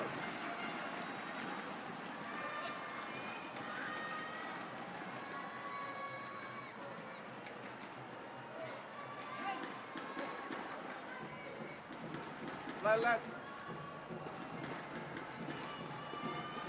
Seeing he wasn't ready. Kido will have to serve again. A bit of mind games going on here.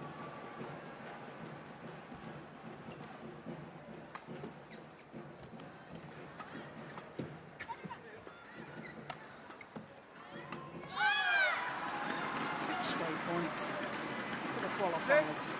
6-2.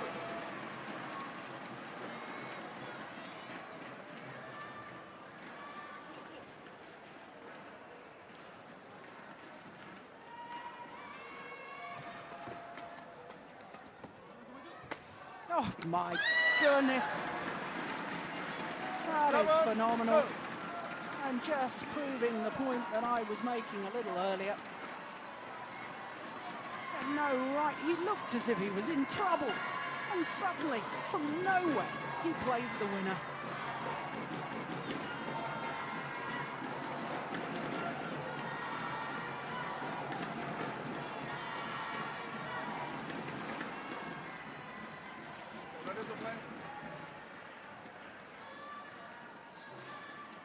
Blows my theory out of the water, doesn't it?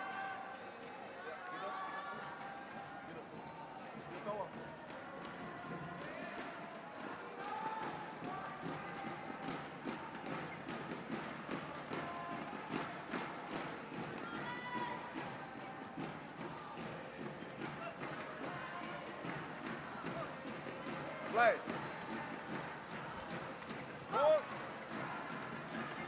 Return of serve. Service over. Brings that one to an end. 7.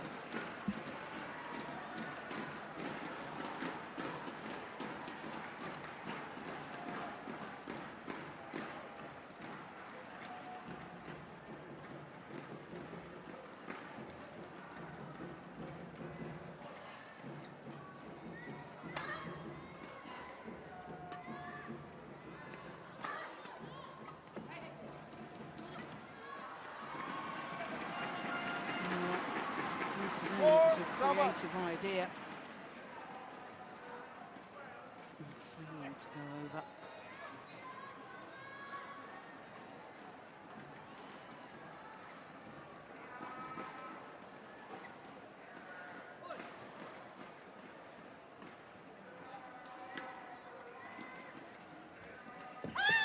That's a good return. Enough pace on the shuttle to make it very awkward to Lilian, and that's it.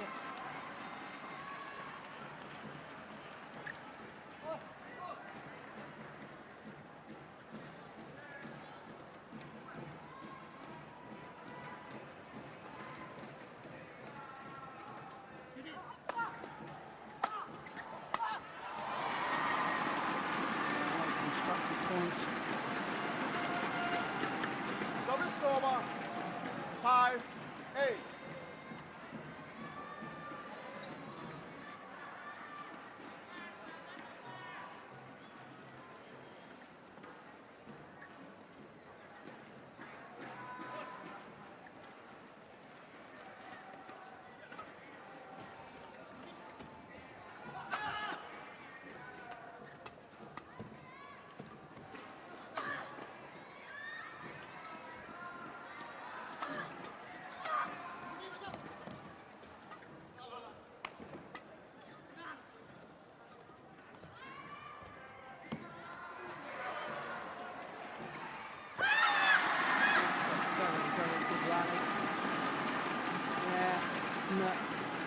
Determination. Over. Zebedia. 9-5. There's little signs to me. That final error from Lilian, and that's it. I think she's beginning to get a little frustrated with this. Liliana.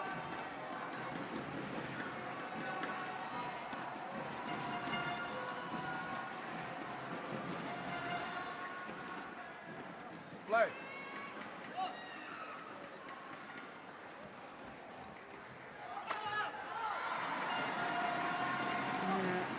I've watched Santoya play with Lilian, and that's it. There are occasions where he does go a little bit of walkabout, loses his focus and his concentration, but I have to say on this occasion, I think it's just that their opponents have been outstandingly good.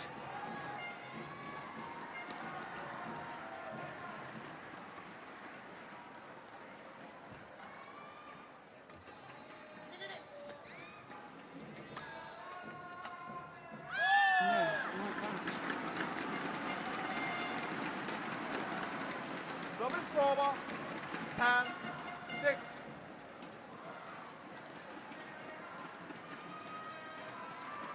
Once again, just using the strength of the forearm, wrist strength, driving the shuttle.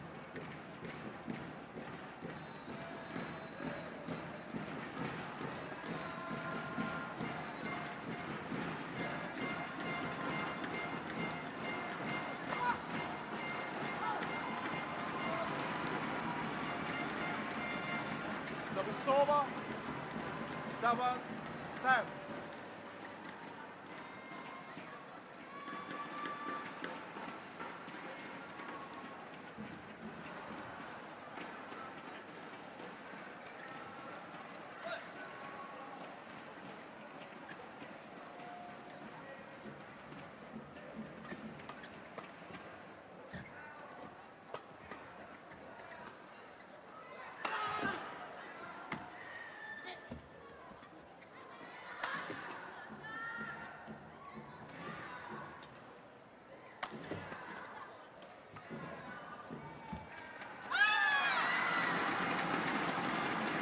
The high fives 11-7. between the two siblings. As there it goes, the mid-game interval with a 4-point advantage.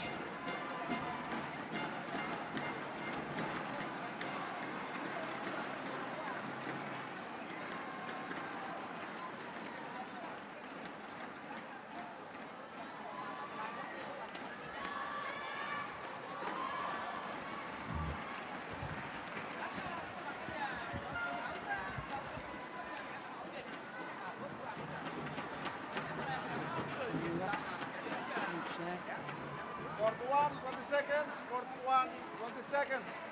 Seems very animated as a coach and very Ready to busy play? as a coach. Very similar to the way he played.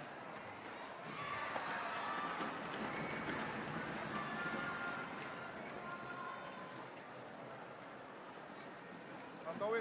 Tantowi.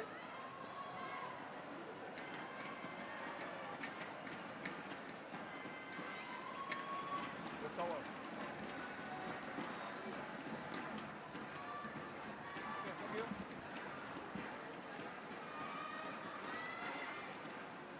Liliana. Umpire just putting the players right. They're in the wrong formation. And wants him to receive. 11-7. Play. A little 12, turn from 7. Lazio to her partner. Should I have left that? Would that have gone short?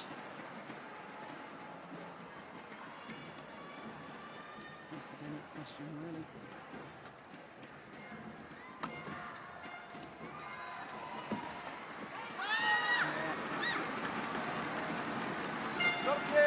Number 3 just don't know what to do tactically.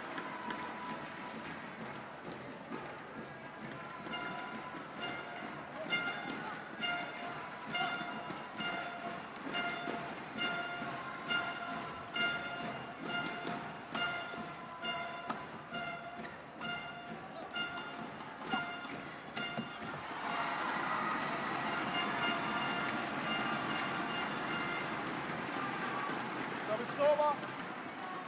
8-13. I know they are a brand new partnership. These two here. They've never obviously won a match playing together, and they've got the opening game. It's a first though, isn't it?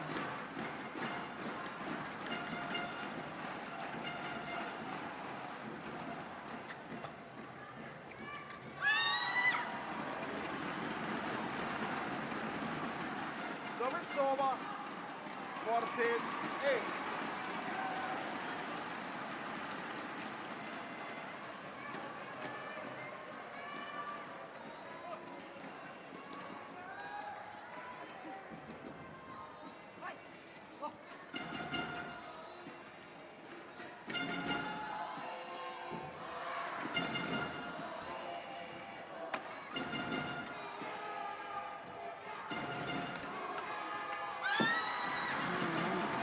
Creating something out of nothing. 15, Drive defence. 8.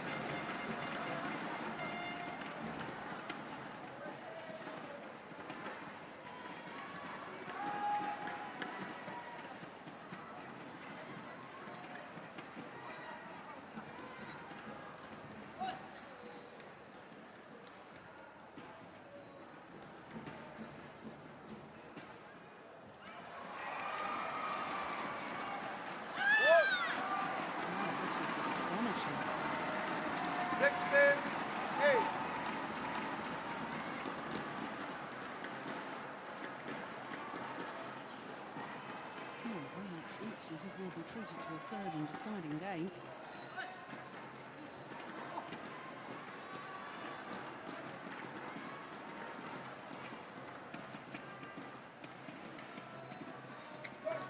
Service Service fault fault call. called. Service Struck above the over. waist. 9-16.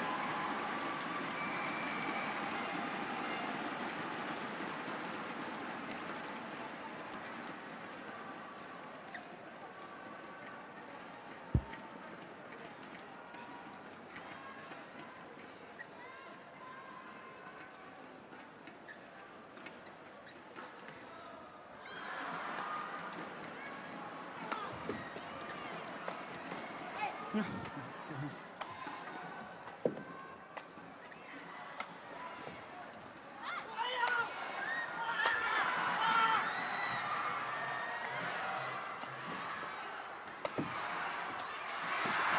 Great rally.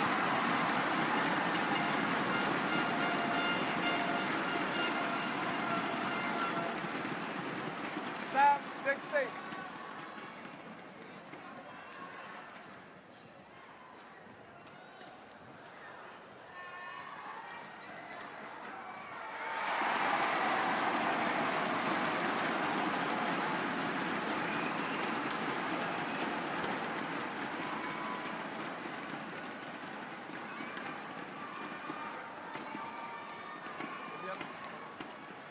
I'm sure there's an awful lot of mixed doubles players around the world Ready to play.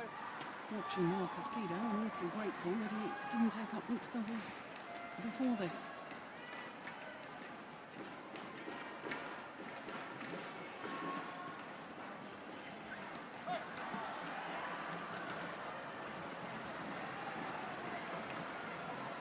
Play.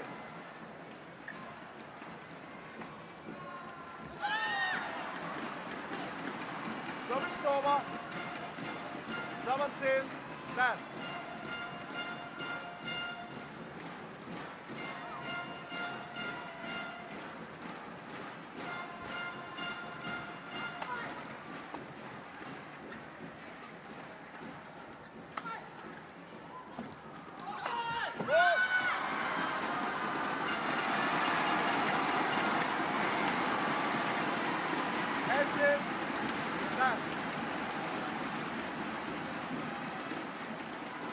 Oh, he's pulled out of position, doesn't know where to go, doesn't know where to hit the shuttle club.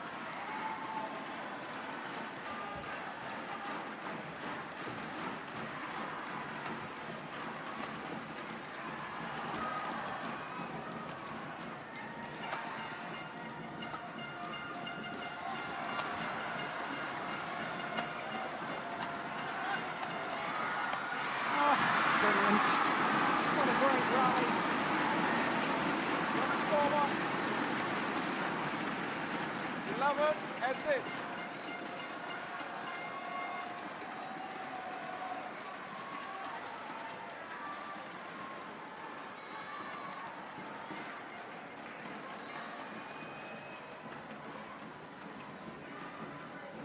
He's playing with a broken string there until it club. Ready to play.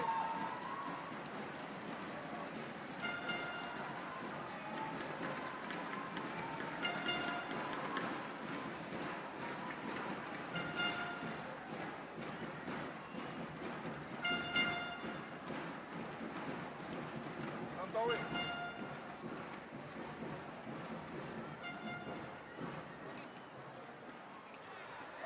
Yeah.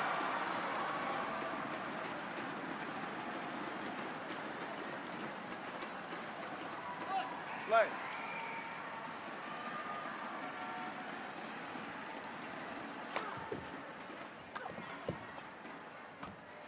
Hold. 12-18. Simply haven't been allowed to do enough of their normal attacking play in this second game.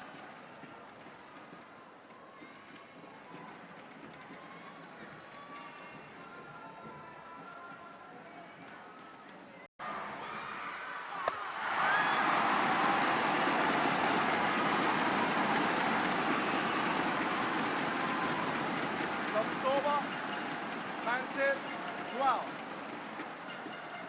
2 points away in the second game now, the qualifiers. As the number 3 seeds, who would have thought?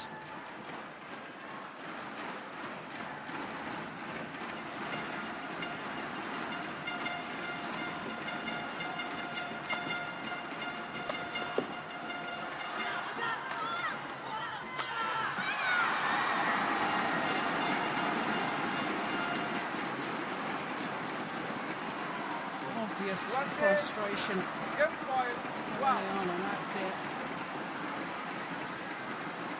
Need to ask why on earth her partner cleared across court. Played her into trouble.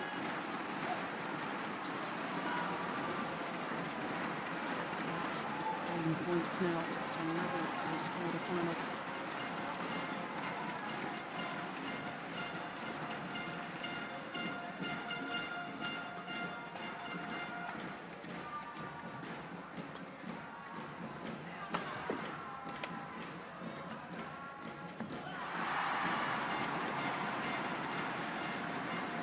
Over. 13, 20.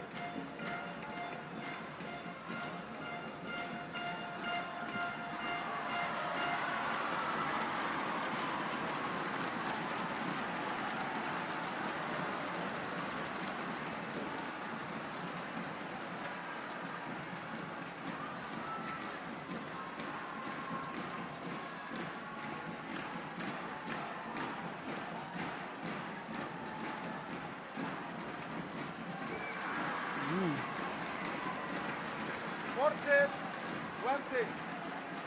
Got another 6 opportunities there.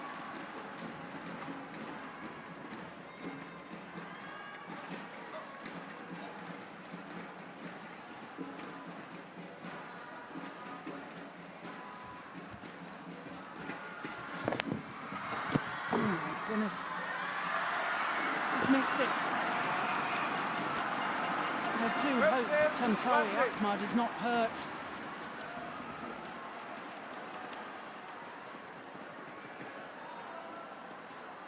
Dives into the... Oh dear me, I didn't like the look of that at all.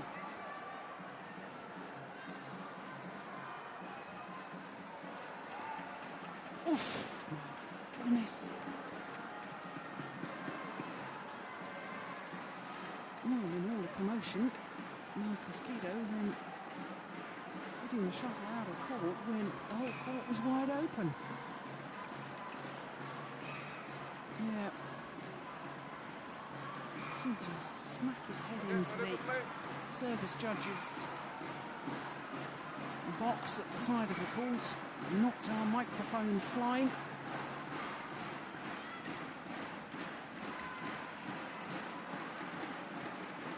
And another game point has come and gone. 3 of them.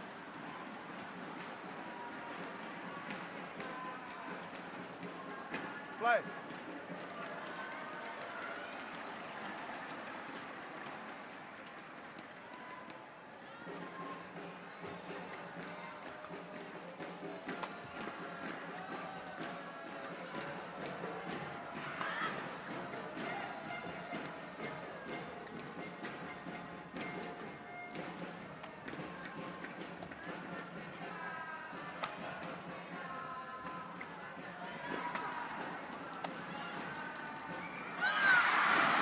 This time, they convert.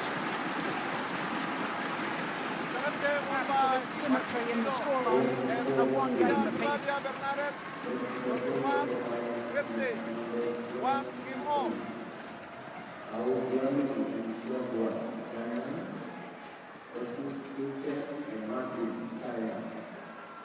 What was I saying after the first game? Marcus Guido. Possibly thinking about his men's doubles. And what do I know? Marcus Guido was outstanding in that second game.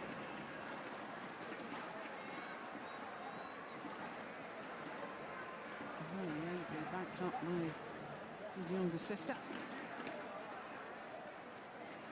There's no holding onto. Hoping to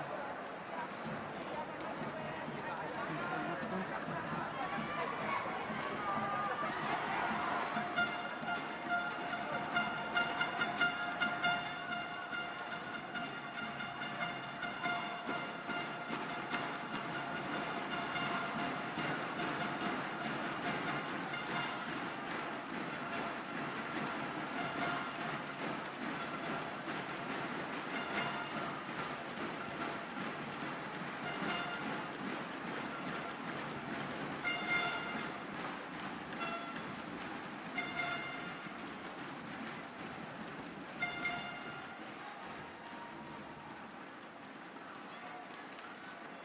Court 1, 20 seconds. Court 1, 20 seconds.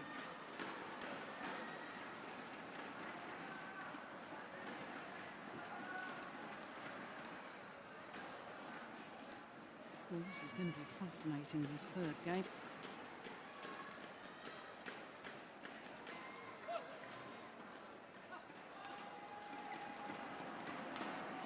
Final game.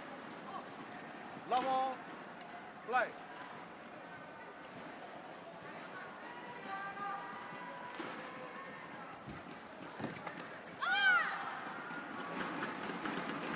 One, down.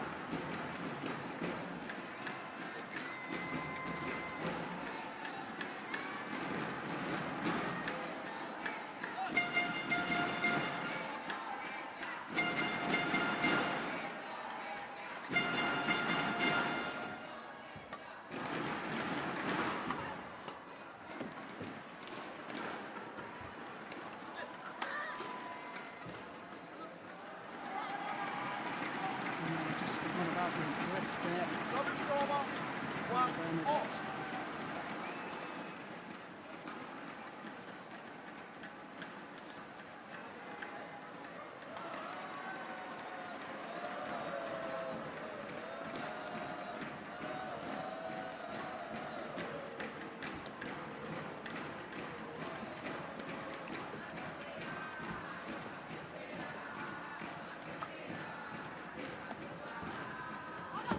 Just wide.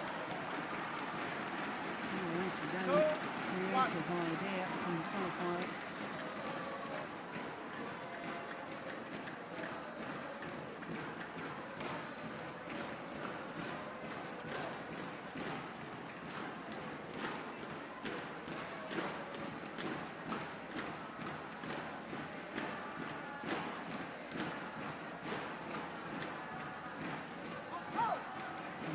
Turn just wide.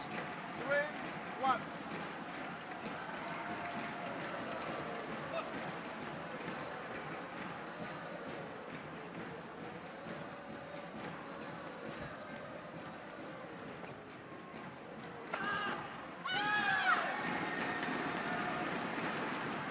Service over. 2, 3.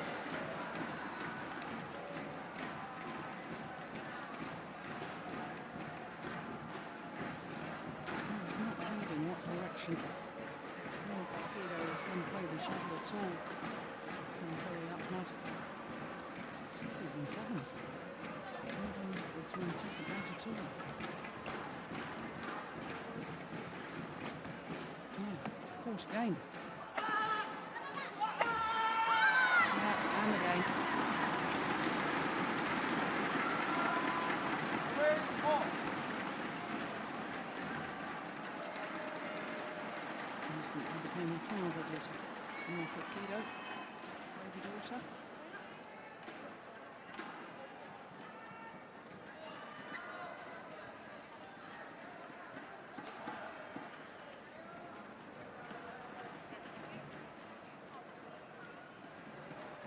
Play.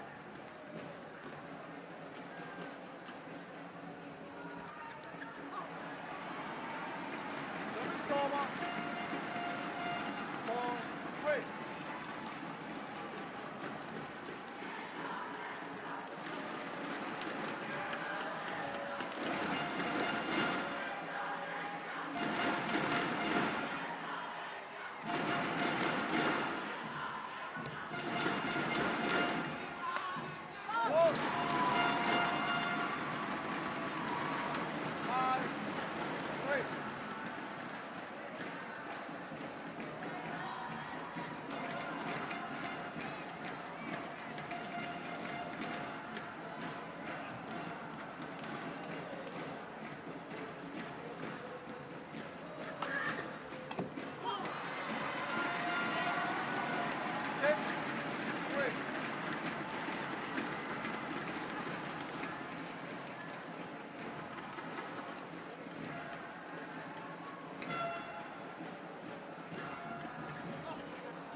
Oh yes, that's very, very clever from Tantoy Ahmad.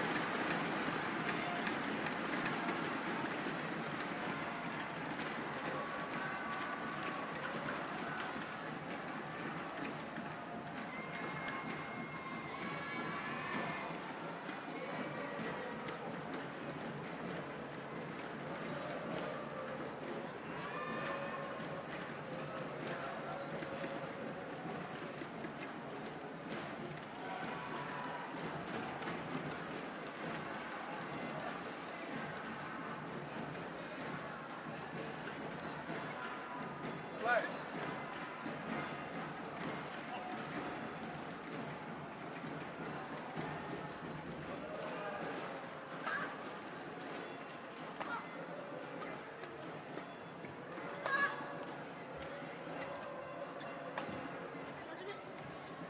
Oh, good net shot.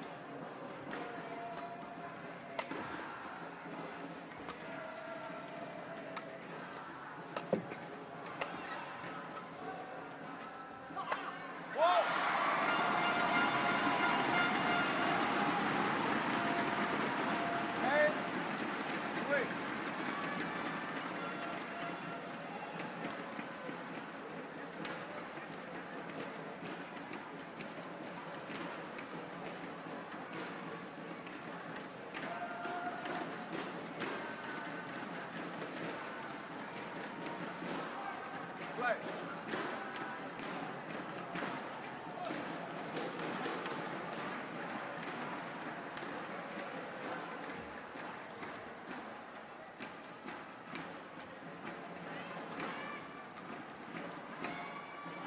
Just long. Very, very good judgment. Service over. 4-8. Super dear.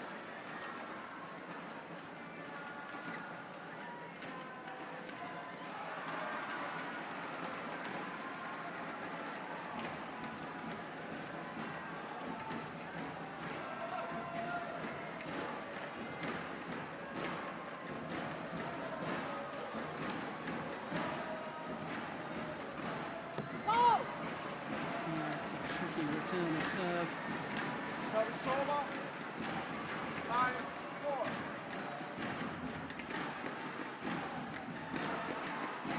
Turns the wrist at the last moment.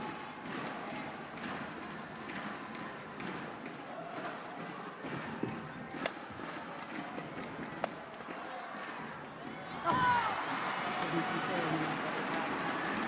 How late was he taking that back? Forwards himself with a little smile. Yes, that was an outrageous attempt.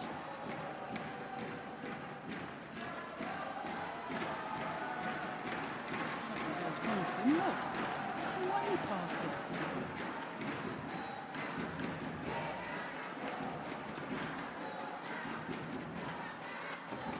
Oh, a 7-point advantage.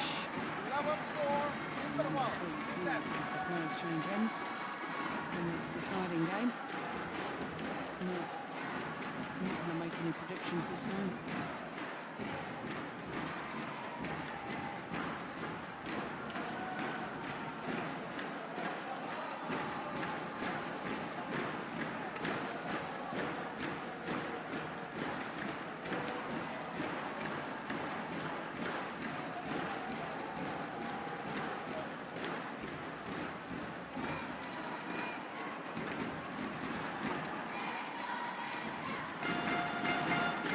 Forty-one, 20 seconds. 41, 20 seconds.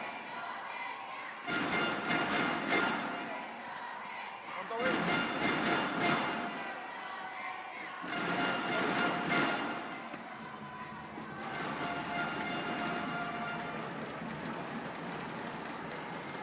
Yeah.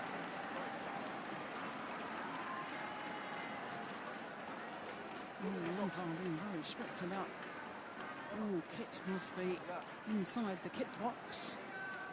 Thank you.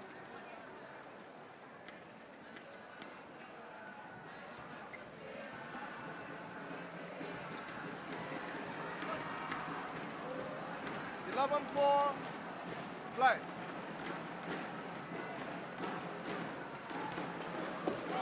And it's just wide. 12-4.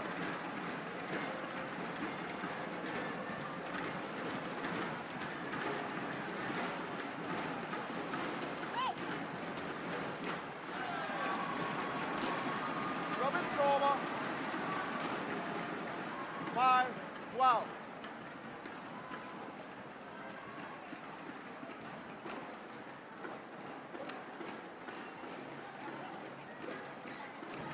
Liliana. Liliana. Yes.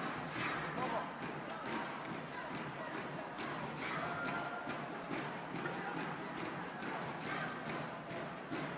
7 times now. But the Indians have got Liliana right. He's the coach is supposed to be receiving from. 5.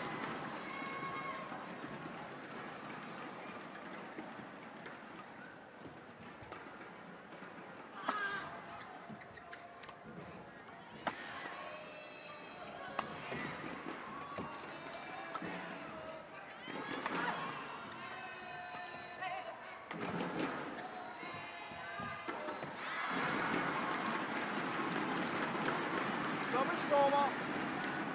6-13.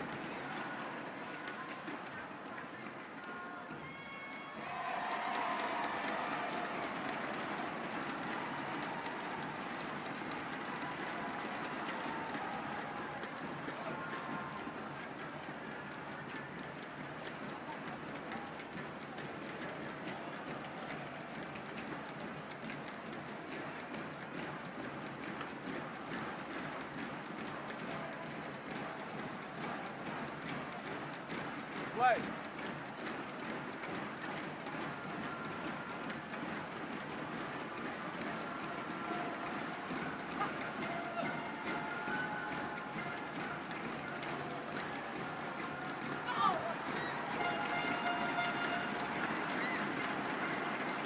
Service over. 14-6.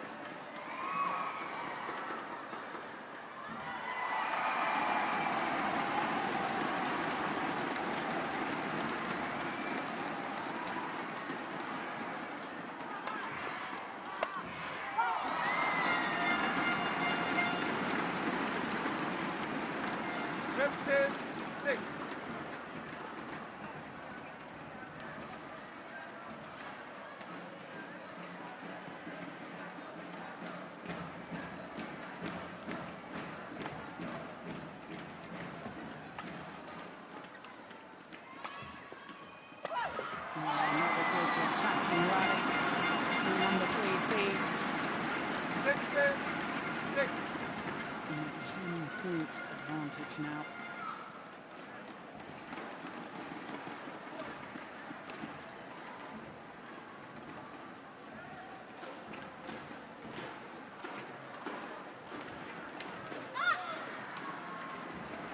Service over.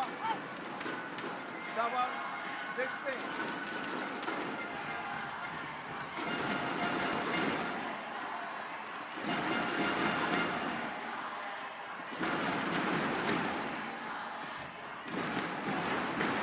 That's delightful.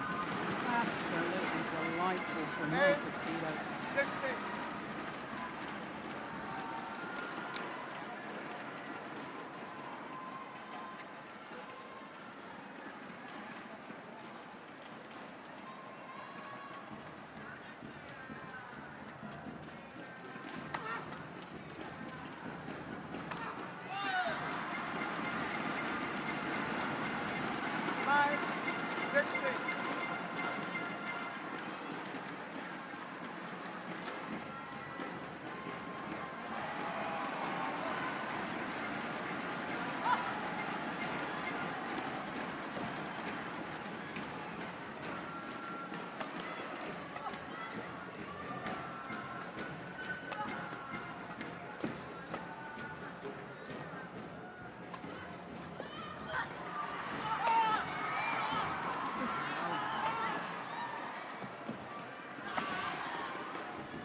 valiant efforts 17, by Marcus 9. Guido and Peter Bernadette. And even Marcus Guido appears to be running out of ideas now.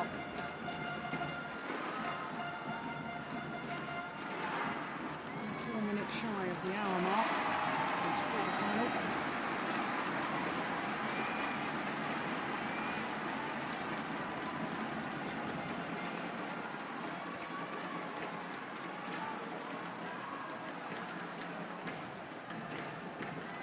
Play.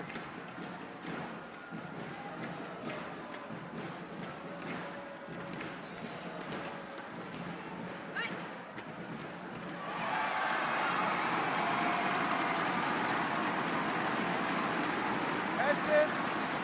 9.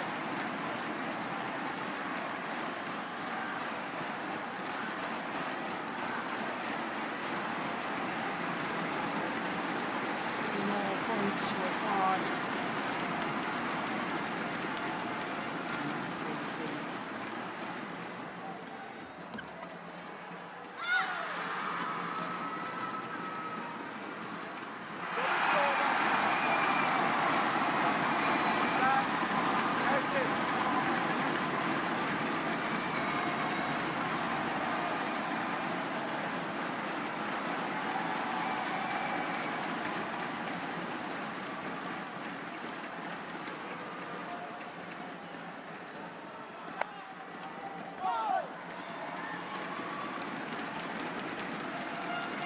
Resistance now. 19, 10.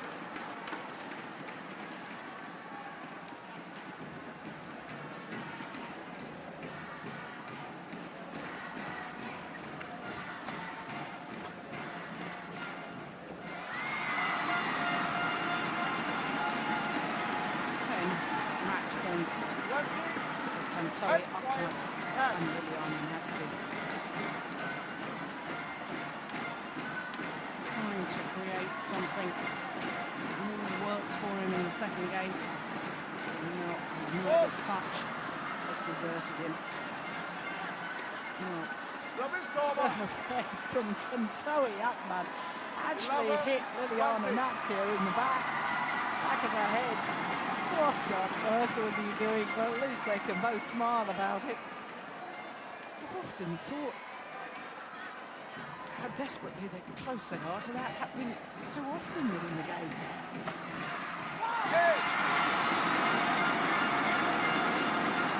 Semi-final berth confirmed. Emphatic third game. 21-15, 15-21, 21-11 in the decider in a match just 1 minute shy of an hour. And Liliana Nasir, 21-15, 15-21, 21-11.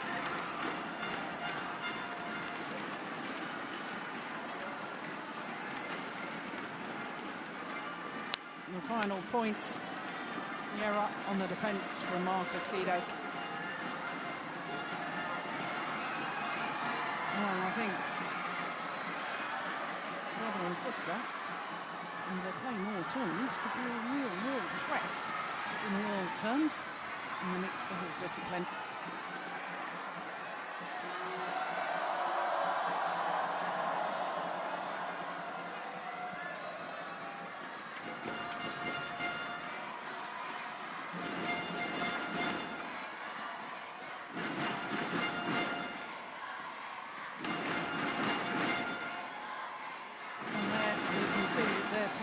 In tomorrow's semi-finals confirmed, and look at the top half of the draw because a major upset in the world champions Zhang Yan and Jiao Yunlei.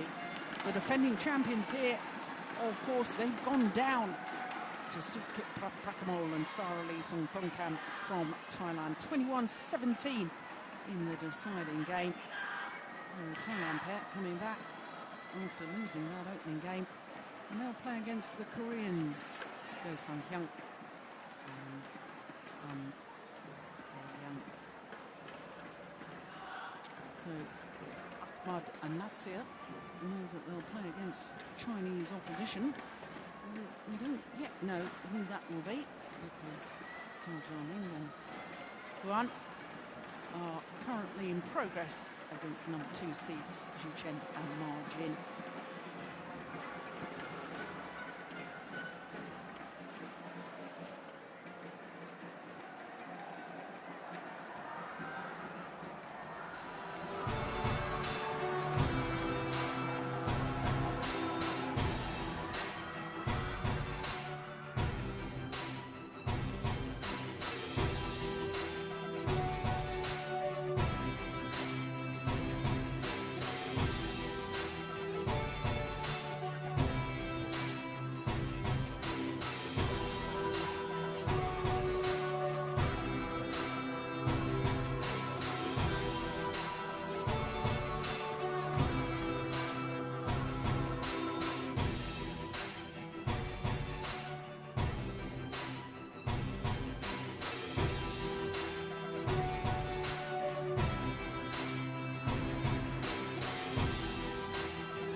So that's 5 matches completed this afternoon on quarterfinals day from Istora Stadium here at the Indonesia Open.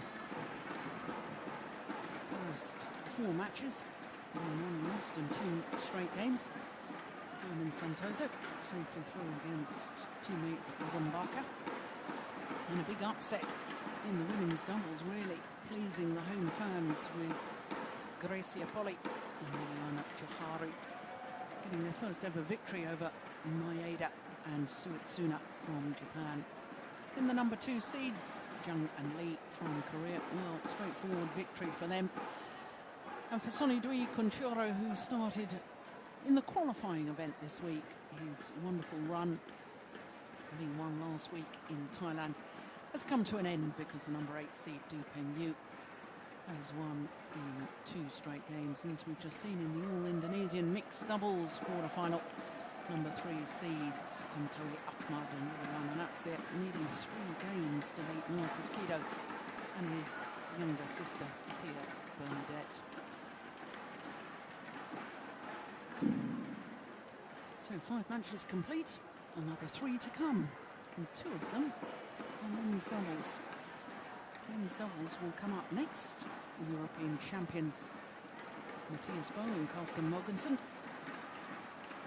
against last year's beaten finalists from China, Chai Biao and Guo Zhengdong. And then following that, we'll have women's singles, the last of the women's singles quarterfinals to be contested, and India's Saina Nehwal, who's been in the final of this tournament on the last 3 occasions, winning twice, but beaten finalist last year, Saina Nehwal, up against another Chinese player, Wang Shaoxian, today, the number 3 seed. And then men's doubles will finish off. Thai pair against a Malaysian pair. Malaysian top pair, of course, Hu Kian Kiat and Tan Boon Hyong.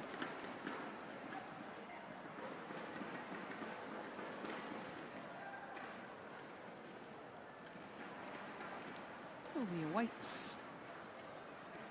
now for the next match on court.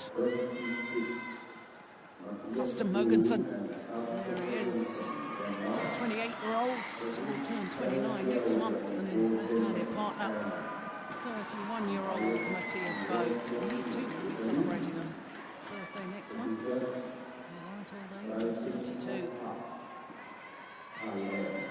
Their opponents, the number 5 seeds, Chai Biao and Guo Zhengdong.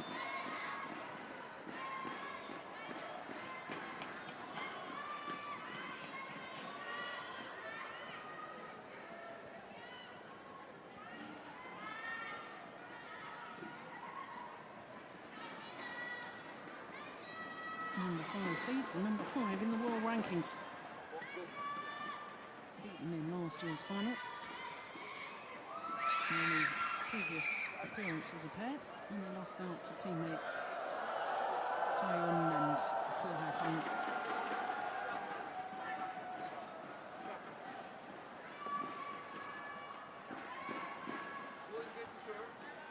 Some real attention now on our court because all matches on adjoining courts have been concluded.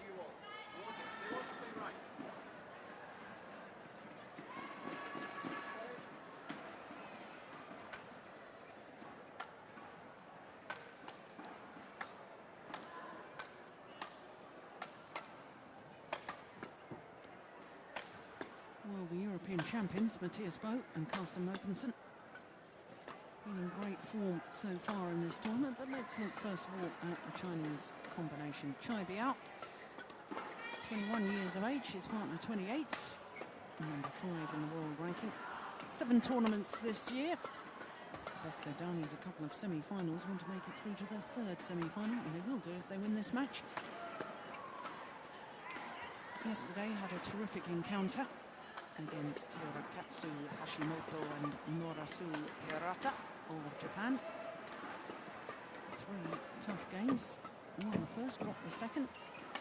Came back in an hour and 6 minutes to win the third, 21-14. So to their opponents, you can see from their career win-loss record, they've been playing together for some time, 8 years together, in fact. And 6-2. 3 tournaments played so far this year. This is their 4th in individual competition, that is. Won the European Championships. 3 tournaments in 6 months. That doesn't seem an awful lot to me. Well, if you're a Danish fan, that would be very sweet statistics. 3 previous meetings and all 3 won by Bo and Mogensen, and I can tell you all 3 have been won in 2 straight games, including that quarter-final earlier this year at the All England Championships.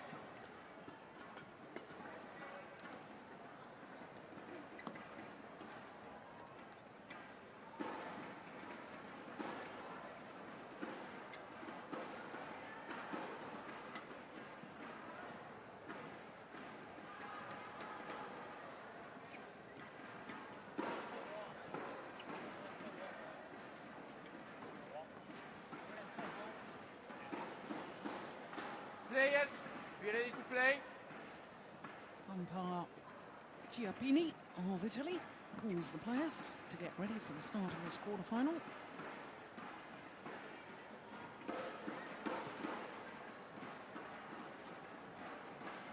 Go.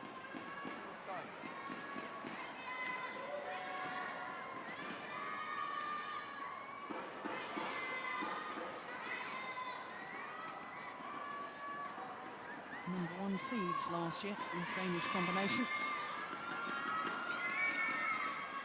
Lost at this stage of the tournament, quarter-final stage, lost out to Marcus Guido, who we've just seen in the mixed doubles, with his regular men's doubles partner, Arto.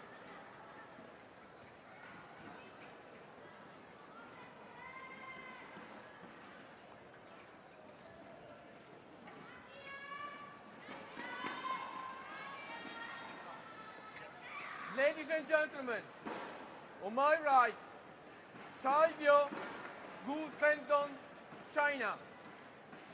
And on my left, Matthias Bo, Carsten Mogensen, Denmark. Matthias Bo to serve to Chai Biao. Love all. Play.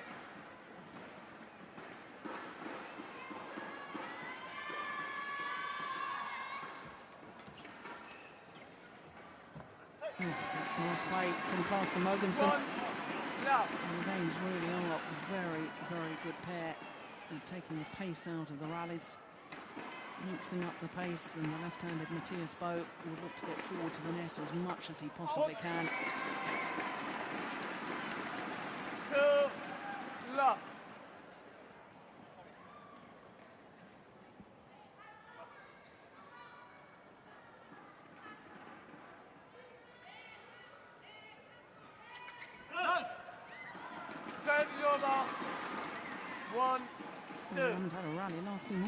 shots yet.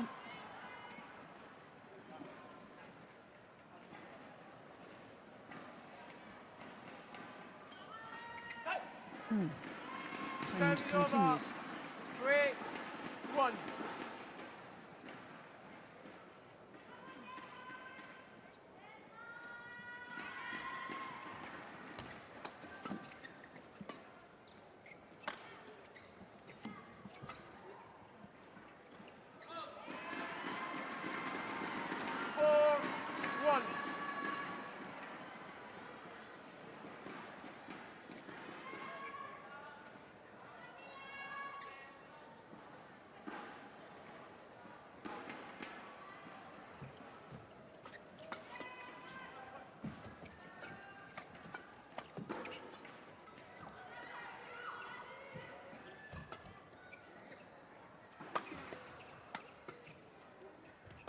This is more like it. Good rally. It's gone long. An excellent rally. 5-1.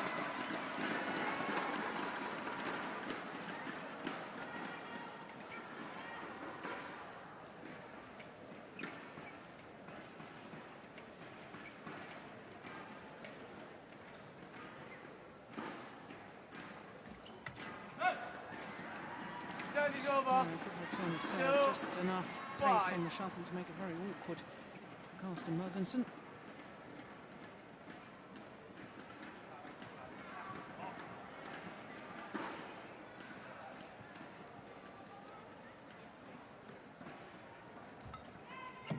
That's a good return of serve. Service over. He really is one of the world's best at the front of the court, Matthias Veit.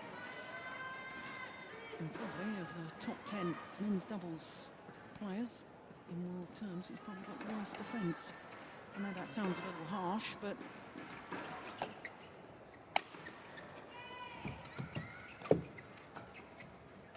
does seem to be found wanting too often on his defensive play.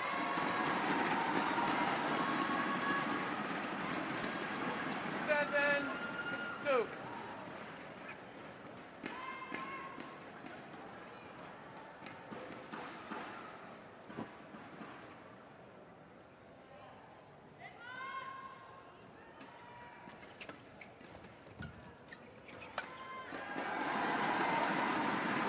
This has been an excellent start by the Danes.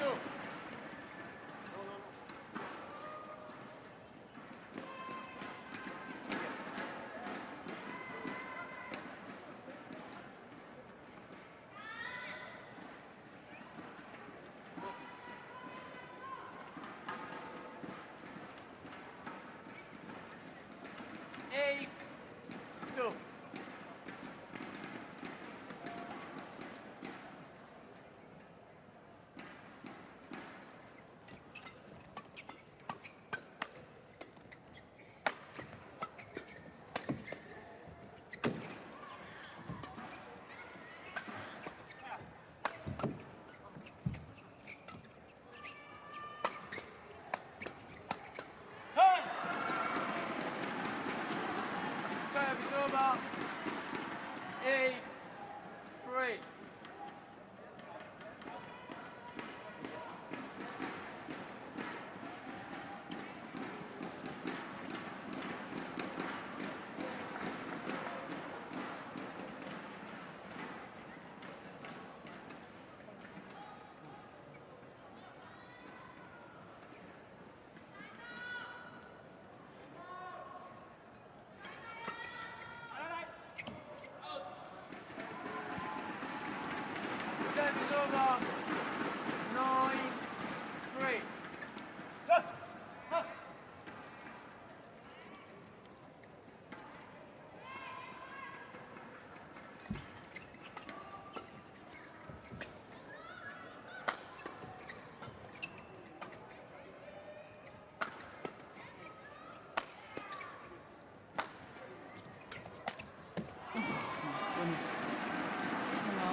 been spectacular had it have worked. His partner was right behind him, Chow. Be out.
As soon as the Chinese pair managed to get themselves on the attack, then the Danes look a little bit vulnerable.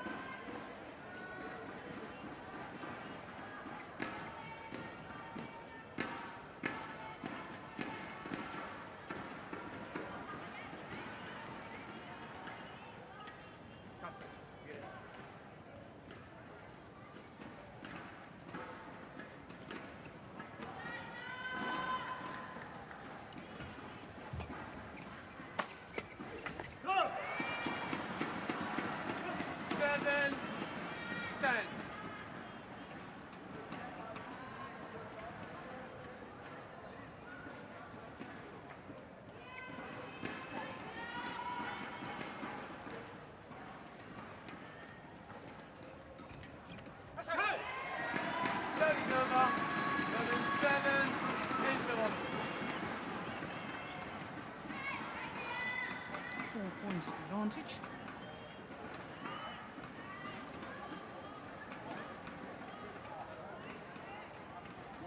And it really was the excellent start. Racing to the 8-2 lead. And the Chinese combination really started to react.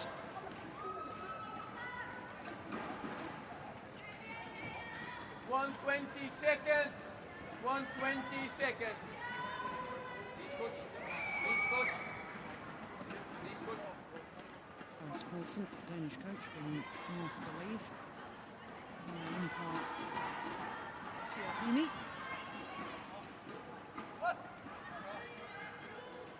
11-7. Play.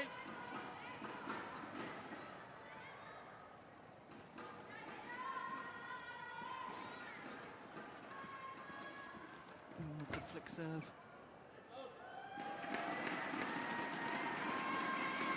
Twelve, 7.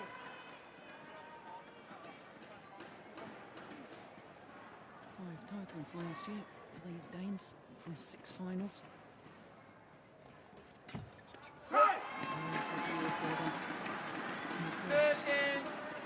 World number ones. It's been 32 weeks as world number ones between November 2010 and the end of June 2011. Leolet. Leolet.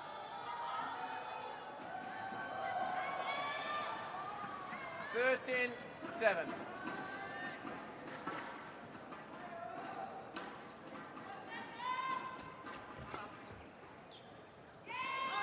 Now, slight hesitation from the team Spain looking down towards that sideline.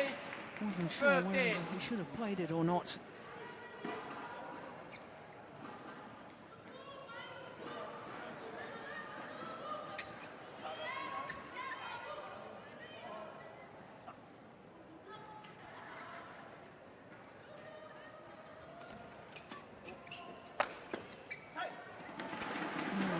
Back to the very short, sharp rallies. 14-8.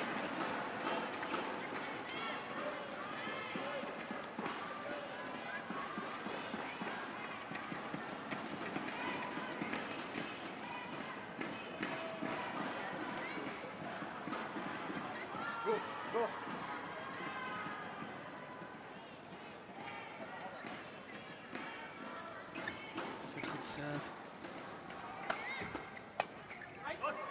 Yep, well, there's the frailty in defence that I was referring to earlier from the left-handed Matthias Bo.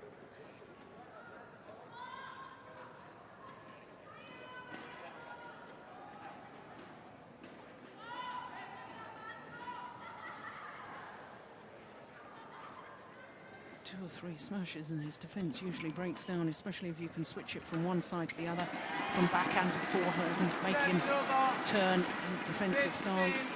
9.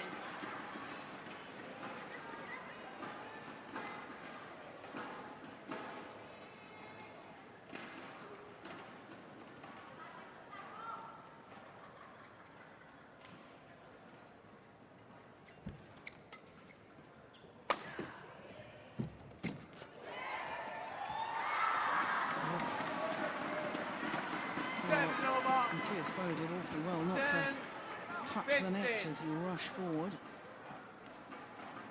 I don't think his partner was expecting Chinese pair to get that back. Didn't seem ready.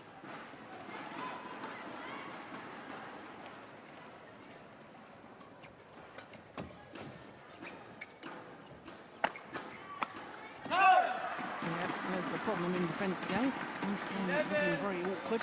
15.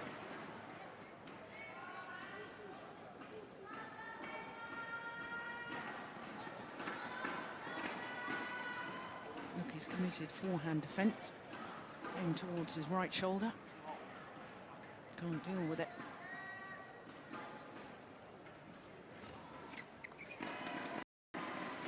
Service over. 16. 11. The problem is, of course, exploiting that weakness because he's so good at coming forward. He'll rush forward whenever he possibly can, and Carsten Mogenson's so effective from the back of the court. He's got great vision and great awareness, mixes up the pace so well. Yep, just like that.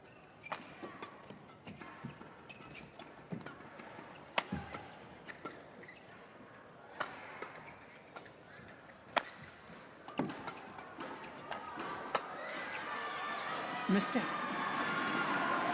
A real opportunity for Chai Biao. 17. 11.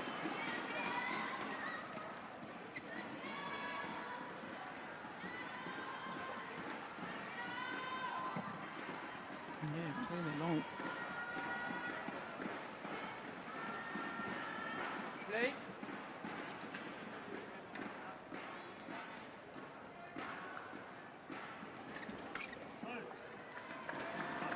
Service over. 12. 17.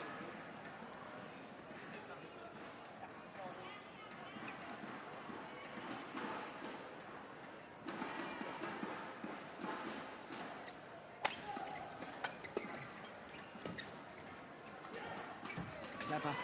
Very, very clever from Matthias Bo. 18. 12. Delightful change of pace. The disguise on the drop shot. Chai Biao left absolutely stranded.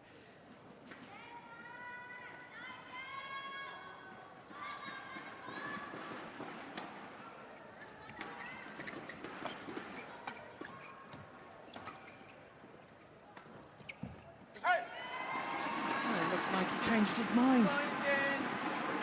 12. The net shot into the bottom of the net. I think he was had half an eye on his opponents rather than on the shuttle. Easily done.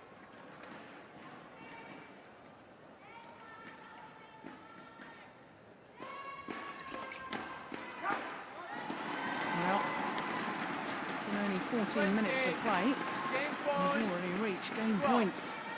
8 of them, to be precise.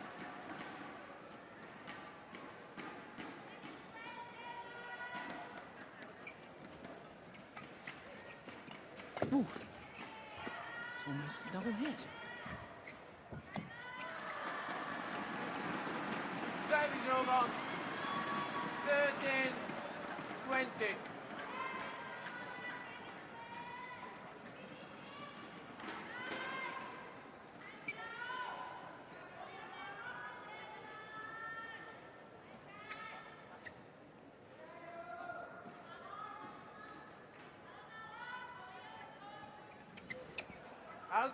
Game. No serve is short, and that error First gives game the won opening by game Matthias to the Berg, European Dr. champions. Ferguson, 21-13. 21-13. And just 16 minutes of play.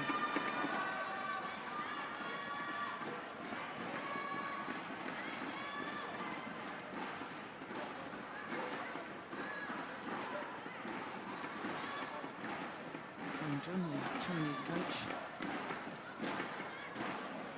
well, by his gestures, I would imagine he's saying they've got to bring their base positions further up the court.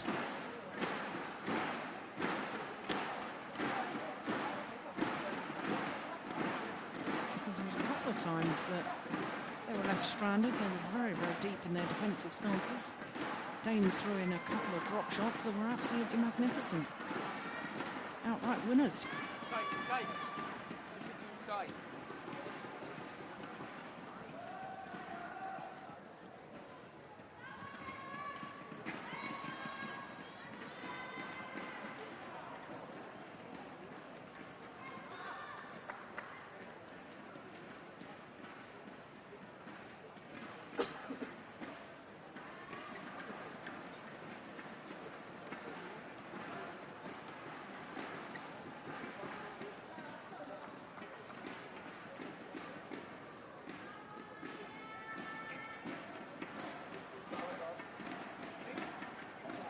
Person as usual, just using all of his allotted time. 20 seconds. Talk to his men. But 120 seconds.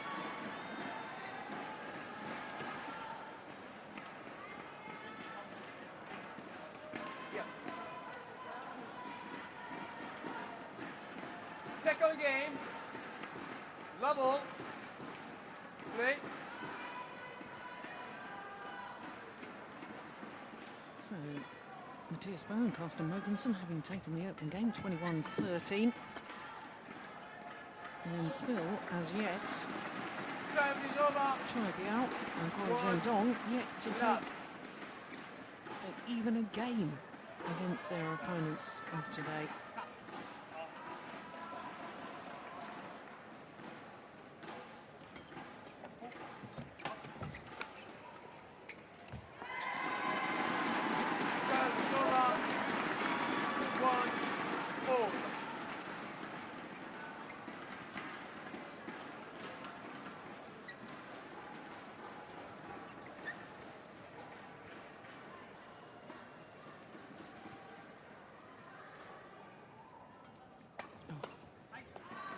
Wasn't deceived by the flick serve at all. In fact, Guo Zhendong wants to go and have a word with the service judge. Ask him to keep a little eye on Mogensen's serve.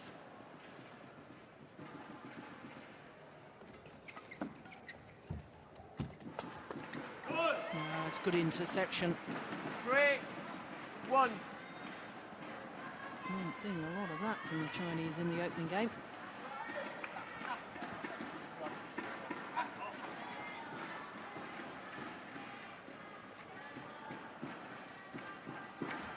Out.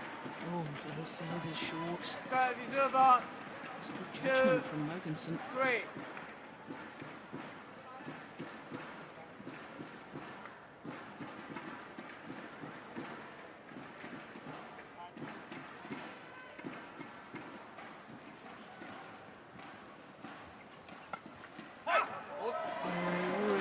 So good at that. All coaches always tell you in doubles, serve, return, and anticipating the third shot sets the tone of the rally. Well, quite frankly, with Matthias Bow, it finishes the rally.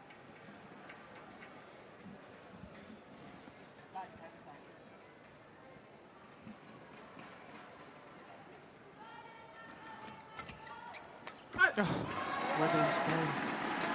Goodness me, he's sharp. 4-3.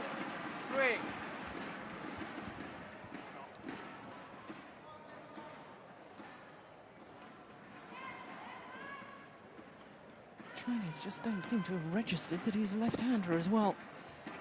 5-3.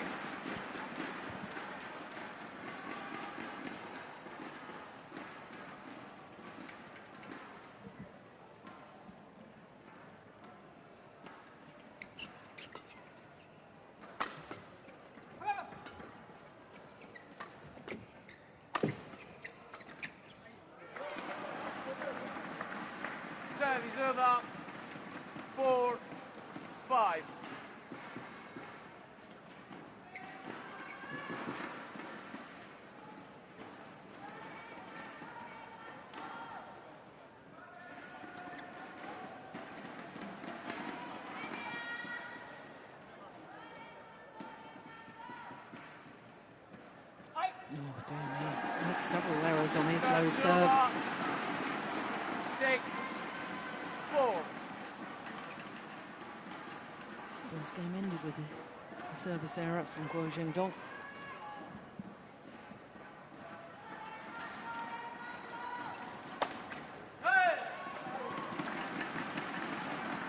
Service over. 5-6.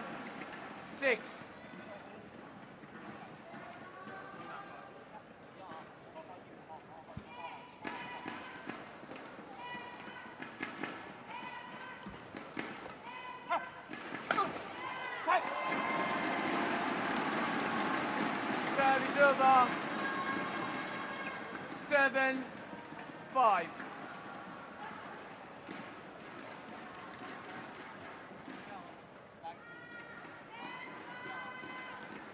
Angle more than power. Doing the damage.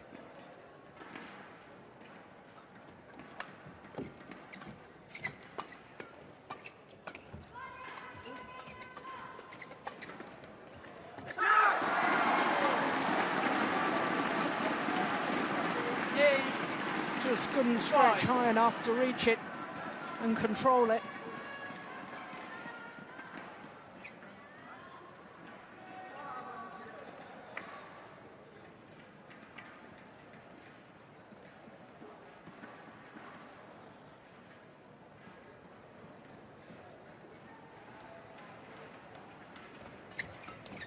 Oh, that's good again. 9-5.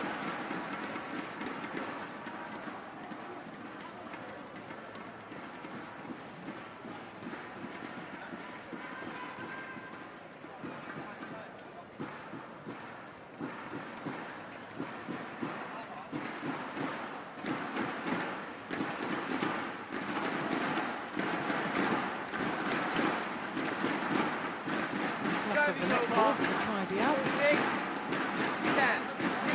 6-9. The umpire just correcting himself.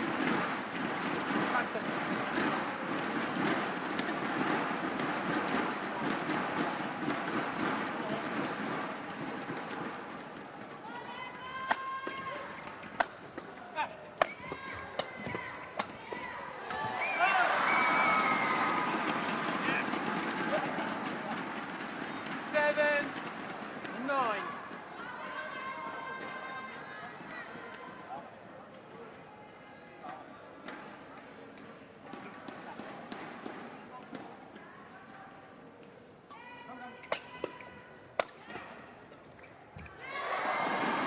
Well, this time, not up with the Danes. 10-7.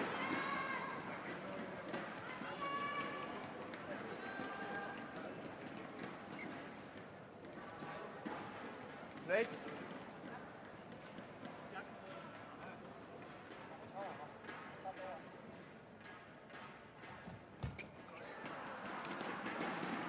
Silver.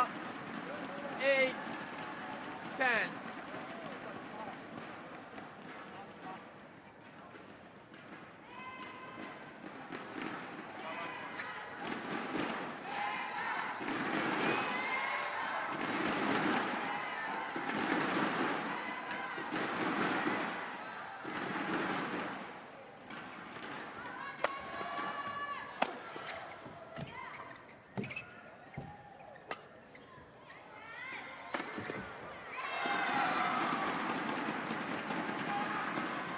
Nine, 10.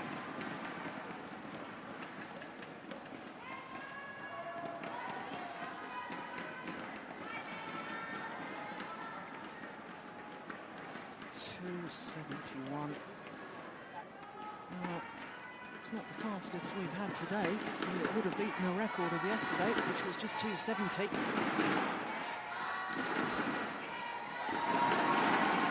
Service over. 11-9. Interval.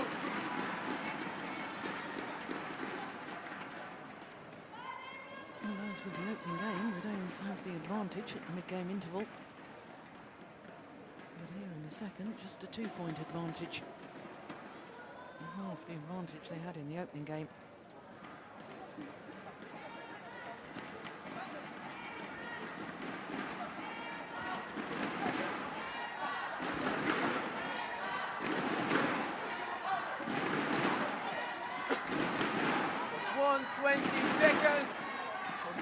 20 seconds. Please, coach. Please, coach. Please, coach.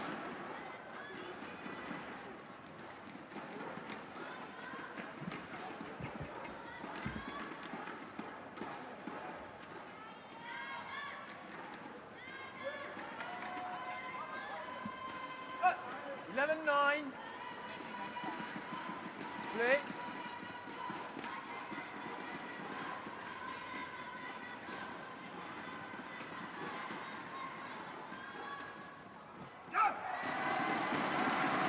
Well, desperately trying to get the shuttle away from Matthias Bow at the net.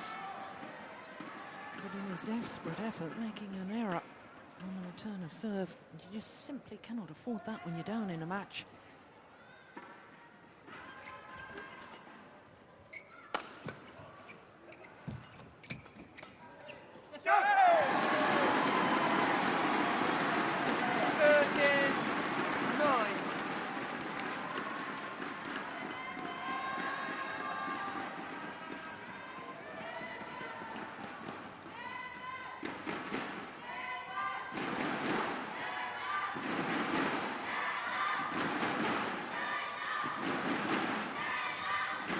That's superb.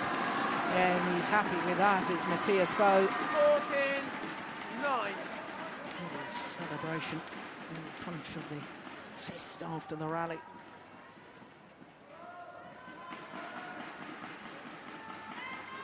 Oh, 5-point cushion now.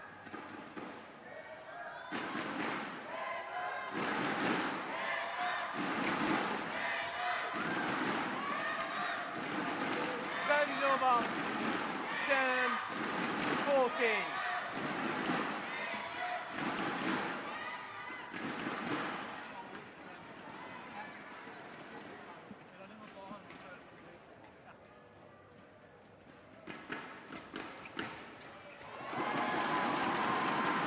Serving over. 15-10.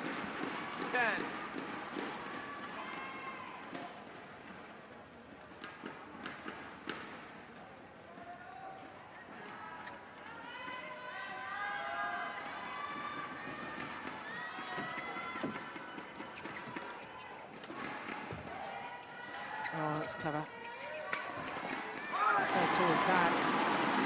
Steep, fast drop shot. You can hardly call it a smash from Master Mogensen. First the drop shot. And just clips the shuttle down there. No pace on the shuttle for Jai Biao to feed off. No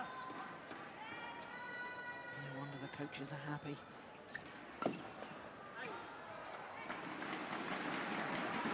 Serve is over. 11-16.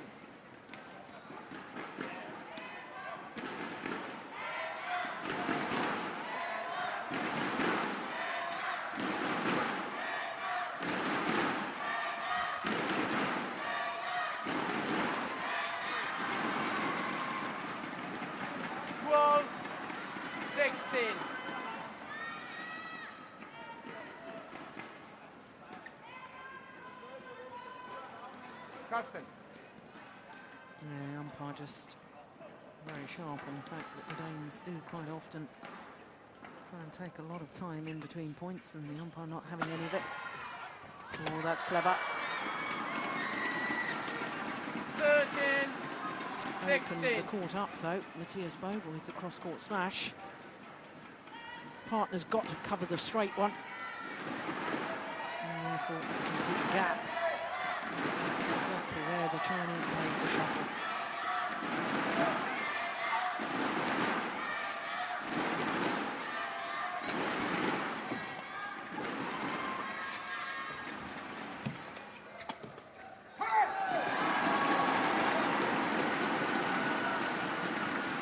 Service over.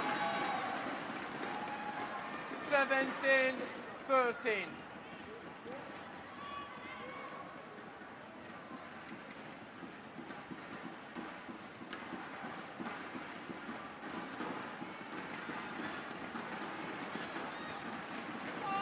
Service fault called. Like it not pointed Service down the over. direction. This is our service judge. 14-17.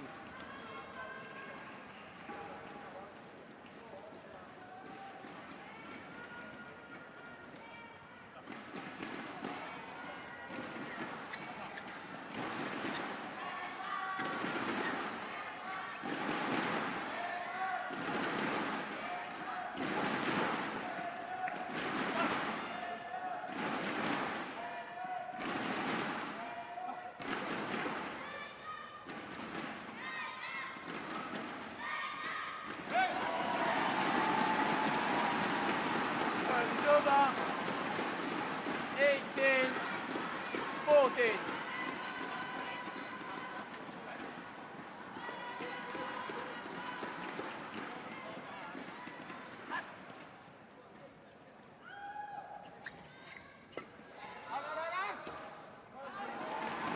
It's called wide. Oh, it must have been desperately close. 19-14. So often with Djarum Indonesia in their games, a little bit bitty, disjointed, and that's the way they play. They deliberately don't allow their opponents into a rhythm. 15-19.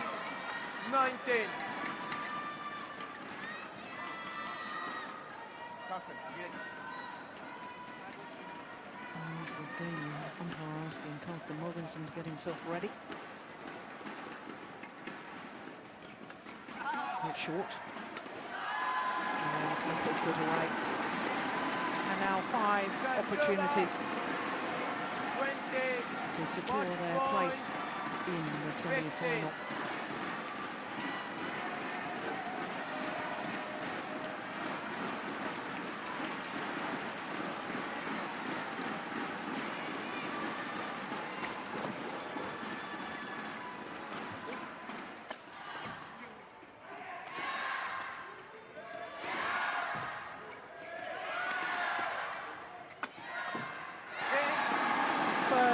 Opportunity, first time of asking, and the Danes, the number 3 seeds, Mathias Boe and Carsten Mogensen, through to the semi-final once again, repeating their feat of 2005.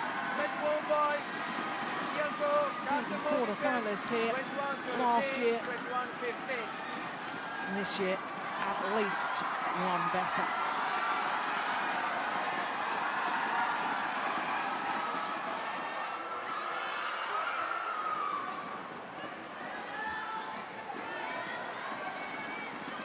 The final points and the final error from Chai Biao.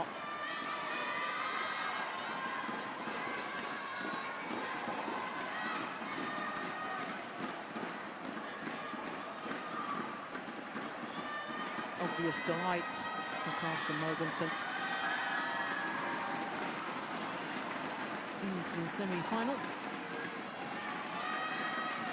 We'll have to wait until our last match this evening to discover who they will play tomorrow. Bottom half of the draw, of course, the Olympic champions, Kido and Setiawan, against Jang Jae-sung and Lee Yong-dae, the number 2 seeds.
So next on court we'll have women's singles and a player who's enjoyed an awful lot of success here at the Indonesian Open. Those, of course, were the first 5 matches that we had on quarterfinals day.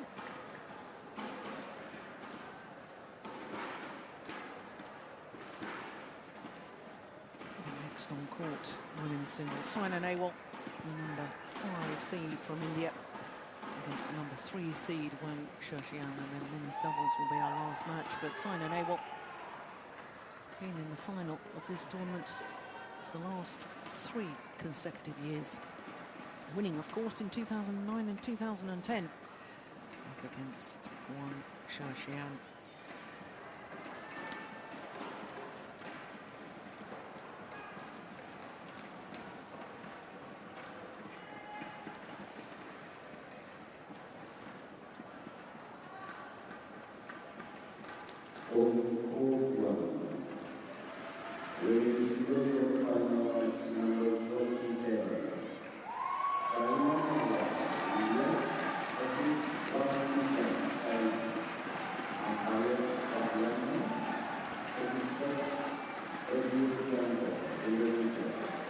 Obviously, some Indian fans in Istora Stadium this evening.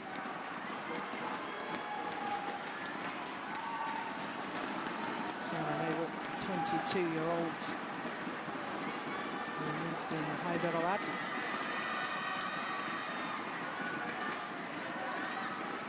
Wang Sheshian, former world #1. Spent 33 weeks as world #1. Number 3 seed, but is now number 4 in the world rankings.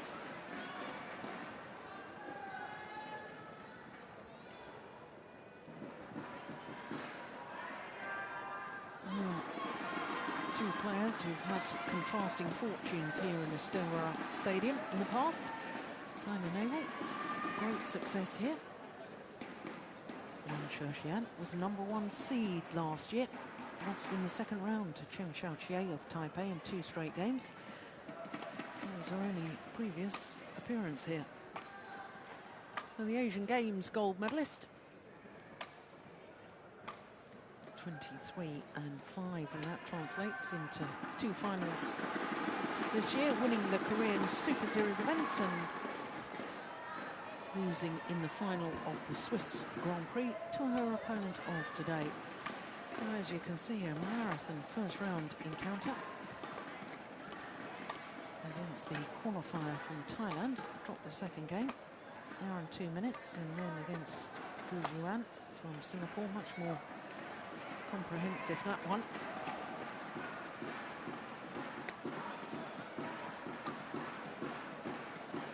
Saina Nehwal. Well, she's won 2 tournaments this year, including last week at the Thailand Open. And she beat Intanon Ratchanok in 3 games in the final. Talking 3 games, both of her first 2 matches have gone the full distance, including yesterday's against the qualifier, Aprilia Yuswandari. Good match it was too, and if you were with us yesterday, you would have enjoyed that one with us. Super match. And lovely to see such emerging talent from Indonesia. We've seen it very much in the men's doubles here this week. Lots of very, very good young Indonesian men's doubles players, and with Yuswandari, good potential in the women's singles as well. Well, this is the 4th meeting between these 2 players, and the advantage on the previous 3 lies with Saina Nehwal, including that final I just mentioned at the Swiss Grand Prix earlier this year. Also beat Wang Sheshian in the final of the Hong Kong Superseries event back in 2010. Only time that Wang Sheshian has beaten the Indian #1 player was the very first time they met in the quarterfinal of the World Championships in Paris in 2010, and of course Saina Nehwal was the number 2 seed. I did think with such a high seeding, such a high ranking, Ready to play. that she struggled for a while with the burden of expectation. But I was reading in the Indian media after she won the Swiss Grand Prix title, she said, I've learned to live with criticism, and this proves that I can deal with pressure. She'd waited a year for a title since her previous title. When it came in the Swiss Grand Prix, she was happily telling us all that she had gained inspiration from Sachin Tendulkar, but also waited a year to actually achieve his 100th. Of course, Tendulkar, very, very famous cricketer. And Tendulkar achieved his 100th in international cricket on semi-finals day of that Swiss Grand Prix. It just shows how you can draw inspiration from other sports people, other people. Wang Zhexiang, China. And on my left, Saina Nehwal, India. Wang Zhexiang to serve. Love all. Play.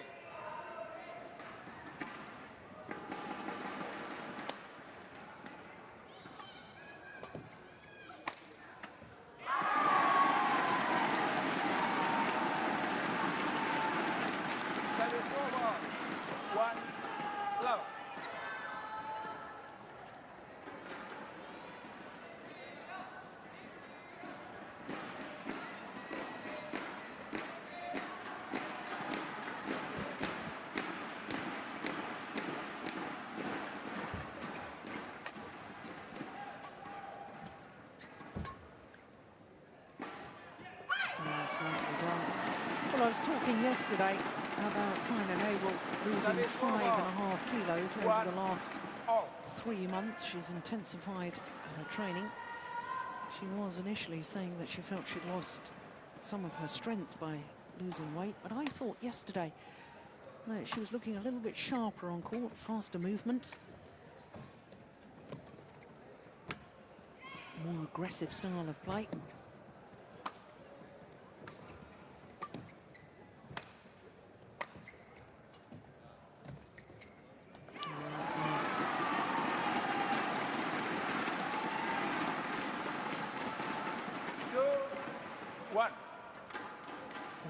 Champion Wang Zhexiang last year, 2011.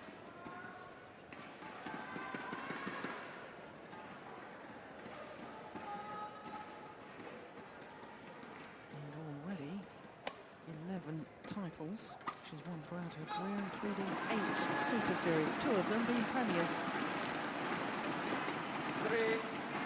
3-1.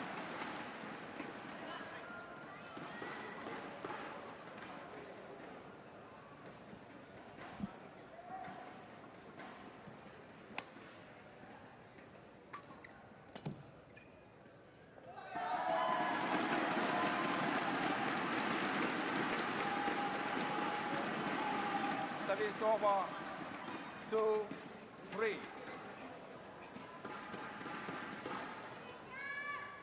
Yeah, good judgment, just wide of the singles court. Oh my goodness. Ooh, that's good, long. I was surprised at that. With the way that Wang Zhexiang contorted her back to play the previous round, the head shot. Quite remarkable.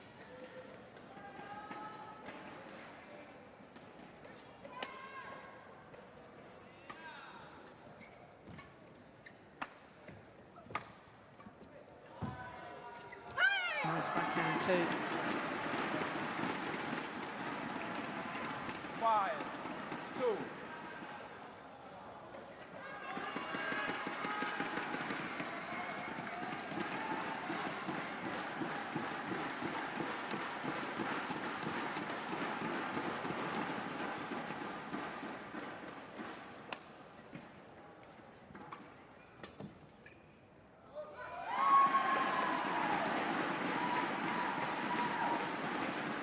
Service over. 3-5.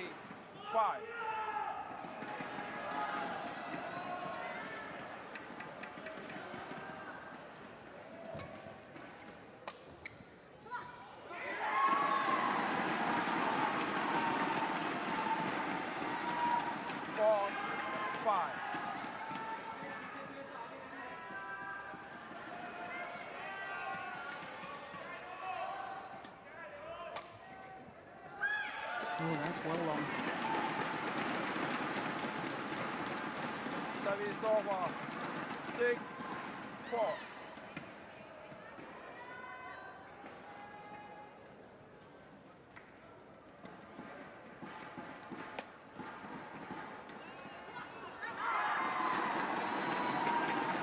So too is that. Service over. 5-6.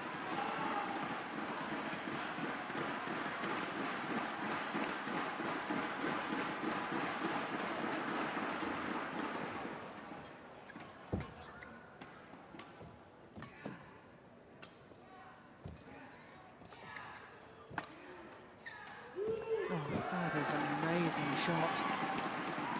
Wonderful control. Service over. 7-5.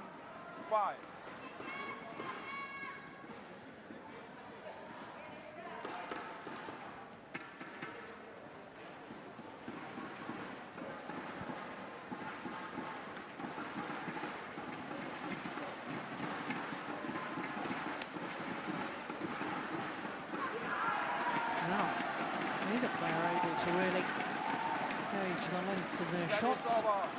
Nothing wrong with the back 6-7. lines.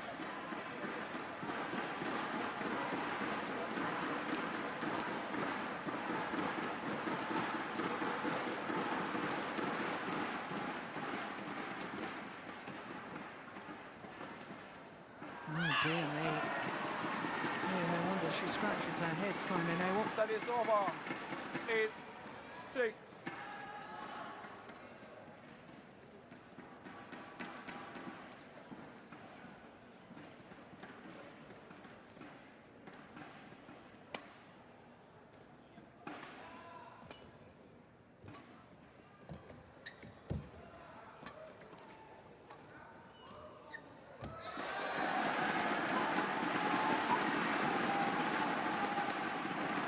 Service over. 7-8.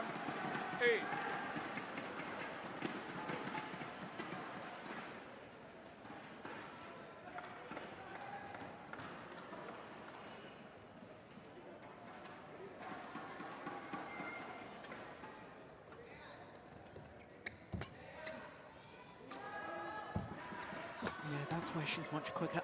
Simon Ewell. Coming forward to the net, racket arm outstretched. Took it very early. And forced the error on the lift.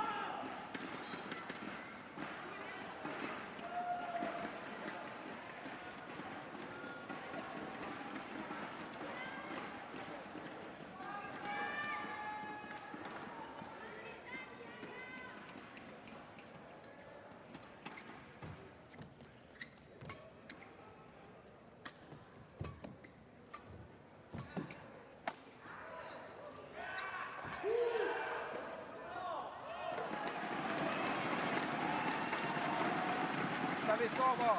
Well, India are already guaranteed a semi-finalist tomorrow because Kashyap Parupalli in the men's singles has already secured his place in tomorrow's programme.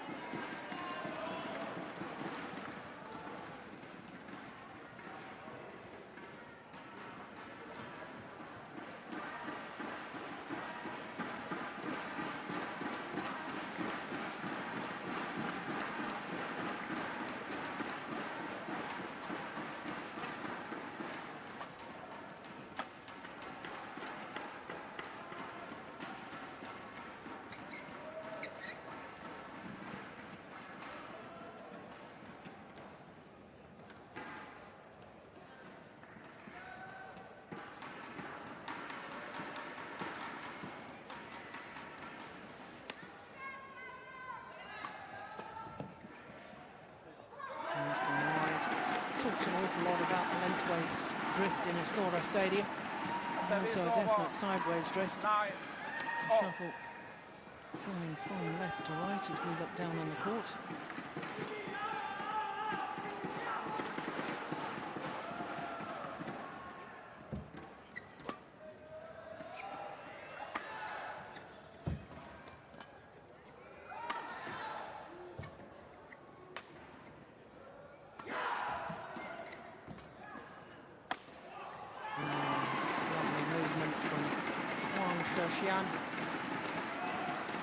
Service over 10-9.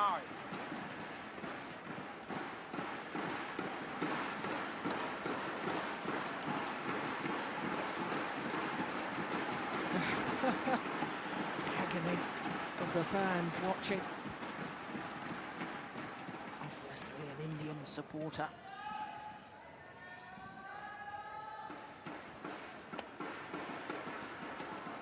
Desperately short that high serve. And was under pressure from that moment on. Service over 10-all.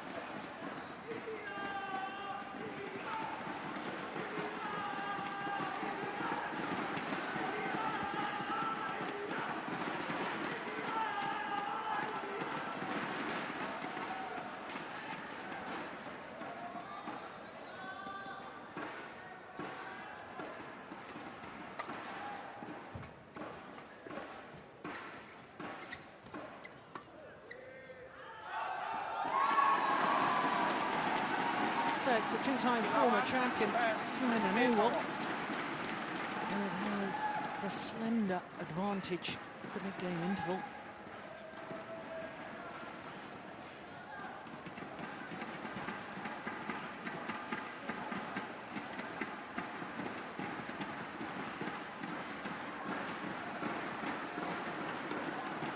Huge expectations and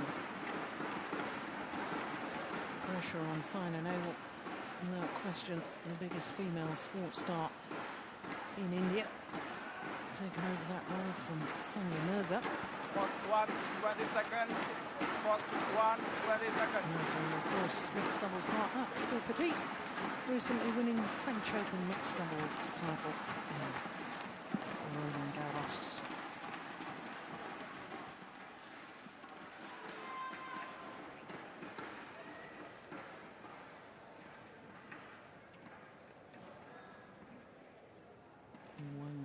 Xian just indicating she wants the shuffle changed. And they will acknowledge.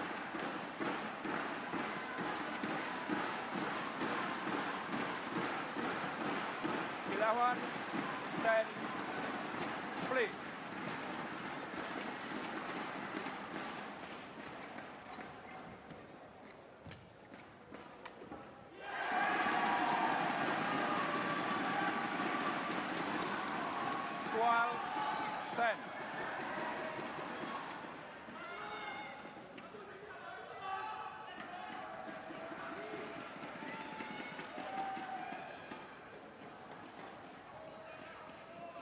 Well, we're still not certain which 3 of 4 qualified Chinese women's singles players will go to the London Olympics next month. Wang Xiaoxian actually qualified as the number 3 ranked player. 11, 12. But has since dropped down to number 4. And China, of course, the top 4 players in the world, have the luxury, in essence, of being able to select 3 of those 4. Slightly more complicated method of getting to that conclusion, in that the BWF invites the top qualified players.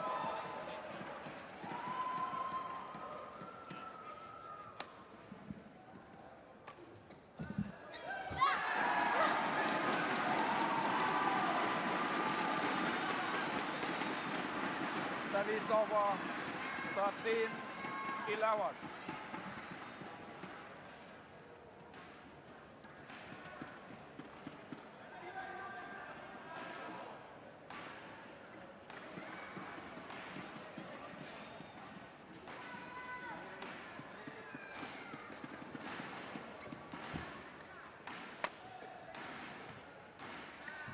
Yeah, another good net shot.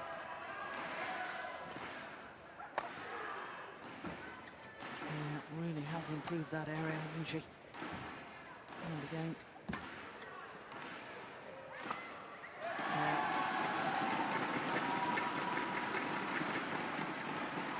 Service over. Very, very good 13. badminton from both players.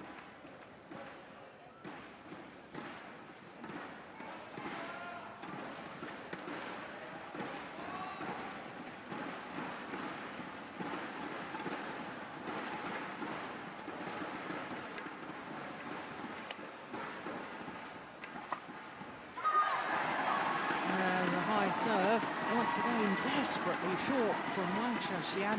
Service over, 14, 12.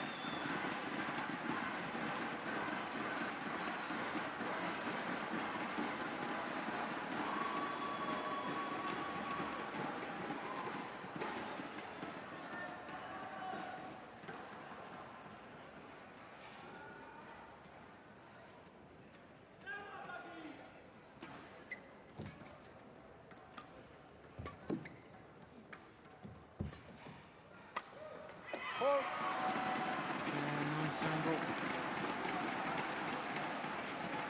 Service over, 13, 14. And he played it forehand side of Nawal, and then the sharp shot down her backhand side, making a twist and turn.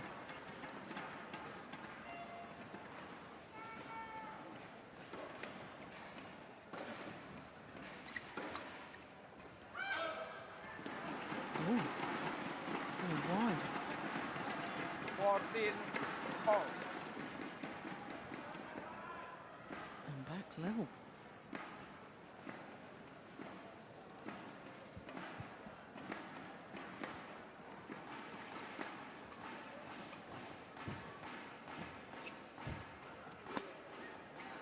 But short.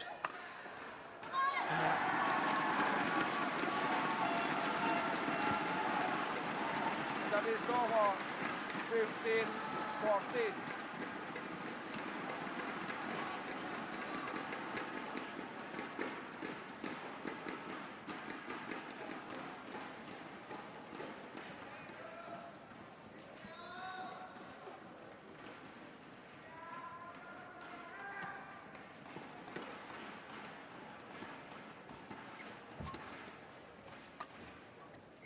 Nice.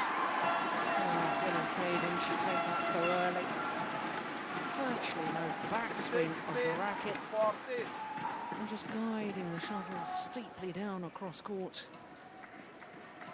Wonderful skill there.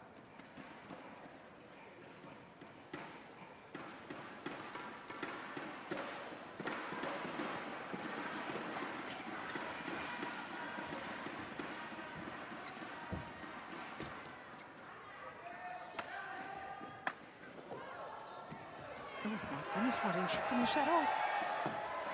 Oh my word!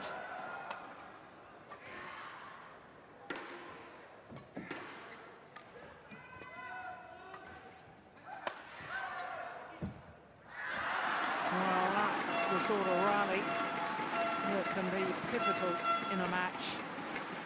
Service over. There was a 15, golden opportunity early 16. on for Wang Xiaxian to finish off the rally from the front of the court, and for some reason she played a loopy little block. Got away with it in the end. Not the final error from Sina Nawal.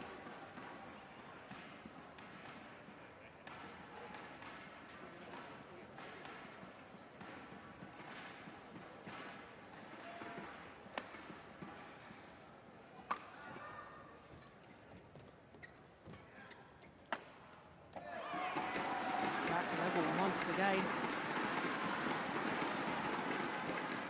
16, all.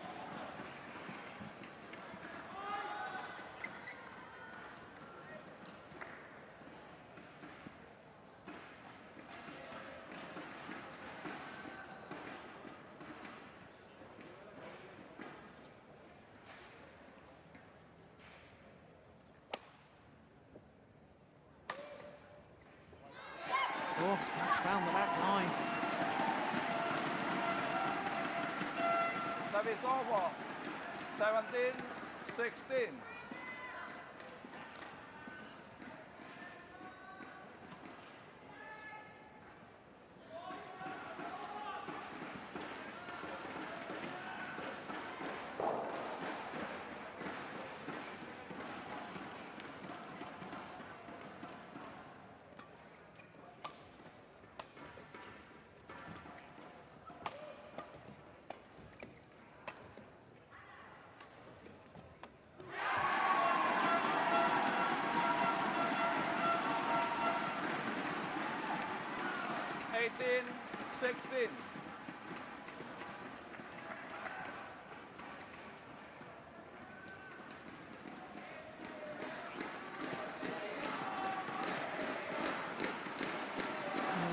Looking very determined move, doesn't she?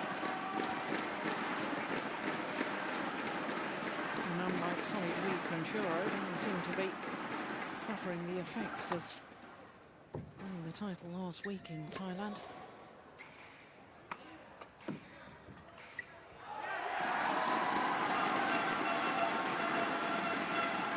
points away now from the opening game. 19-16.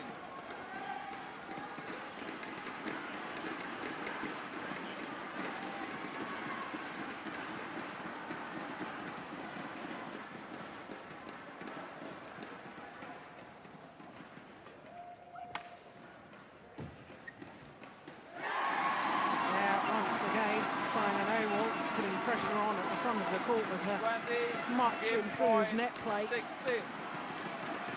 And a run of 4 straight points, now 4 game points.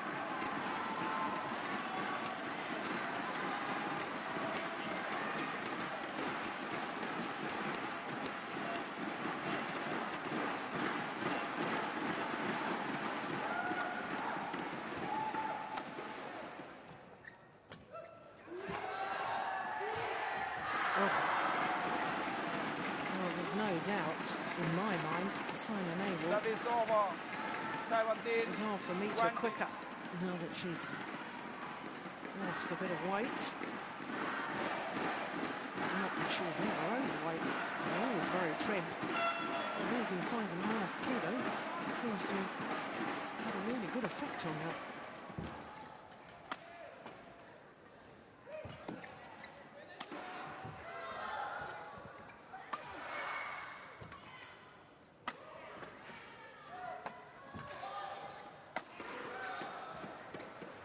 That's nice.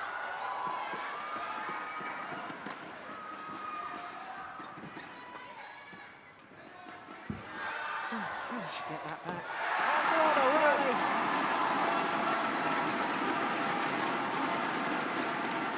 Excellent rally to close out the opening game. 17.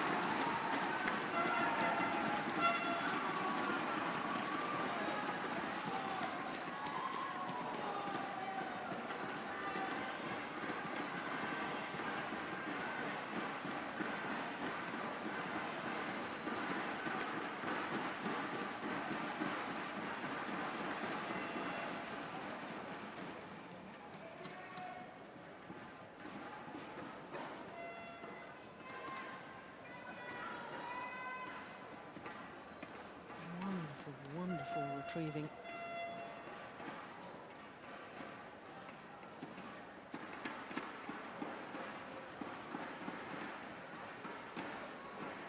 And delight for the coaches too. Palala Gopichan and Edwin Indrawan.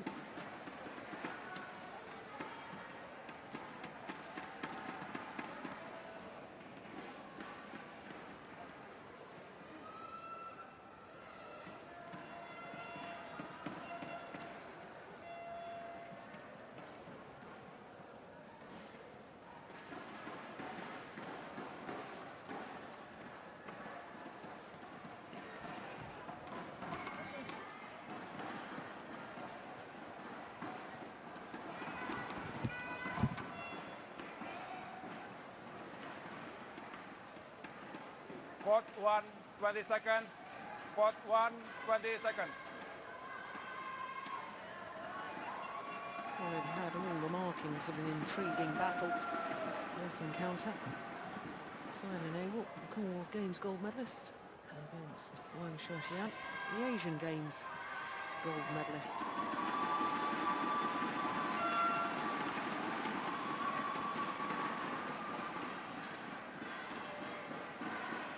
After winning New England last year, 2011, I did think that Wang Xiaoxian seemed to struggle with the burden of expectation. Number 1 seed at the World Championships, lost in the quarterfinal. Sudirman Cup in Qingdao. First of China's matches was playing women's singles, lost to Juliana Schenk, promptly dropped. Wang Xin then playing the singles matches until she then lost to Simon Abel. And then Wang Xiaoxian was brought back in.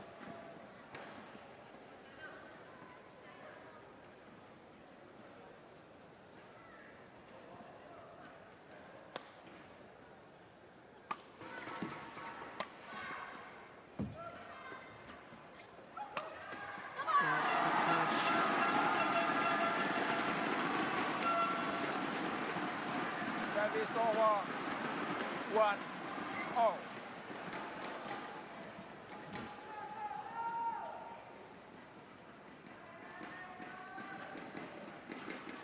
It's not often you see Chinese women's singles coaches looking as anxious as that.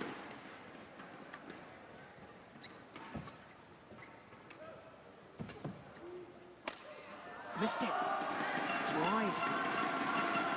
A look of disbelief from Wang Xiaoxian. 2-1. Oh, it was definitely wide. We won't tell from that angle.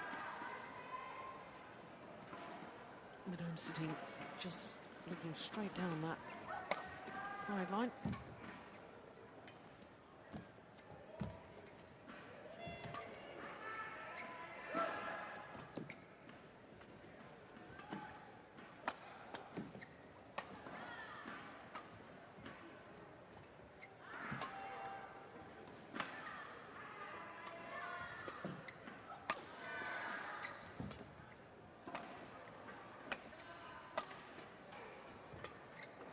Good rally. Oh, wonderful net shot again.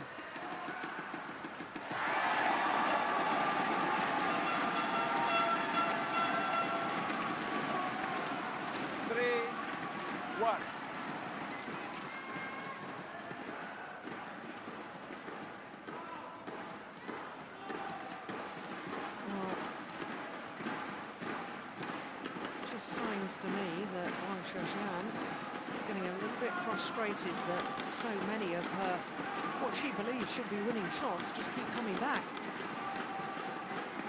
And certainly, she's been matched at the net area. In fact, outplayed on numerous occasions by this lady. Tight spin net shots for so long have been a really important part of men's singles and becoming just as important in women's singles now.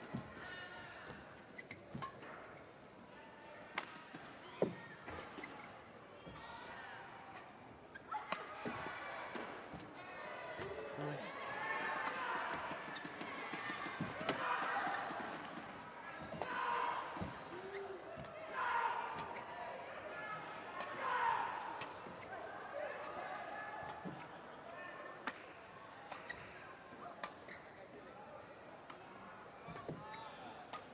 Important rally. Oh, goodness gracious. Both players sense it. Well, I wonder if that's significant. And look at the body language. Bent double. She's hurting. She's hurting physically. And I wouldn't be surprised if she's hurting mentally. Running out of ideas, saying to herself, what have I got to do to win these rallies? Everything is coming back, and it's coming back with interest.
consecutive points now to the former champion.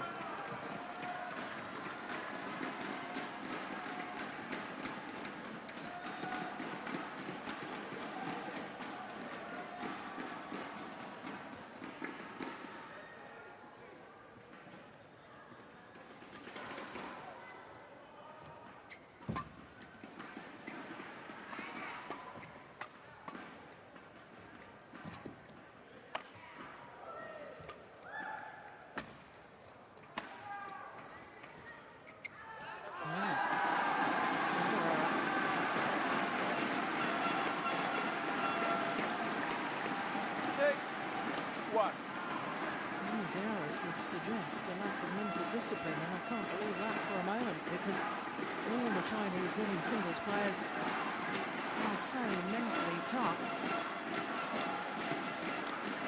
But perhaps the pressure of Olympic selection, maybe the pressure of the fact that the last two encounters she's played against Sina Nehwal, she's lost. Who knows what's going through the mind?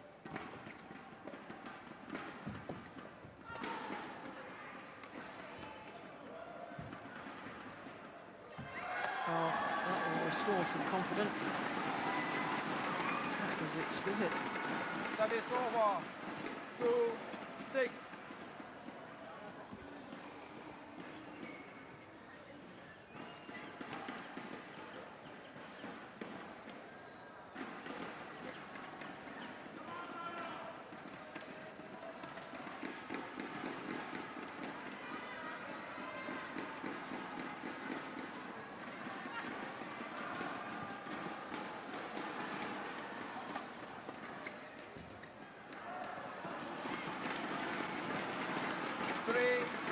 Yeah, a little nod towards the coach as if to say, it's all right, boss. I'm still in there.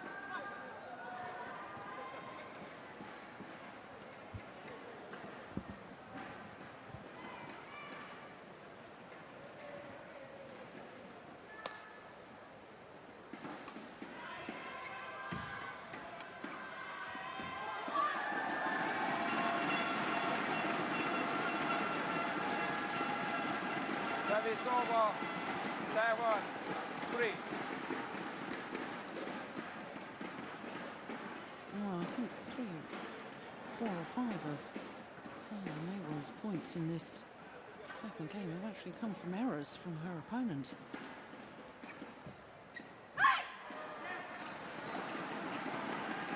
Service over. There's one back. 4-7.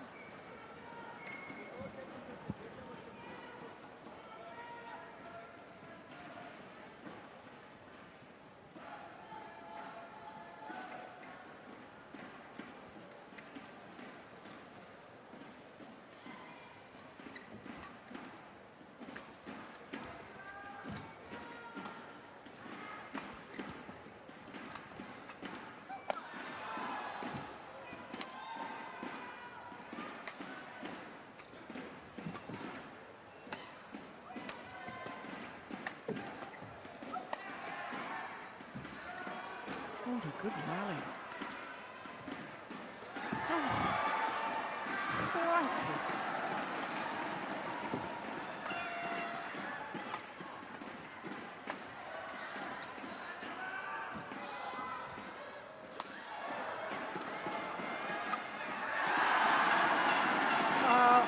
Both players been double. Service over. Physically, 8-4. Both players pushing themselves to the absolute limit. And the remarkable thing is that during the rally, there was no drop in quality. There was no sign that physically they were hurting. They were still moving quickly, taking the shuttle early. And at the end of the rally, the release at the end of the point, and both of them gasping for air.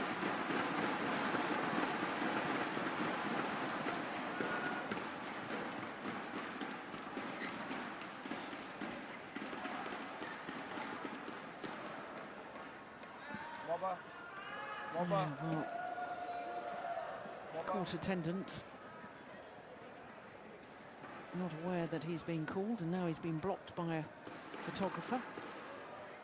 That will give the players a much needed extra little breather. Okay, thank you.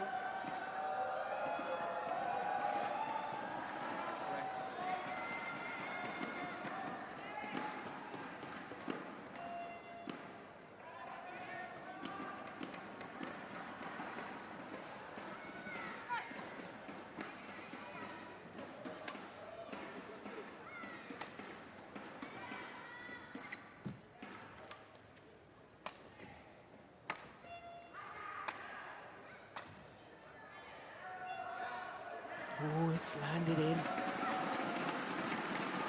Great length on the clear from Wang Shushan. He had a little look at it. She could have played it. Yeah, held up by the drift. Plumb on the line.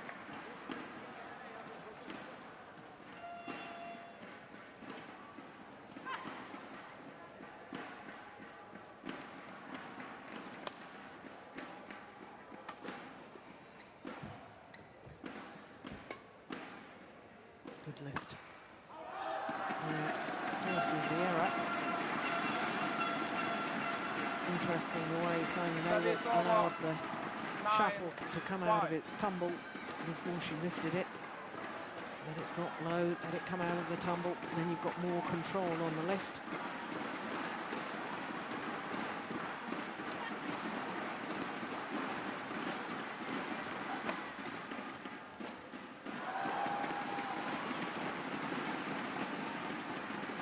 Service over 6-9.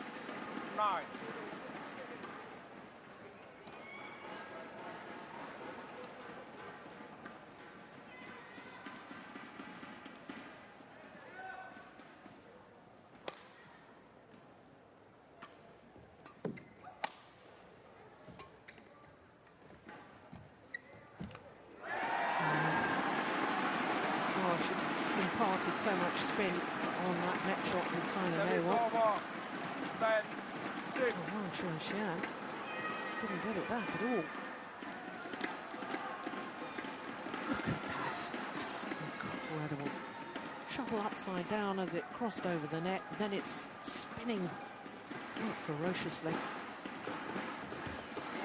And that is magnificent. Absolutely magnificent drop shot from Simon Newell. A 5-point advantage for the number 5 seed midway through this second game. He's definitely saying something about the net shot, so I hope he's just saying that's absolutely marvellous. Keep doing that.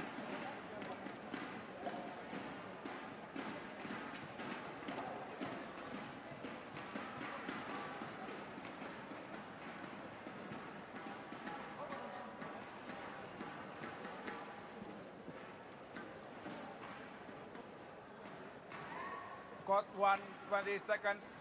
Court 1, 20 seconds.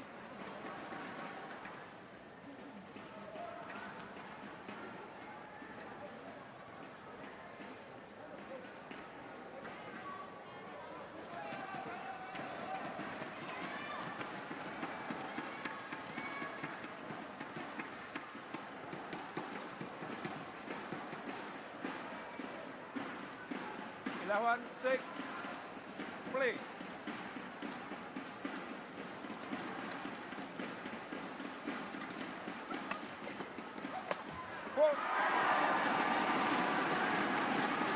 Yeah, good movement to the round the head position to play the first smash.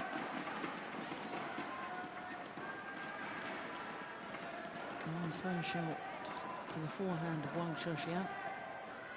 In the body smash. Mixing it up well, Simon Newell.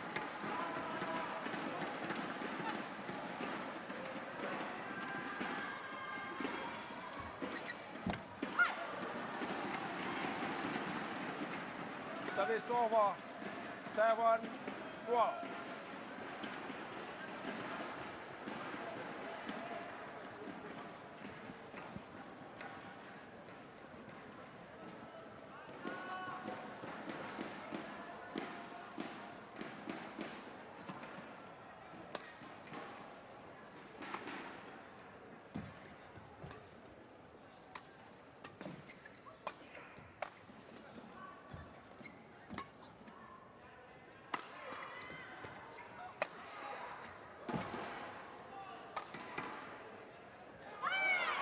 Oh, it's called good again. It's 12.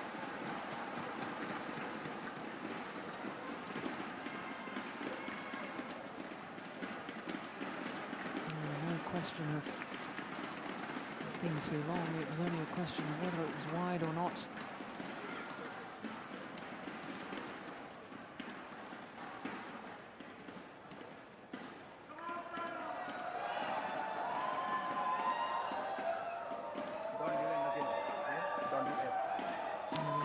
Saying, don't do it again. Don't waste time, I think it was.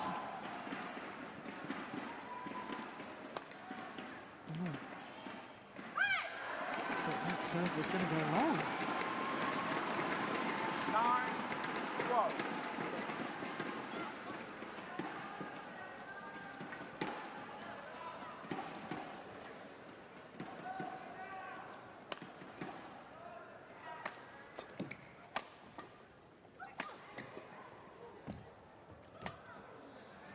Shot.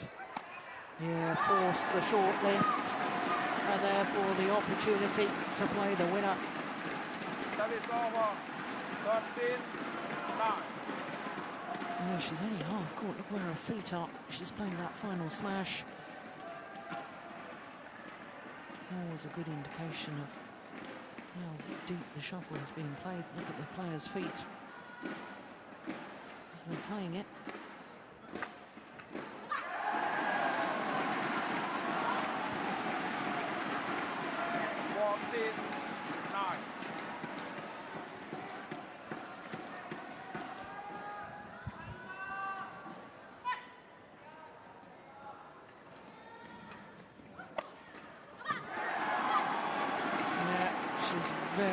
Very sharp 15-9. to those pushes on a return of serve deep into a backhand corner. Sina Nawal time and time again playing an attacking shot from it.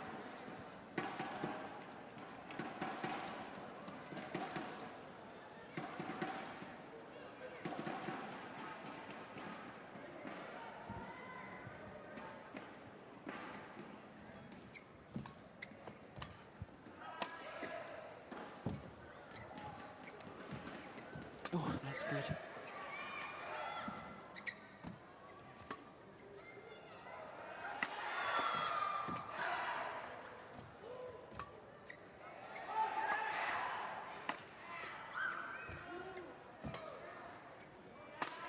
Oh, fantastic rally once again. Service over. 10-15. Both players vying for control at the front. Because whoever's controlling the net area is controlling the rally.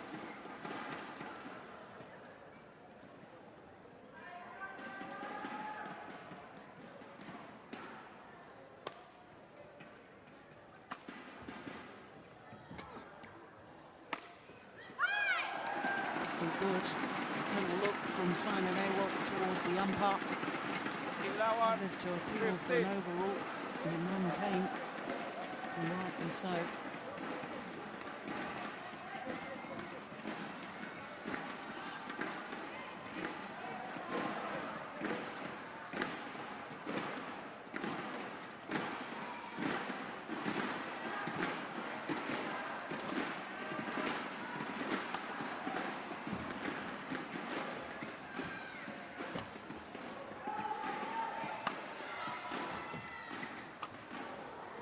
Out of balance.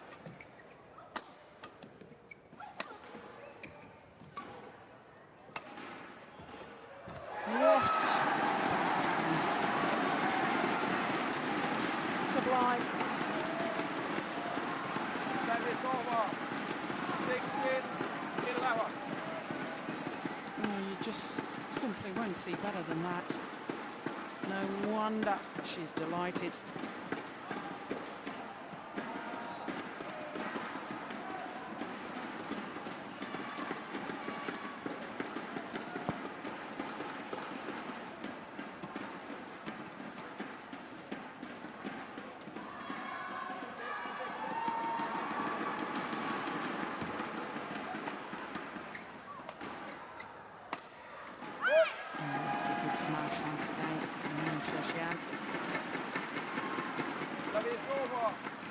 12-16.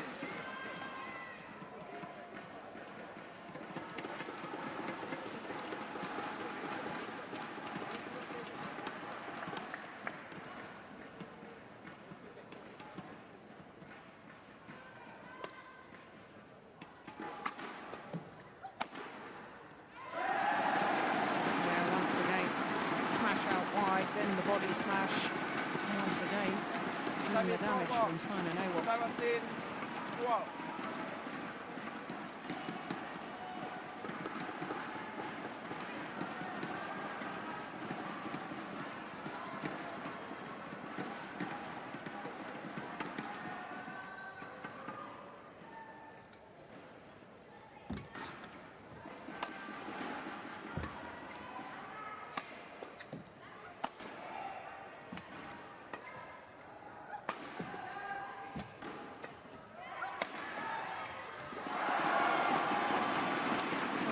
The neck cords favouring Wang Sheshian.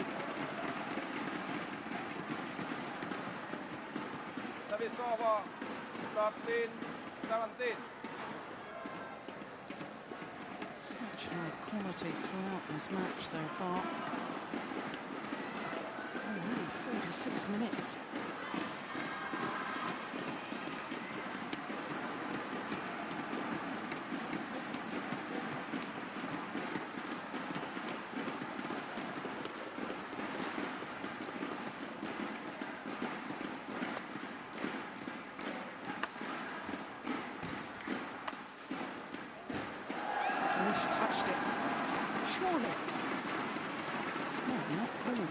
The umpire. 17. Obviously not. No.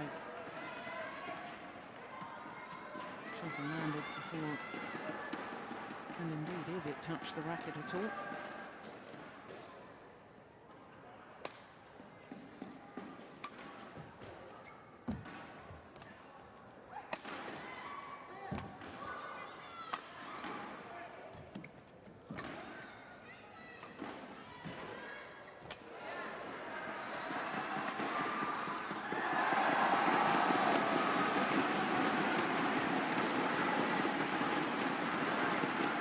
Service over 18-14.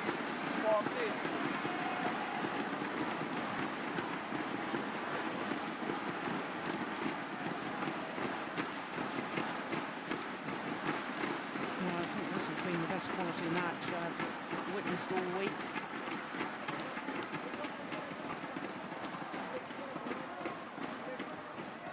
And we're still not done yet.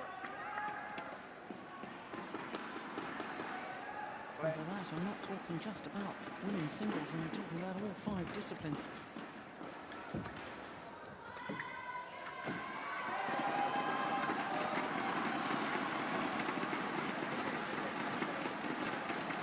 Service over 15-18.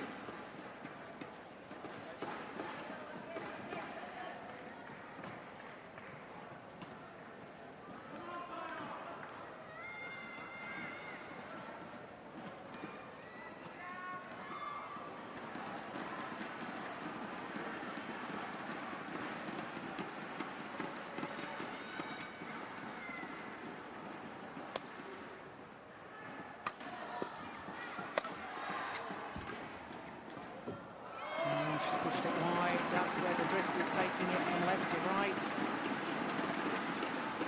16-18. And the one-time 4-point advantage has been whittled away to 2 points now.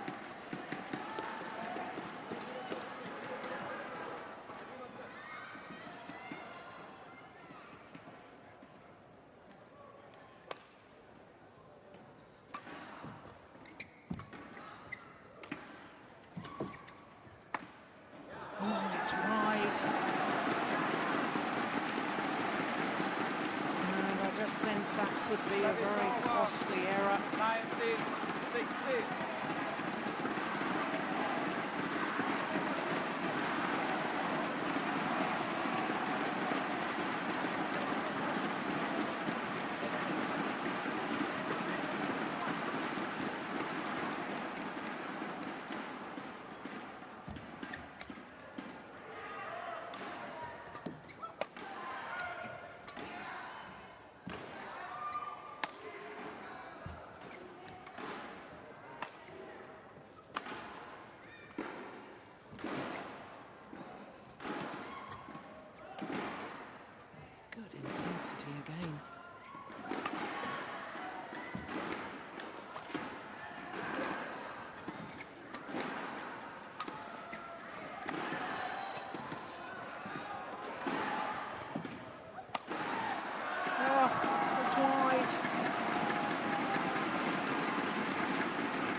19.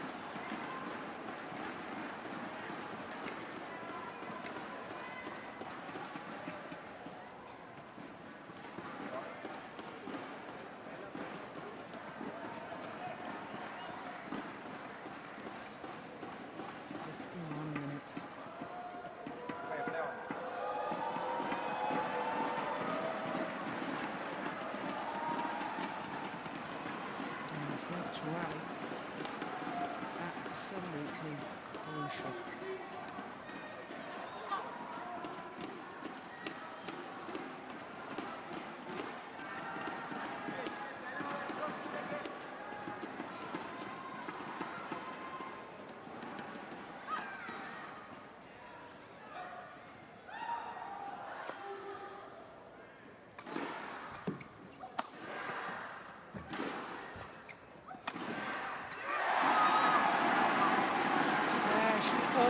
Herself on Simon Awol.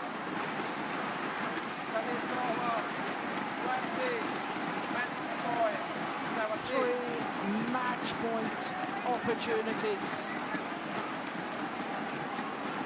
for Simon Awol.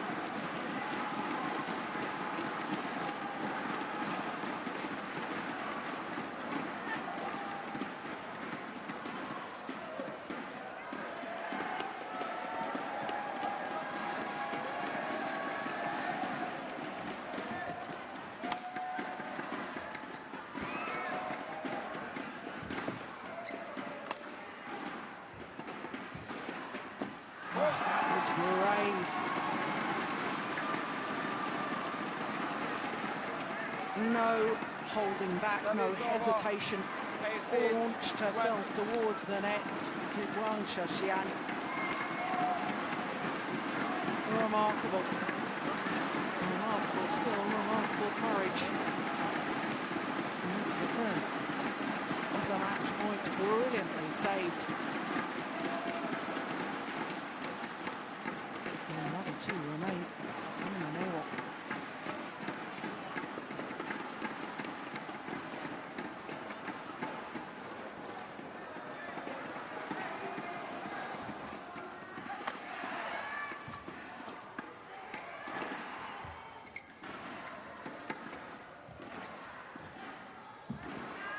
Good net shot. Watches it. Oh, it's landed a mile in. What was she thinking? 19, 20.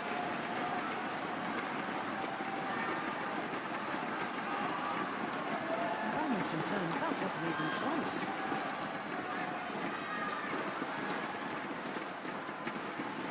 The 2 match points have come and gone.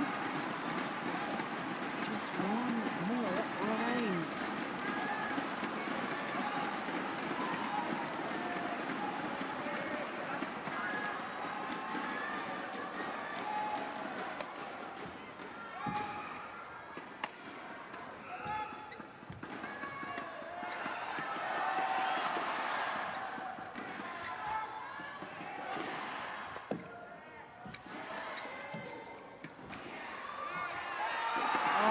Too loose, it got what it deserved.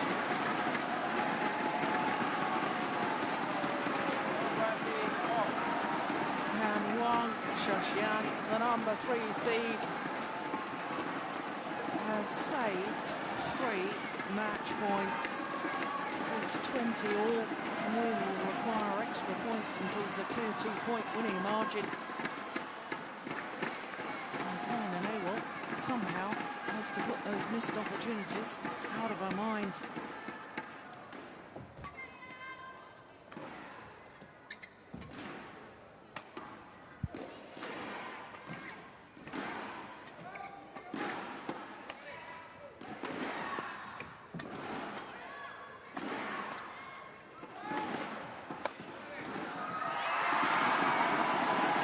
A run of 4 straight points. 21, 20. Wang Shashian, who a moment ago was looking over the precipice. She stepped back from the edge of the cliff. And now, remarkably, to send this to a third and deciding game. Game point for Wang Sheshian. Long discussions as to whether the shuffle should be changed or not.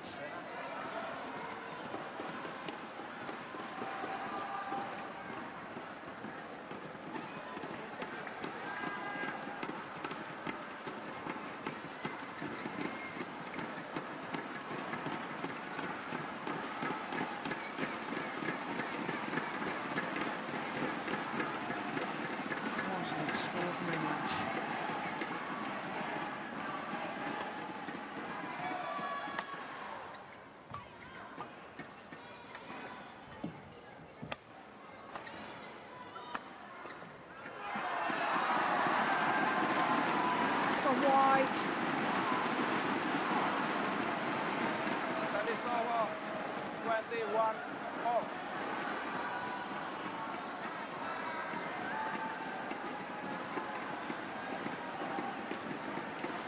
Now, the match clock ticks over 57 minutes.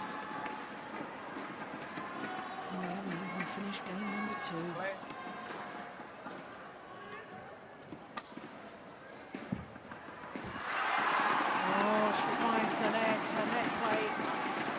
Been exemplary up to now. 22-21. Second game point opportunity now. Wang Sheshian.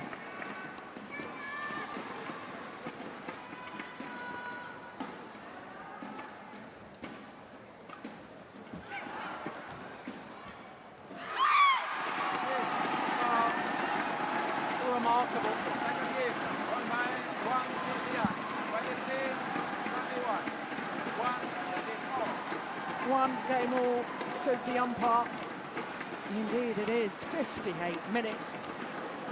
And in essence, we're back to square one. Simon Awol had 3 match points, but I have to say the way that Wang Sheshian saved those match points, well, certainly saved 2 of them. There was a ghastly misjudgment from Simon Awol on the second of them, which left a lift that was clearly in. And this, the final error from Simon Awol. It is 1 game apiece.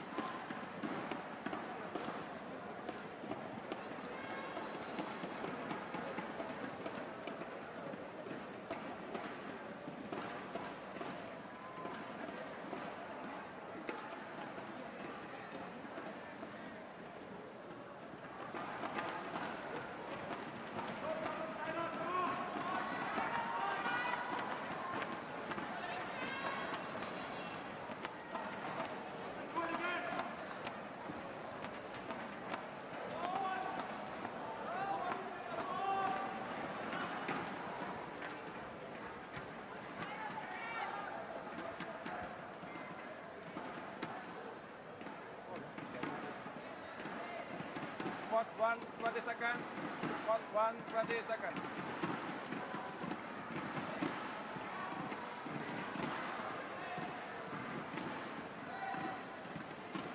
Well, the quality of badminton so far in this women's singles quarter-final has been absolutely unbelievable. Surely they can't keep this level of play going throughout this final game. If they can, in my mind, it will be one of our sport's all-time great matches.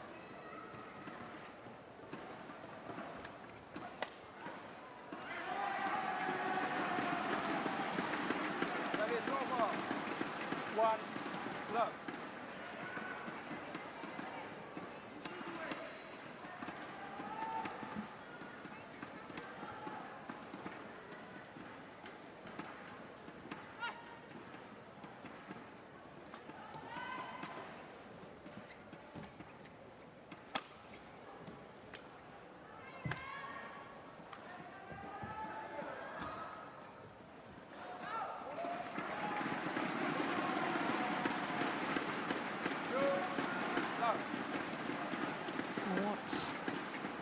Shosyan has to be very wary of.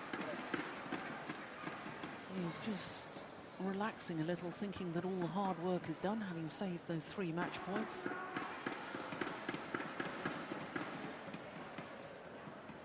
Got to keep the intensity.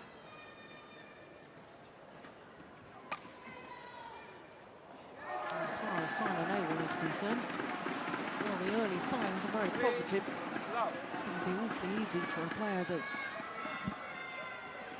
been unable to convert 3 match points to be so livid at themselves that they just lose their way, lose their focus.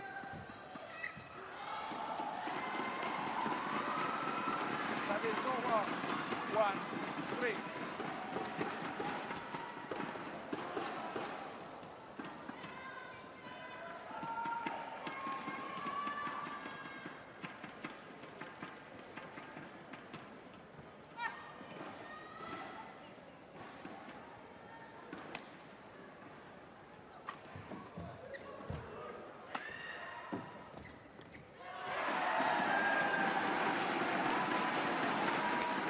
Well, I suspect that Juan Shosyan just saw out of the corner of her eye that Simon Abel was moving forward.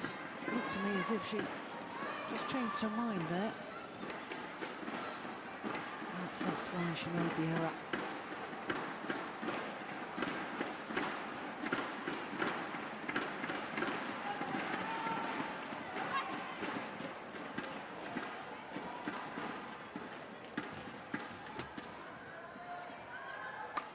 Oh my goodness, that's wild. That is over. 2-4.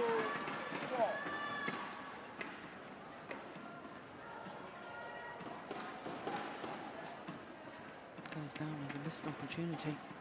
Lift wasn't particularly deep. Oh, it's very excusable, considering how long they've been on court. 3 minutes already. Quality of badminton that we've witnessed so far.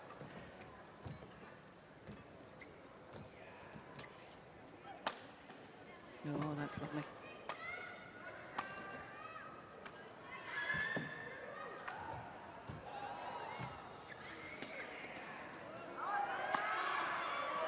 Oh, great defense.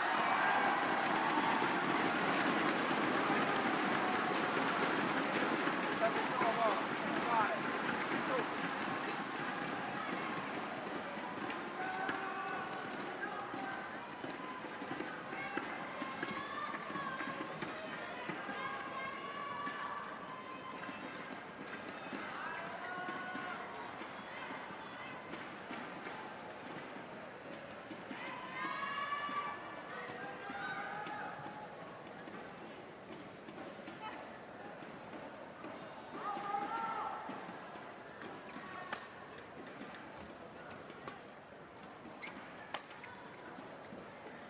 Just long. That is over. 3-5.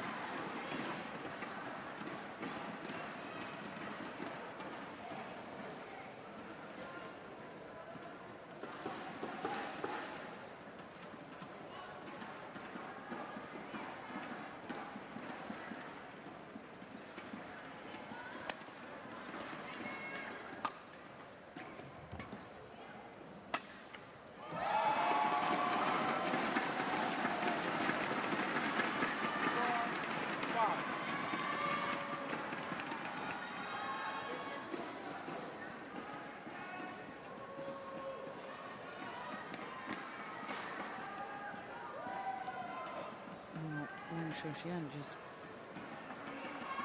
pointing to the fact that there's some drips on the court. It looks as if there's some drips coming down from the ceiling.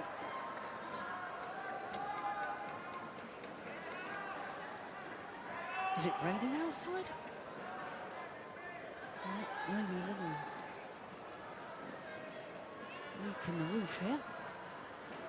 The court needing to be mopped. The tournament referee has been called for. No, we can't have rain stop play with such an exciting match. Meant to keep the court attendant nearby. Yeah,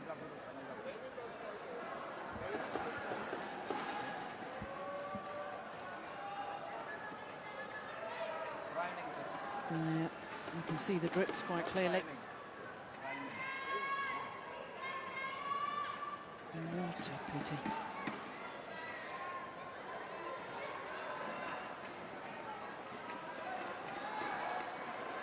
Dear me. One of the best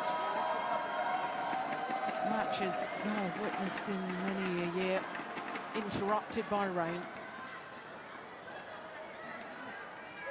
Well, here in Astoria Stadium, no idea it was raining outside.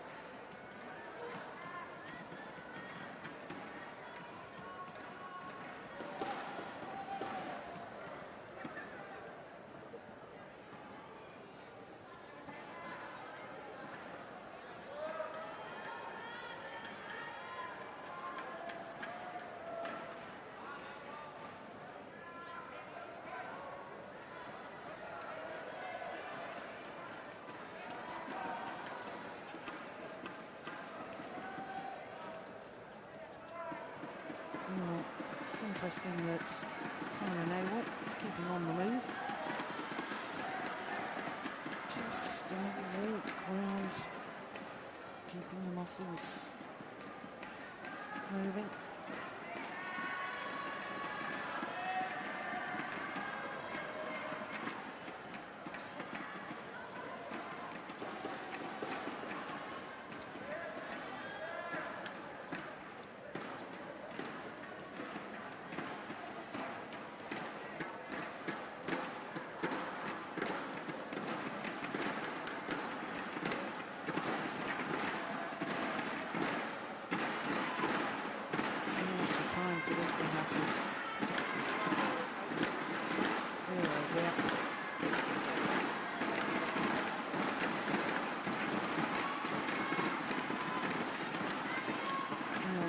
Referee is calling both players to come over. Oh dear me, did I hear that correctly? Play is suspended. Rain stops play. Surely not. I hope I heard that wrong.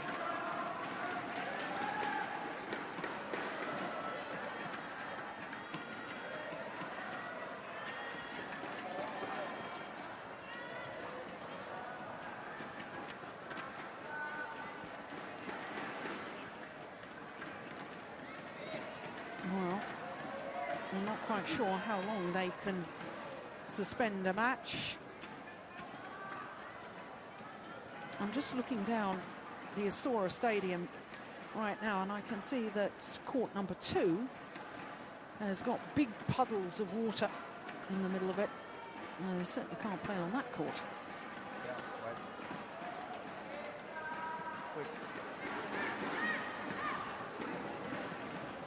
Well, unfortunately, I did hear correctly. Play is suspended. Can't possibly say for how long.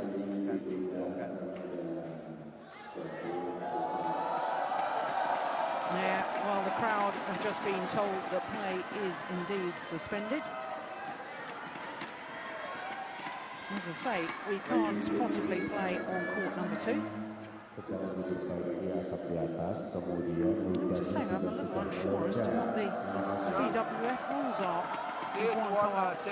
One court is out of action. Well, Simon Awell is retreating to the ladies' locker room. Yes.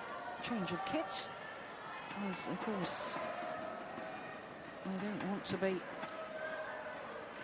hanging around with very, very sodden shirts. And I can tell you they are very sodden, and that's not from the rainwater, that's from perspiration. Well, bear with us just for a moment. I'm going to try and find out from our little scouts here exactly what's happening.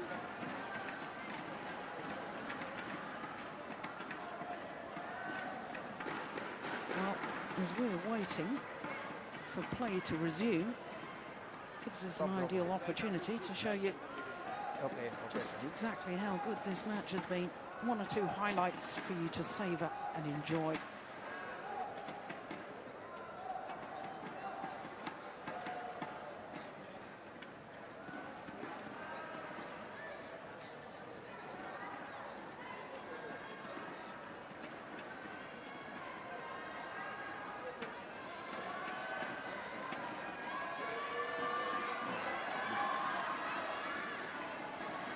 Okay. Saina.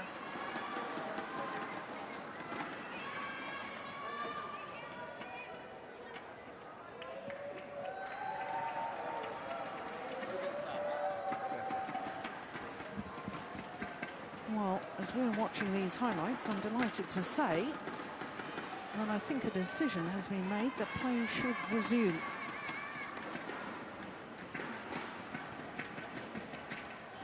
So Saina Nehwal now with a different coloured shirt. 4-5. Play. Oh no. Okay. Wang. Well, Wang Xiaoxian still not entirely happy.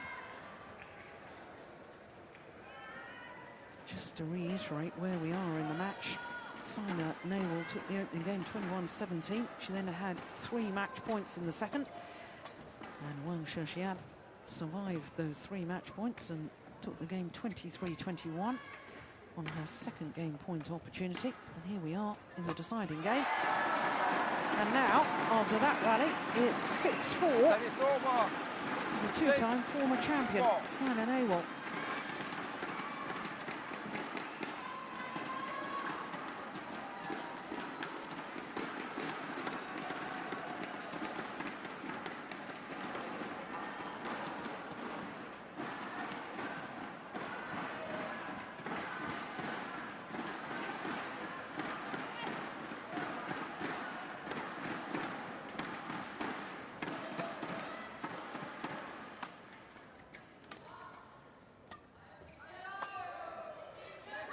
It's well along to that line. I think the drift has shifted somewhat. Service over. 5-6.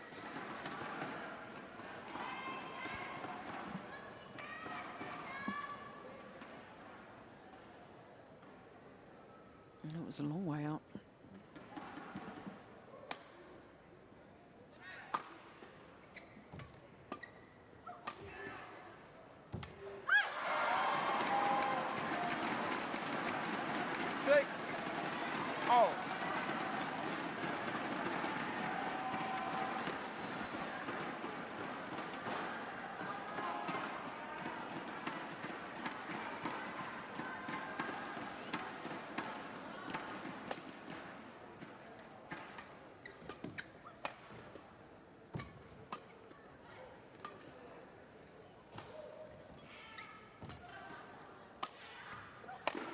Oh, that's a wonderful smash.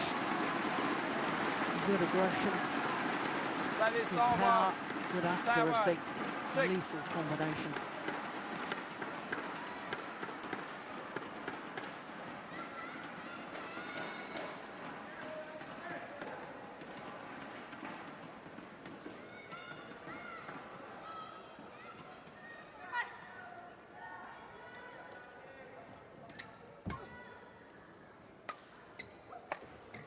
Yeah, found the line again.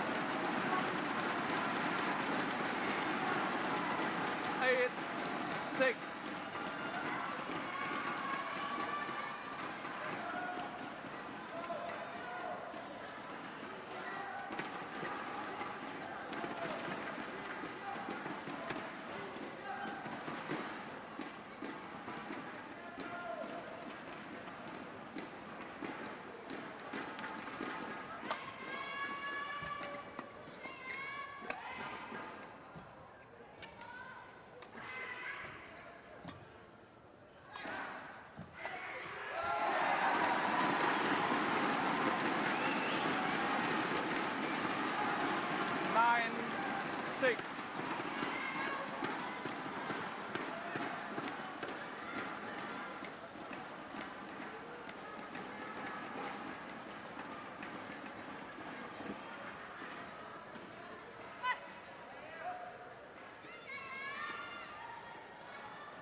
Goodness gracious, now we've got something floating down on the court. Hopefully it hasn't disturbed the players.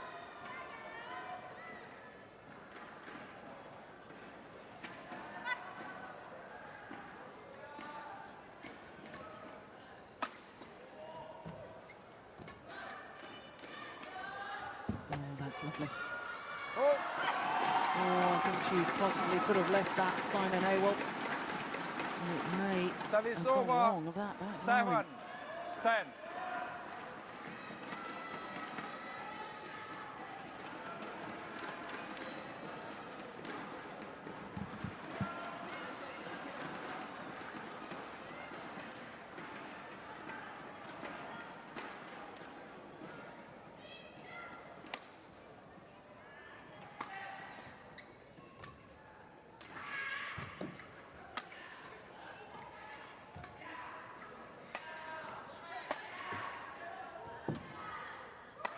Oh, what a smash. Goodness gracious. 8-10.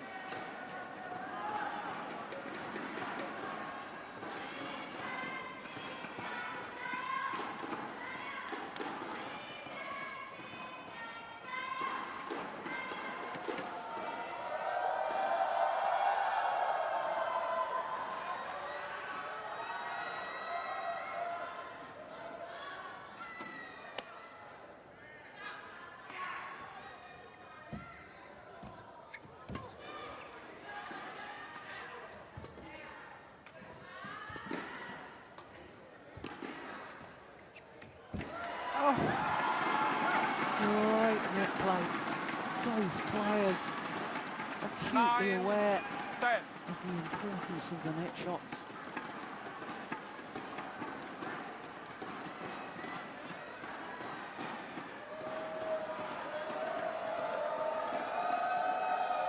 The court attendant earning his keep at the moment.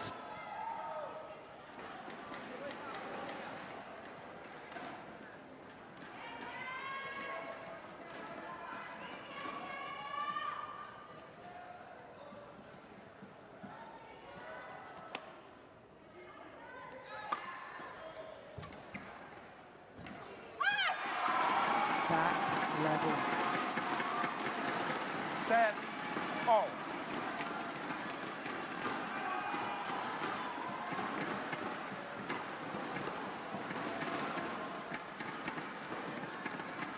Well, I wonder if Sung Ji Hyung is still in the stadium. Of course, the winner of this match will play against Sung Ji Hyung tomorrow.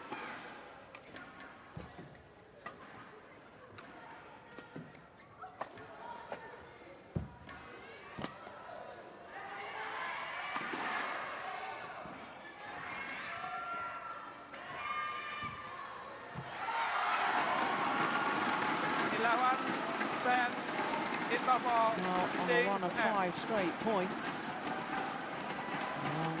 Xiang has the advantage as the players change ends in this deciding game.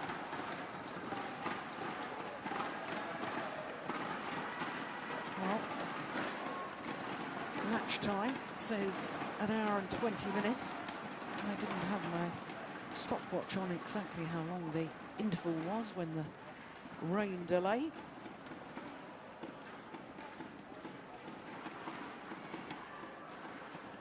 With this developing into just as much a physical battle as a battle of wills and 20 skills. seconds. Pot 1, 20 seconds.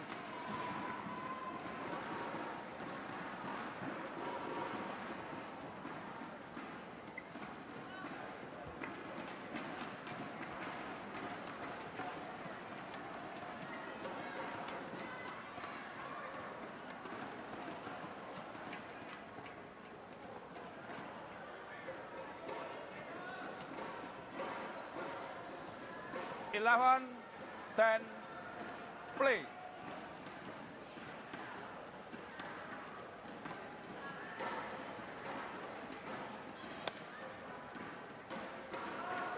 Oh, the high serve is long. Service over, 11 all.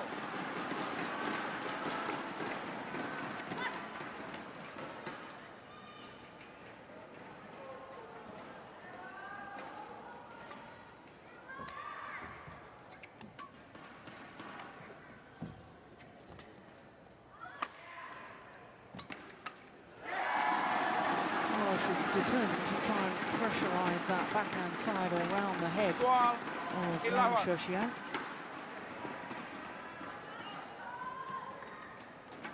We've got the error from her on that occasion.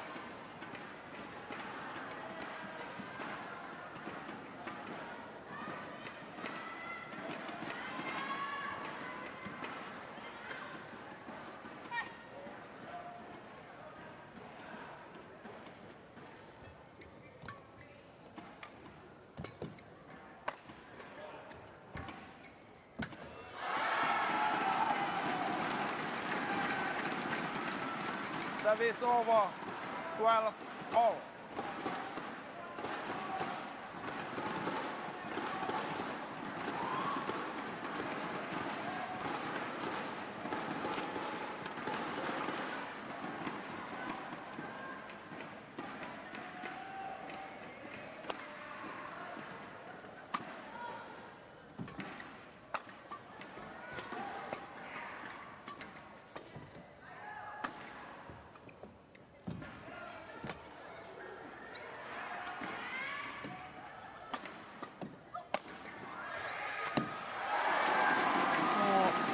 Very, very well constructed rally inside an air Service dictated over, the pace, 13, 12. commanded the rally,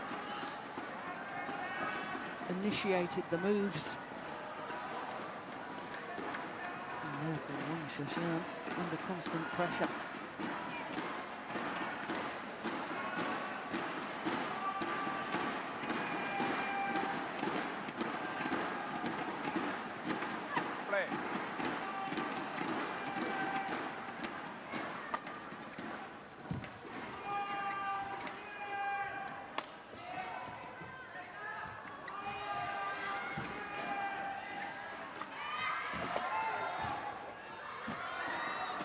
Superb rally. Oh my goodness.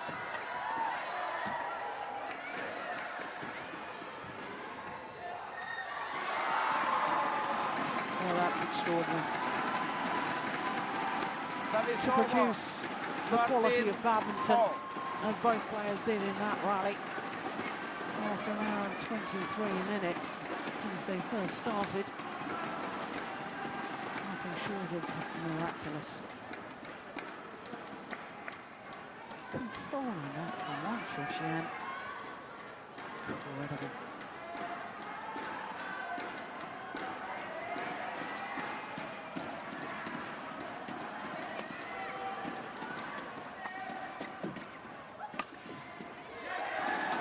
Finds the line. Service over, 14, 13.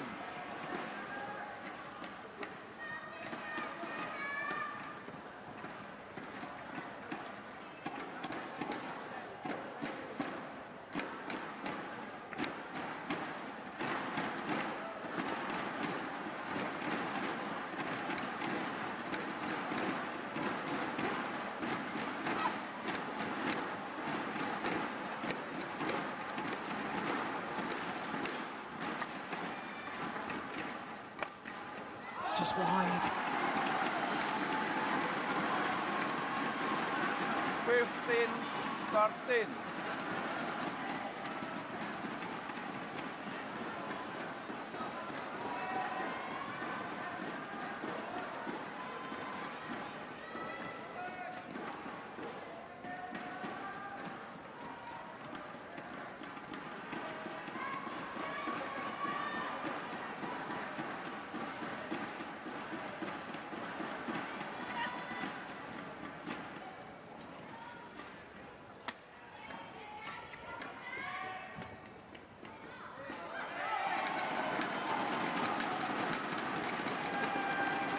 Service over, 14, 15.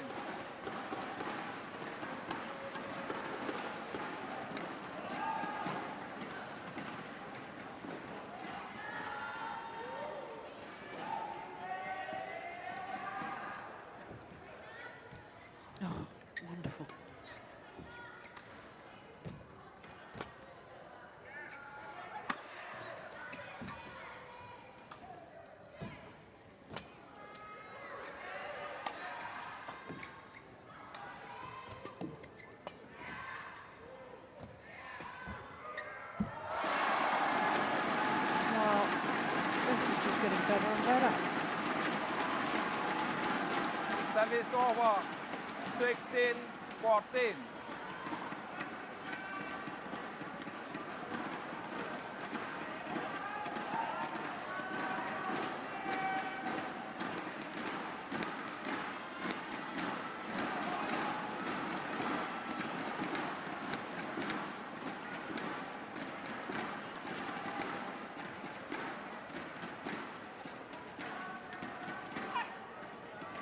Play.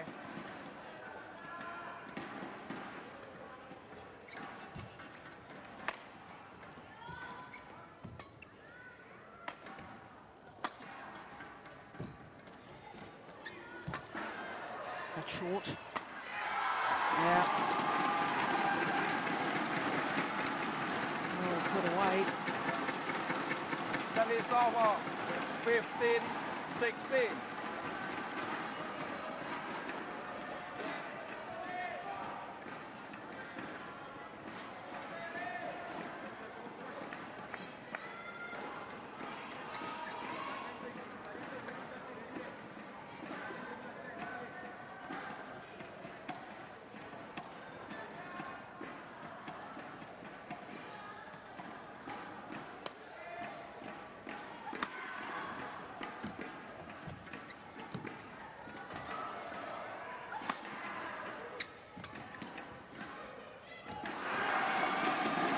Top of the tape. Fell back her side. Service over 17-15. And Simon Abel just pointing out to the umpire that when the patch of water has returned and on dashes the mopper.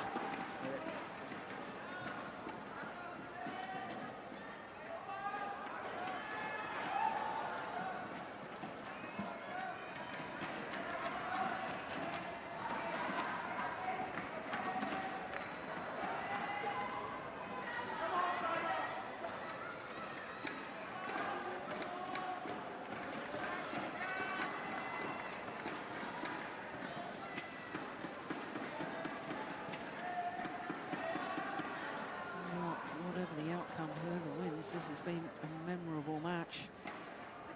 Play.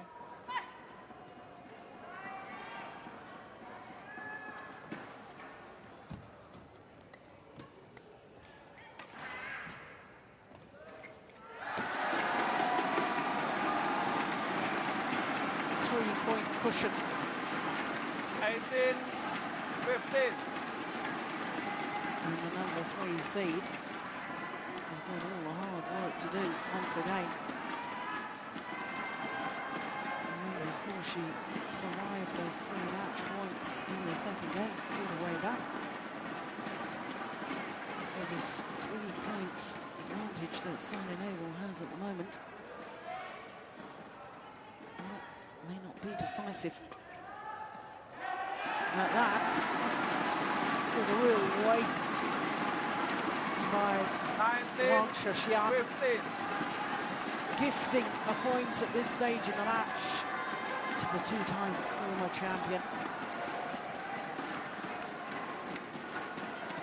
2 points required for a place in the semi-final.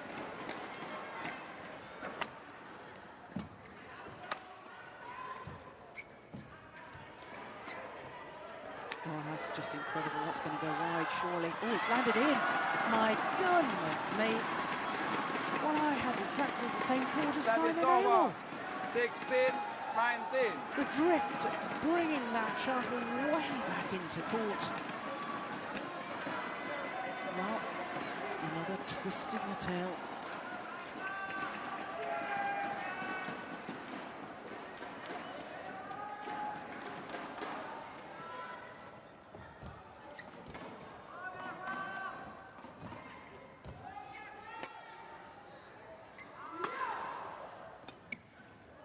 Great shot. Yeah, well worked by Wang Shashian.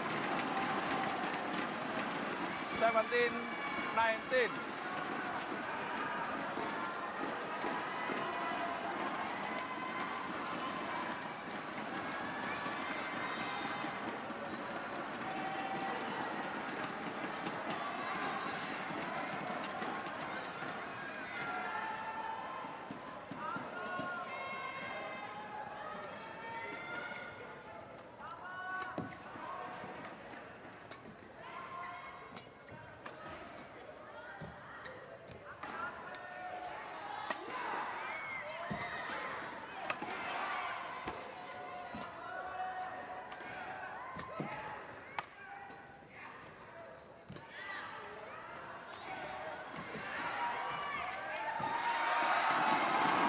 perfect.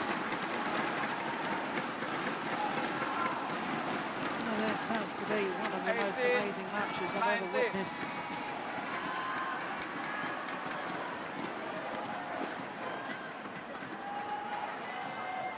The quality, the competitive spirit, the physicality of it all.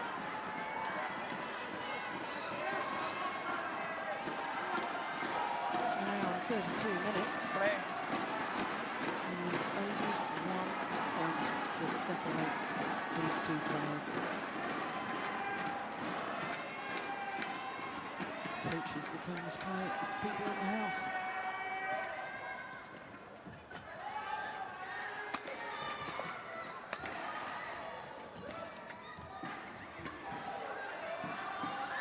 The wides, it's all level. 19 all.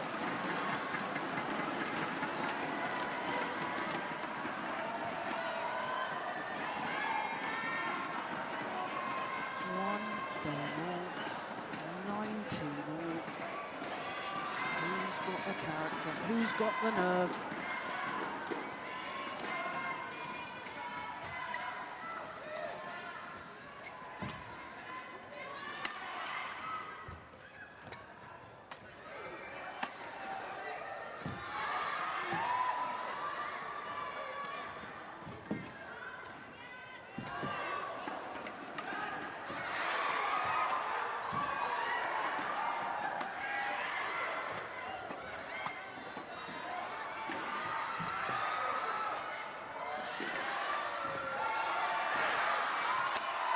Desperately pushing themselves to absolute limits.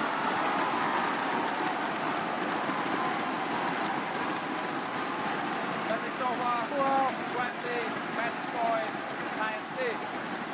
I'm running out of superlatives.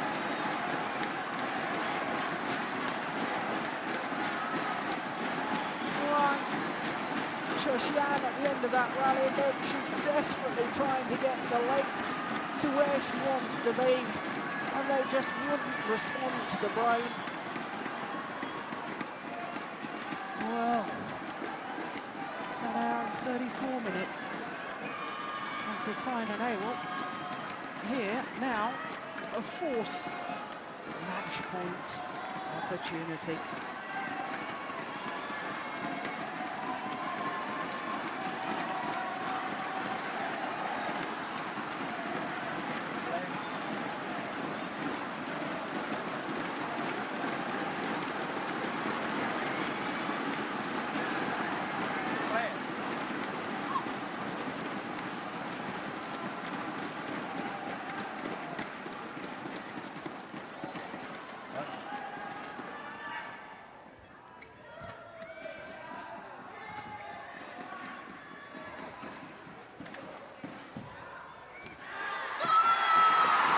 Extraordinary match, a wonderful match, and Simon Awell is the victor. And on occasions like this, it's a real shame there has to be a loser. In my mind, there isn't a loser. Both players played some of their best ever badminton. But there you can see that the scoreboard says that Simon Awell, the 3 times finalist here, twice former champion. She's in tears emotionally, drained from such a demanding match physically, mentally, and as we can see, emotionally too. 21-17, 21-23, 21-19 in the deciding game in 1 hour and 36 minutes. Throws her racket to the fans in the crowd. Well, this match will certainly live in my memory for a long, long time. One of the all-time great matches. And let's spare our thoughts for Wang Shoshian, because without her dogged determination, this match wouldn't even have progressed to a deciding game. Yeah, the obvious disappointments. But both players giving it their absolute all. The moment of victory. Yes, finally done it, says Simon Abel. What a match it was. Goodness gracious me. Well, stay with us as we can see the confirmation of the lineup for the semi-finals in the women's singles tomorrow. World champion Wang Yihan, the #1 seed, up against teammate, the All England champion Li Sherui. And in the bottom half of the draw, I wonder what Saina will have left in the tank tomorrow when she plays against Sung Jae-hyung of Korea. Of course, Sung Jae-hyung having beaten the #2 seed, the left-handed Wang Sin, in their quarter-final. Well, women's singles really has been of the very, very highest quality. Well, as I say, stay with us, but we still have one more match to come. Men's doubles. And let's just savour a match to remember.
Well, there you can see.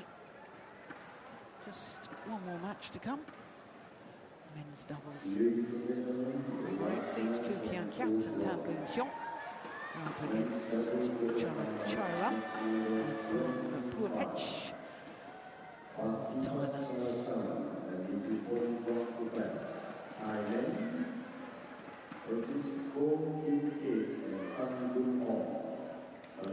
Well, what a crying shame it is that most of the fans left the arena until the conclusion of the quarterfinals.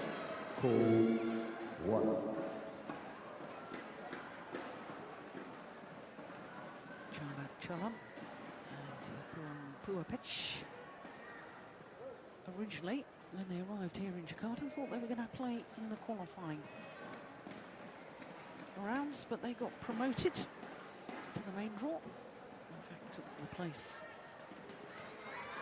of the top seeds that had been Thailand and Phu Hai-fang, world champions, and come here.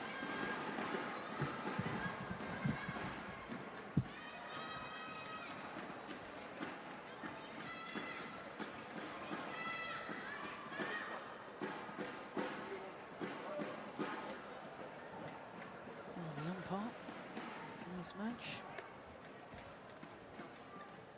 Chiappini from Italy. All umpires and service judges have had a jolly busy day, rotating around from match to match, who umpires, who service judges on all three courts.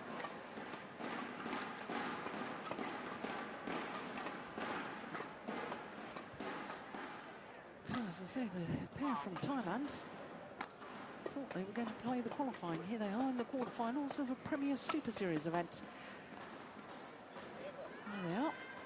53 in the world ranking, up 3 places since last week, but they have been as high as 37. Negative win-loss record for the year. A couple of second-round losses in the India Super Series and also Australian Grand Prix. 2 first-round losses and 2 losses in the quarter-final stage as well.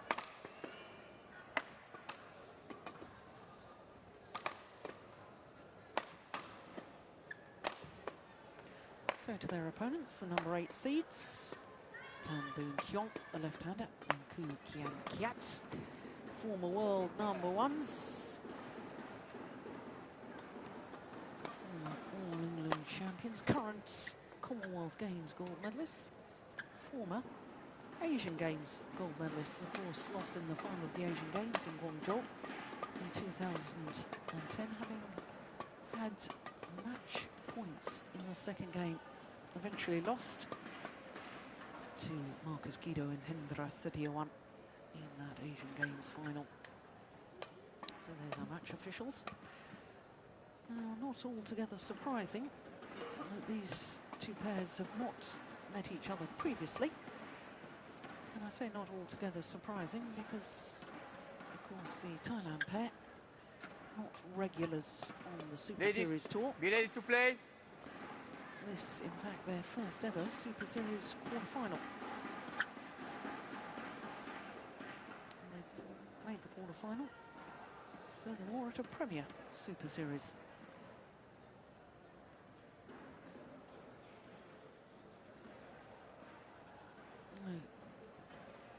Not only have we just witnessed one of the most exciting women's singles matches I think I've ever seen, also spare a thought for these 4 players coming onto court for the men's doubles, because of course they will have been waiting in the wings, they will have been warming up, ready for that hour-and-a-half duration that the women's singles was on.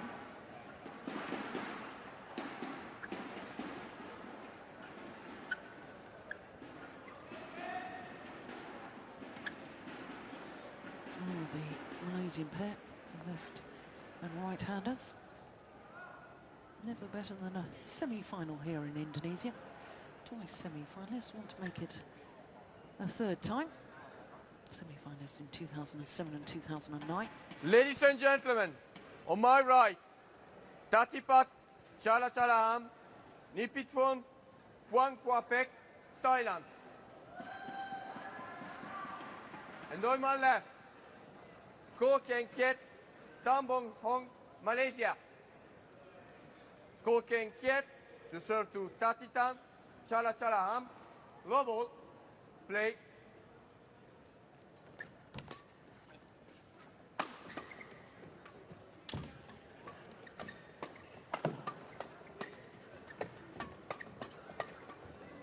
Now, rapid fire opening rally.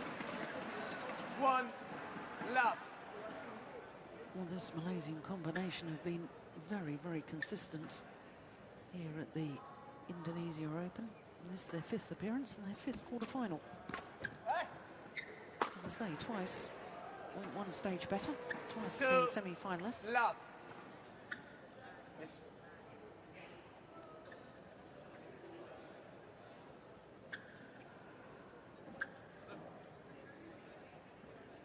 And obviously, with the difference in the world ranking between these 2 pairs, one has to assume 3 that the Malaysians are hot favourites for this.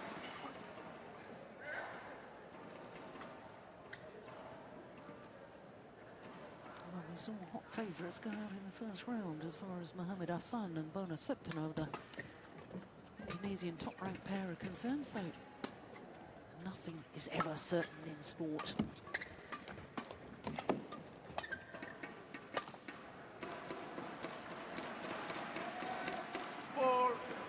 Love. Well, when he's on form, Koo Kian Kiat, in my opinion, one of the best front court players in world badminton. And partner, one of the hardest smashes in world badminton. Tan Boon Hyung. 5 love. That looked pretty impressive to me.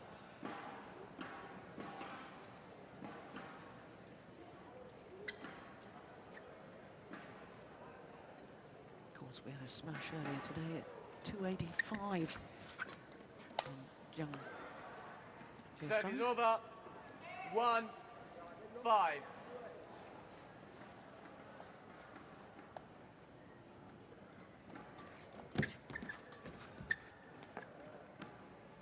Two, 5.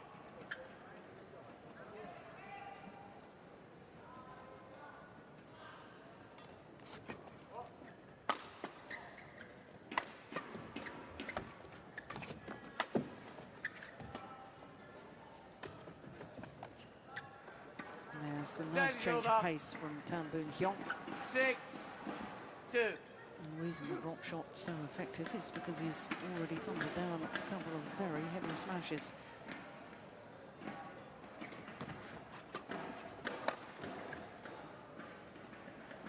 Seven, 2.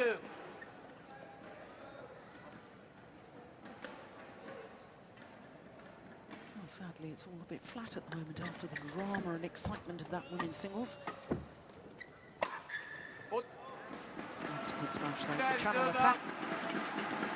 3-7. Channel attack is what we call the tactics to hit down in between your two opponents, down the centre of the court. Narrows the angle of reply, confuses your opponents who's going to take the one down the centre. Oh, that's sharp, that's nice. 4-7.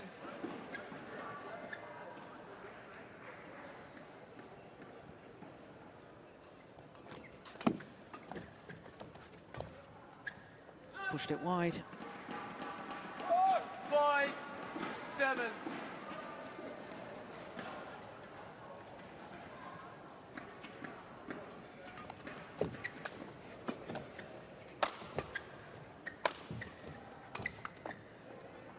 Yeah, it is very much their favoured formation. The Malaysians with Koo Kian Kiat at the front of the court. Tan Boon Hyung using his power from the back. And they get themselves in that formation. And they're looking sharp, and I have to say, they are looking physically 5. in good condition, the two Malaysian players. I wonder if Koo Kian Kiat has lost a bit of weight. Looks very trim and fit.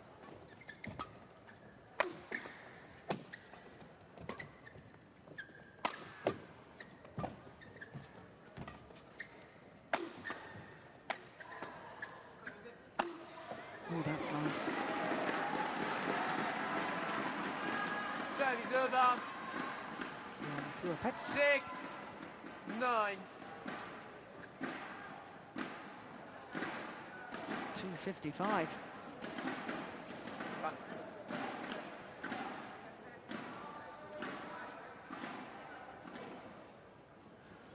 Out. Service over. 10-6.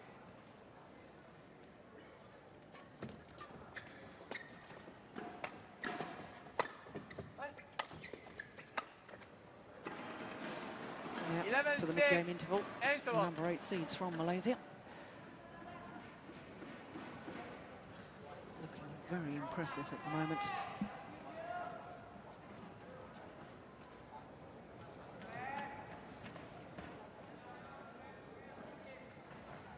Mid-game interval, only 5 minutes of play.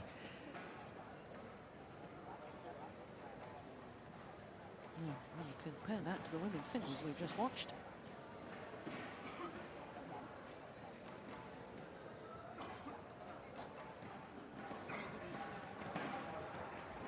With 120 seconds. With 120 seconds. Go, go. Just wait.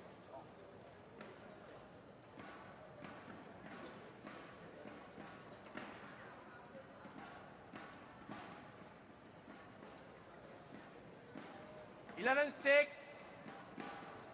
Play.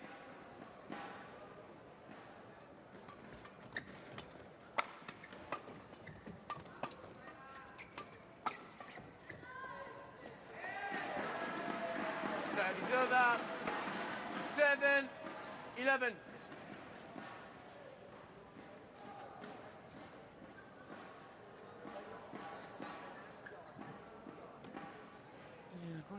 see this pair from Thailand take a little more initiative within the rallies. They're responding to what their opponents are doing well. Well, that's better. That's what I like to see. Force the lift. 8, And then the opportunity 11. to vary the attack.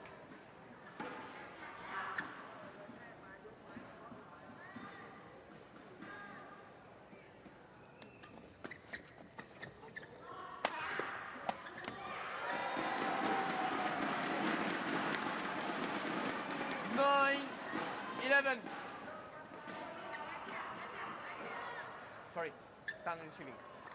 This time that is good. Yeah, we have done mistake before.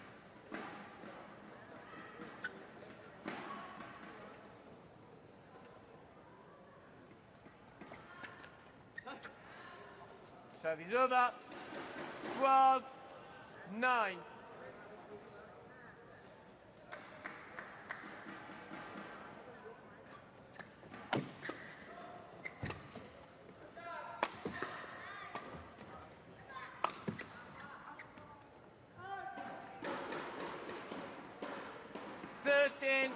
Nine.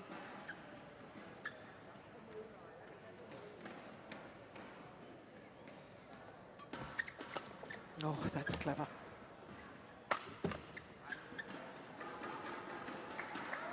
Fourteen, 9.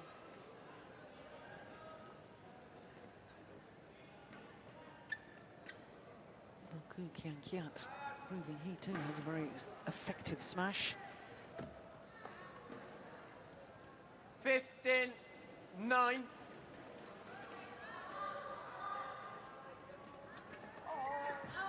Oh, just too many gifted points. 16-9.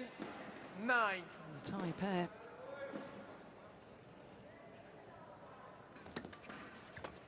Oh, brilliant. Absolutely magnificent from Ku Kian Kiat. 17-9. First interception. And the second.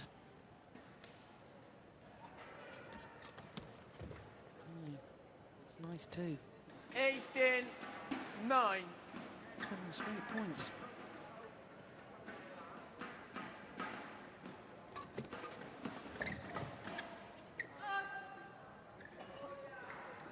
Service over.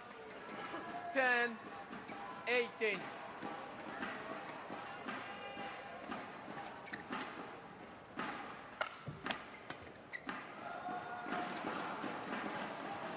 Eleven, 18.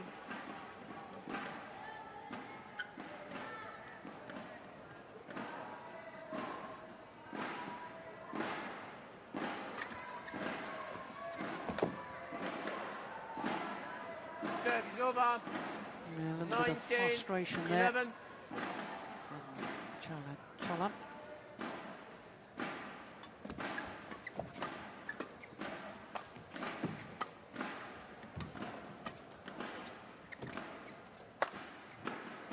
Superb.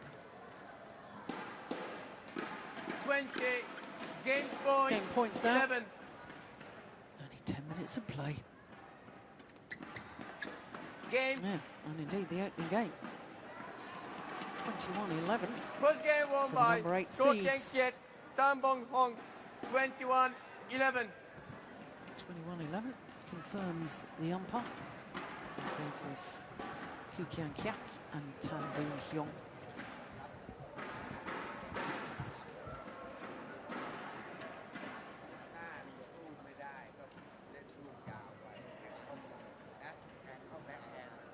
They really look a lot more purposeful, don't they? Build up to the Olympics, everybody's been so tense in the towards the end of the Olympic qualifying period. The pressures, the intensity now, everybody knows who's qualified. Perhaps able to relax a little and concentrate on preparations, the training. There's no doubt in my mind, Malaysians physically look fitter than they have done for some time.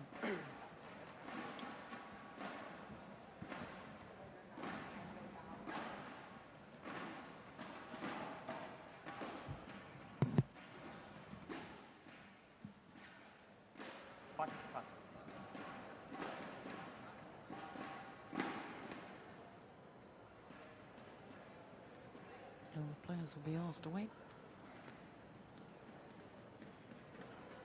until the full 2-minute timeout has elapsed.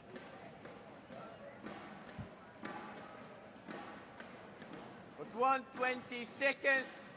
120 seconds.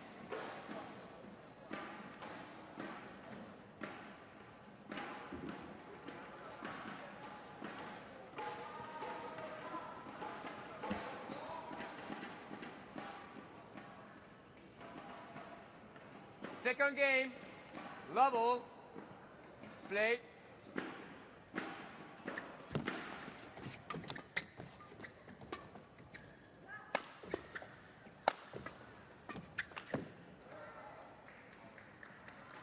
Just snatching at that a little. Love. Yes.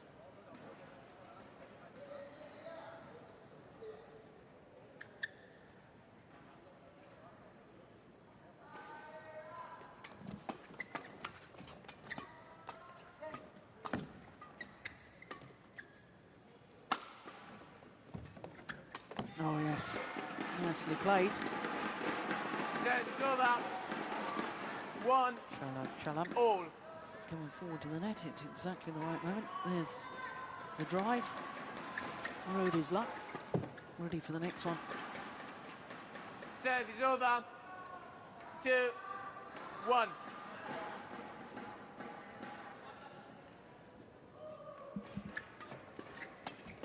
Oh my goodness, round the back. Oh, the trickery. 3, Poor 1. Peck.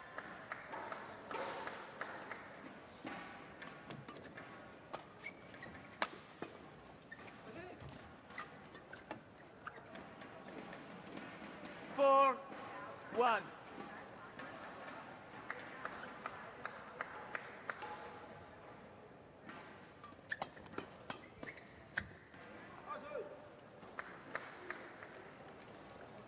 Five, 1. He looks far more confident in the net area as well, does Tan. Oh. Oh. That's 6, devastating smash. 1.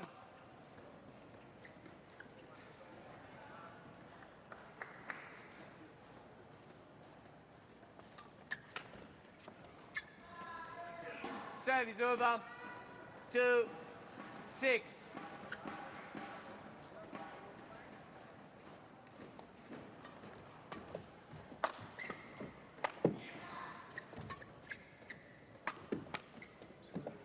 Oh, that's nice. 3, 6. Very nice, in fact. And move forward to the net.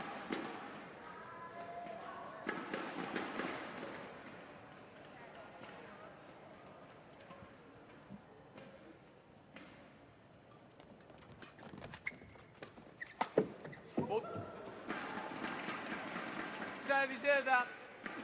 7, 3.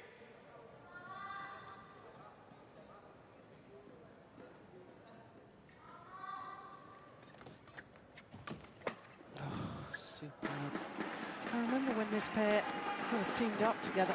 8, 3. 2007, their first year on tour. Full year on tour, and I thought that Koo was just so dominant and so hunting, so eager at the front of the court. The last 12 9, months or so, 3. just hasn't seemed to have that sort of confidence, but there's been signs of it already today.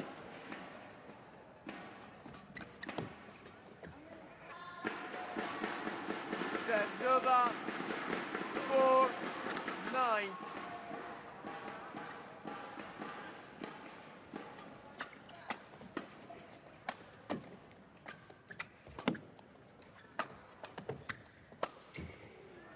Yeah, nicely done. Service Forward to lift over. cross court to that 10. left-hander. 4.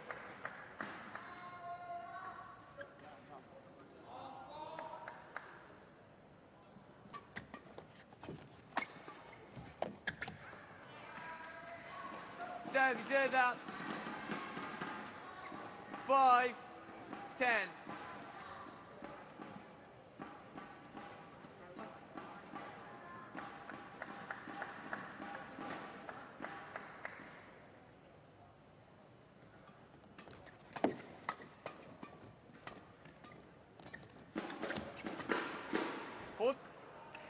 Service over. Yeah.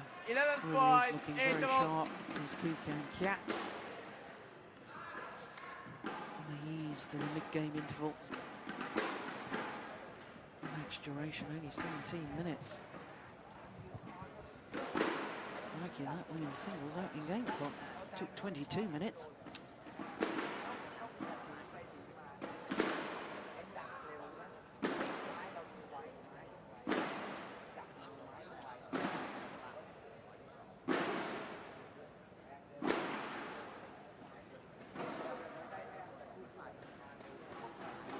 Got 120 seconds. Got 120 seconds. Fatima, did you put inside? The umpires are being very strict about all the kits being inside the kit box.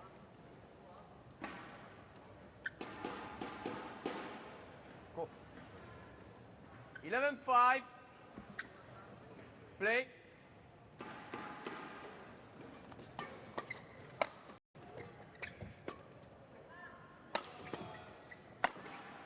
Yeah, no smash. 12-5. Saw that he was committed to the backhand defence. Yeah, hitting down his forehand side. Perfect placement.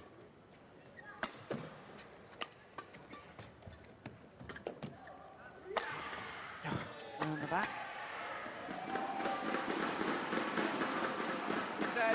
Looks spectacular, but rarely gains any advantage.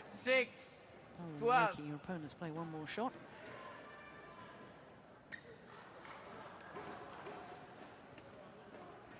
I think that's his fastest of the match so far. Service over.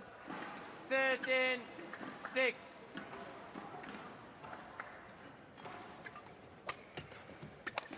Foot. Still very, very short rallies. 7-13.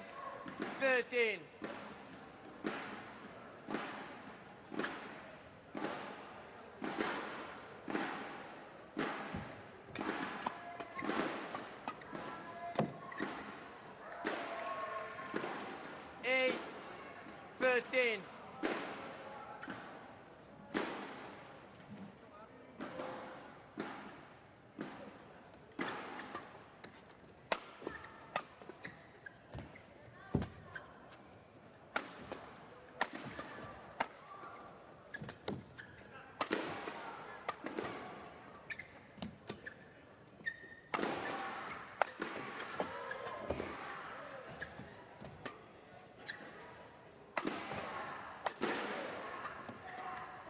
Much better rally.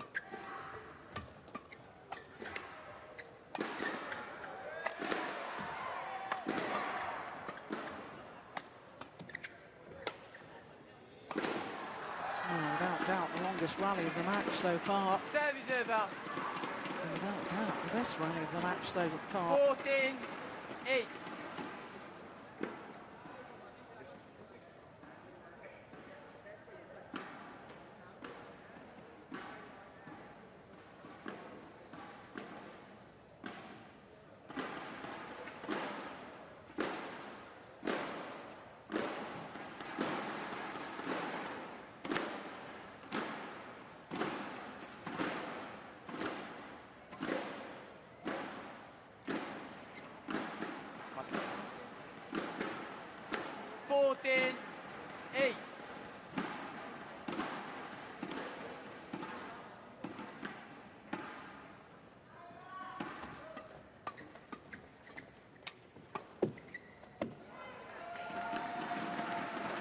Over 9, They are 14. still in a commanding lead, Kuantan, but it seems to me that they've really dropped their intensity.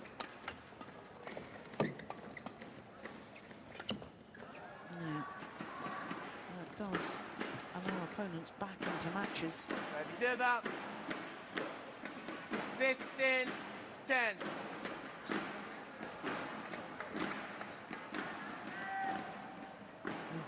Lovely play from Koo. Foot.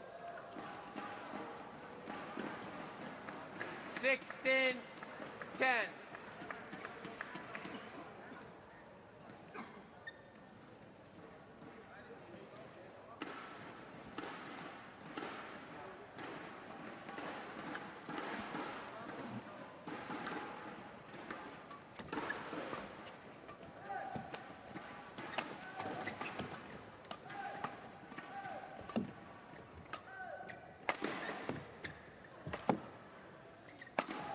Oh, phenomenal smash. Wow. Terrific angle, 17, terrific placement.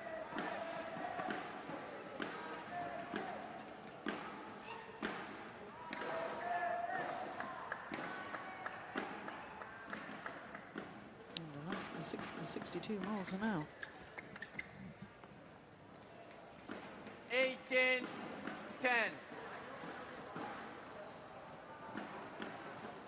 3 points needed for a third semi-final appearance here at the Service Indonesia over. Open. 11-18.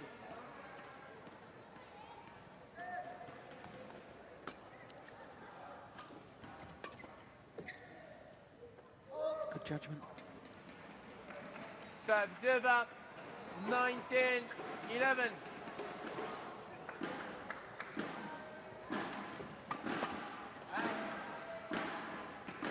Service over. 12-19.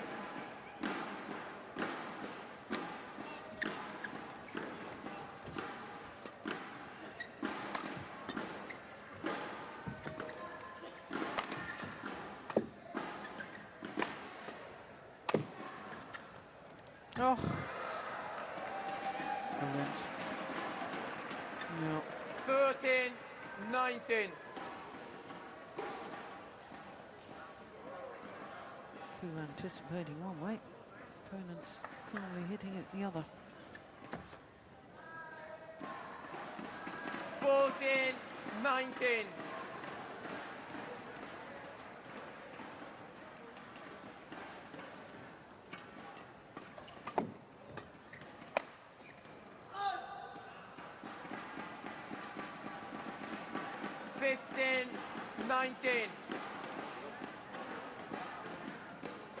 Half the 8-point deficit. Now just down to 4 points.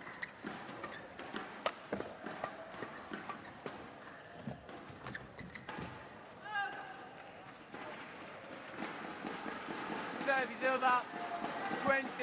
5 match point opportunities. 15.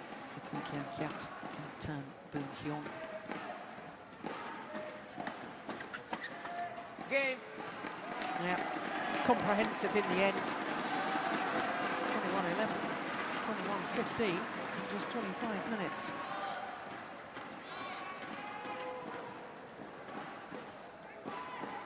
And that means that Koo and Tan Match won by will play Koo Kiat against Kiat. Matthias Boe Kampong and Pong. Carsten Mogensen. 21-11, Denmark in tomorrow's 21-15. semi-final. Ladies and gentlemen, by the end of the match on court 1, all matches of the quarterfinals today completed. See you again tomorrow at 11:30 for the semi-finals. Thank you. Jadi kalian dengan selesainya pertandingan 8-1 seluruh pertandingan kuarter final selesai sudah. Sampai jumpa lagi besok pada pukul 11.30. So the players depart centre stage. And there's confirmation. 4 different nations represented at semi-final stage in the men's doubles, as indeed with the men's singles tomorrow. Well, as the men's doubles quarterfinals conclude, an opportunity for us just to recap on what's happened today on quarterfinals day. And it all started with an all-Indonesian men's singles, and Simon Santoso, the number 7 seed, overcoming his teammate Dionysius Hayum Rumbaka. Before we recap on all matches, just an opportunity to see some of the highlights from that men's doubles.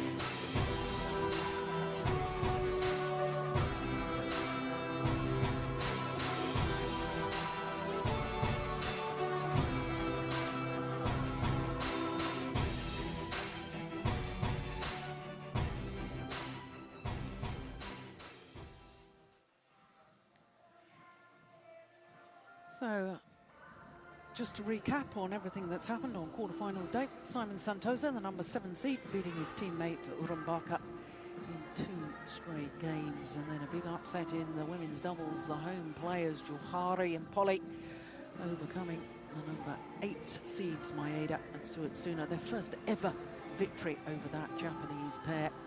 Then it was men's doubles, the number 2 seeds of Lee Yong-dae and Chung Jae-sung. 2 straight game victory against the Malaysians Hoon and Tan. And then it was 1 match too many as far as Sonny Dwi Kunchoro was concerned, his 11th match in 10 days of badminton, having won last week in Thailand. Just didn't have enough to give against Du Peng-yu, who fought every rally right to the bitter end. Then it was mixed doubles, and my goodness, the beaten finalists from last year, Tantowi Ahmad and Liliana Natsir, pushed the full distance by the brother and sister combination, Kido and Bernadette. Then, of course, we went on to more men's doubles, and the European champions, Matthias Boe and Carsten Mogensen, keeping their run of matches and victories going over Chai Biao and Guo Zhengdong. That's 4 in a row now that they've won out of 4 encounters. But that women's singles, Saina Nehwal, who had 3 match points in that second game, lost it before coming back in the third, 21-19. That was a match to remember and a match to savour, 1 hour and 36 minutes. And then, as we've just witnessed, men's doubles, Kuan Tan, comprehensive victory for the number 8 seeds, 21-11, 21-15, and they're through to meet Boa Mogensen in the semi-finals. Well, talking of semi-finals, that's going to happen tomorrow. We'll be a little bit later with semi-final action tomorrow. That's 14:30 local time here in Jakarta. Do hope you'll be able to join us for that, but in the meantime, from all of us here, bye-bye.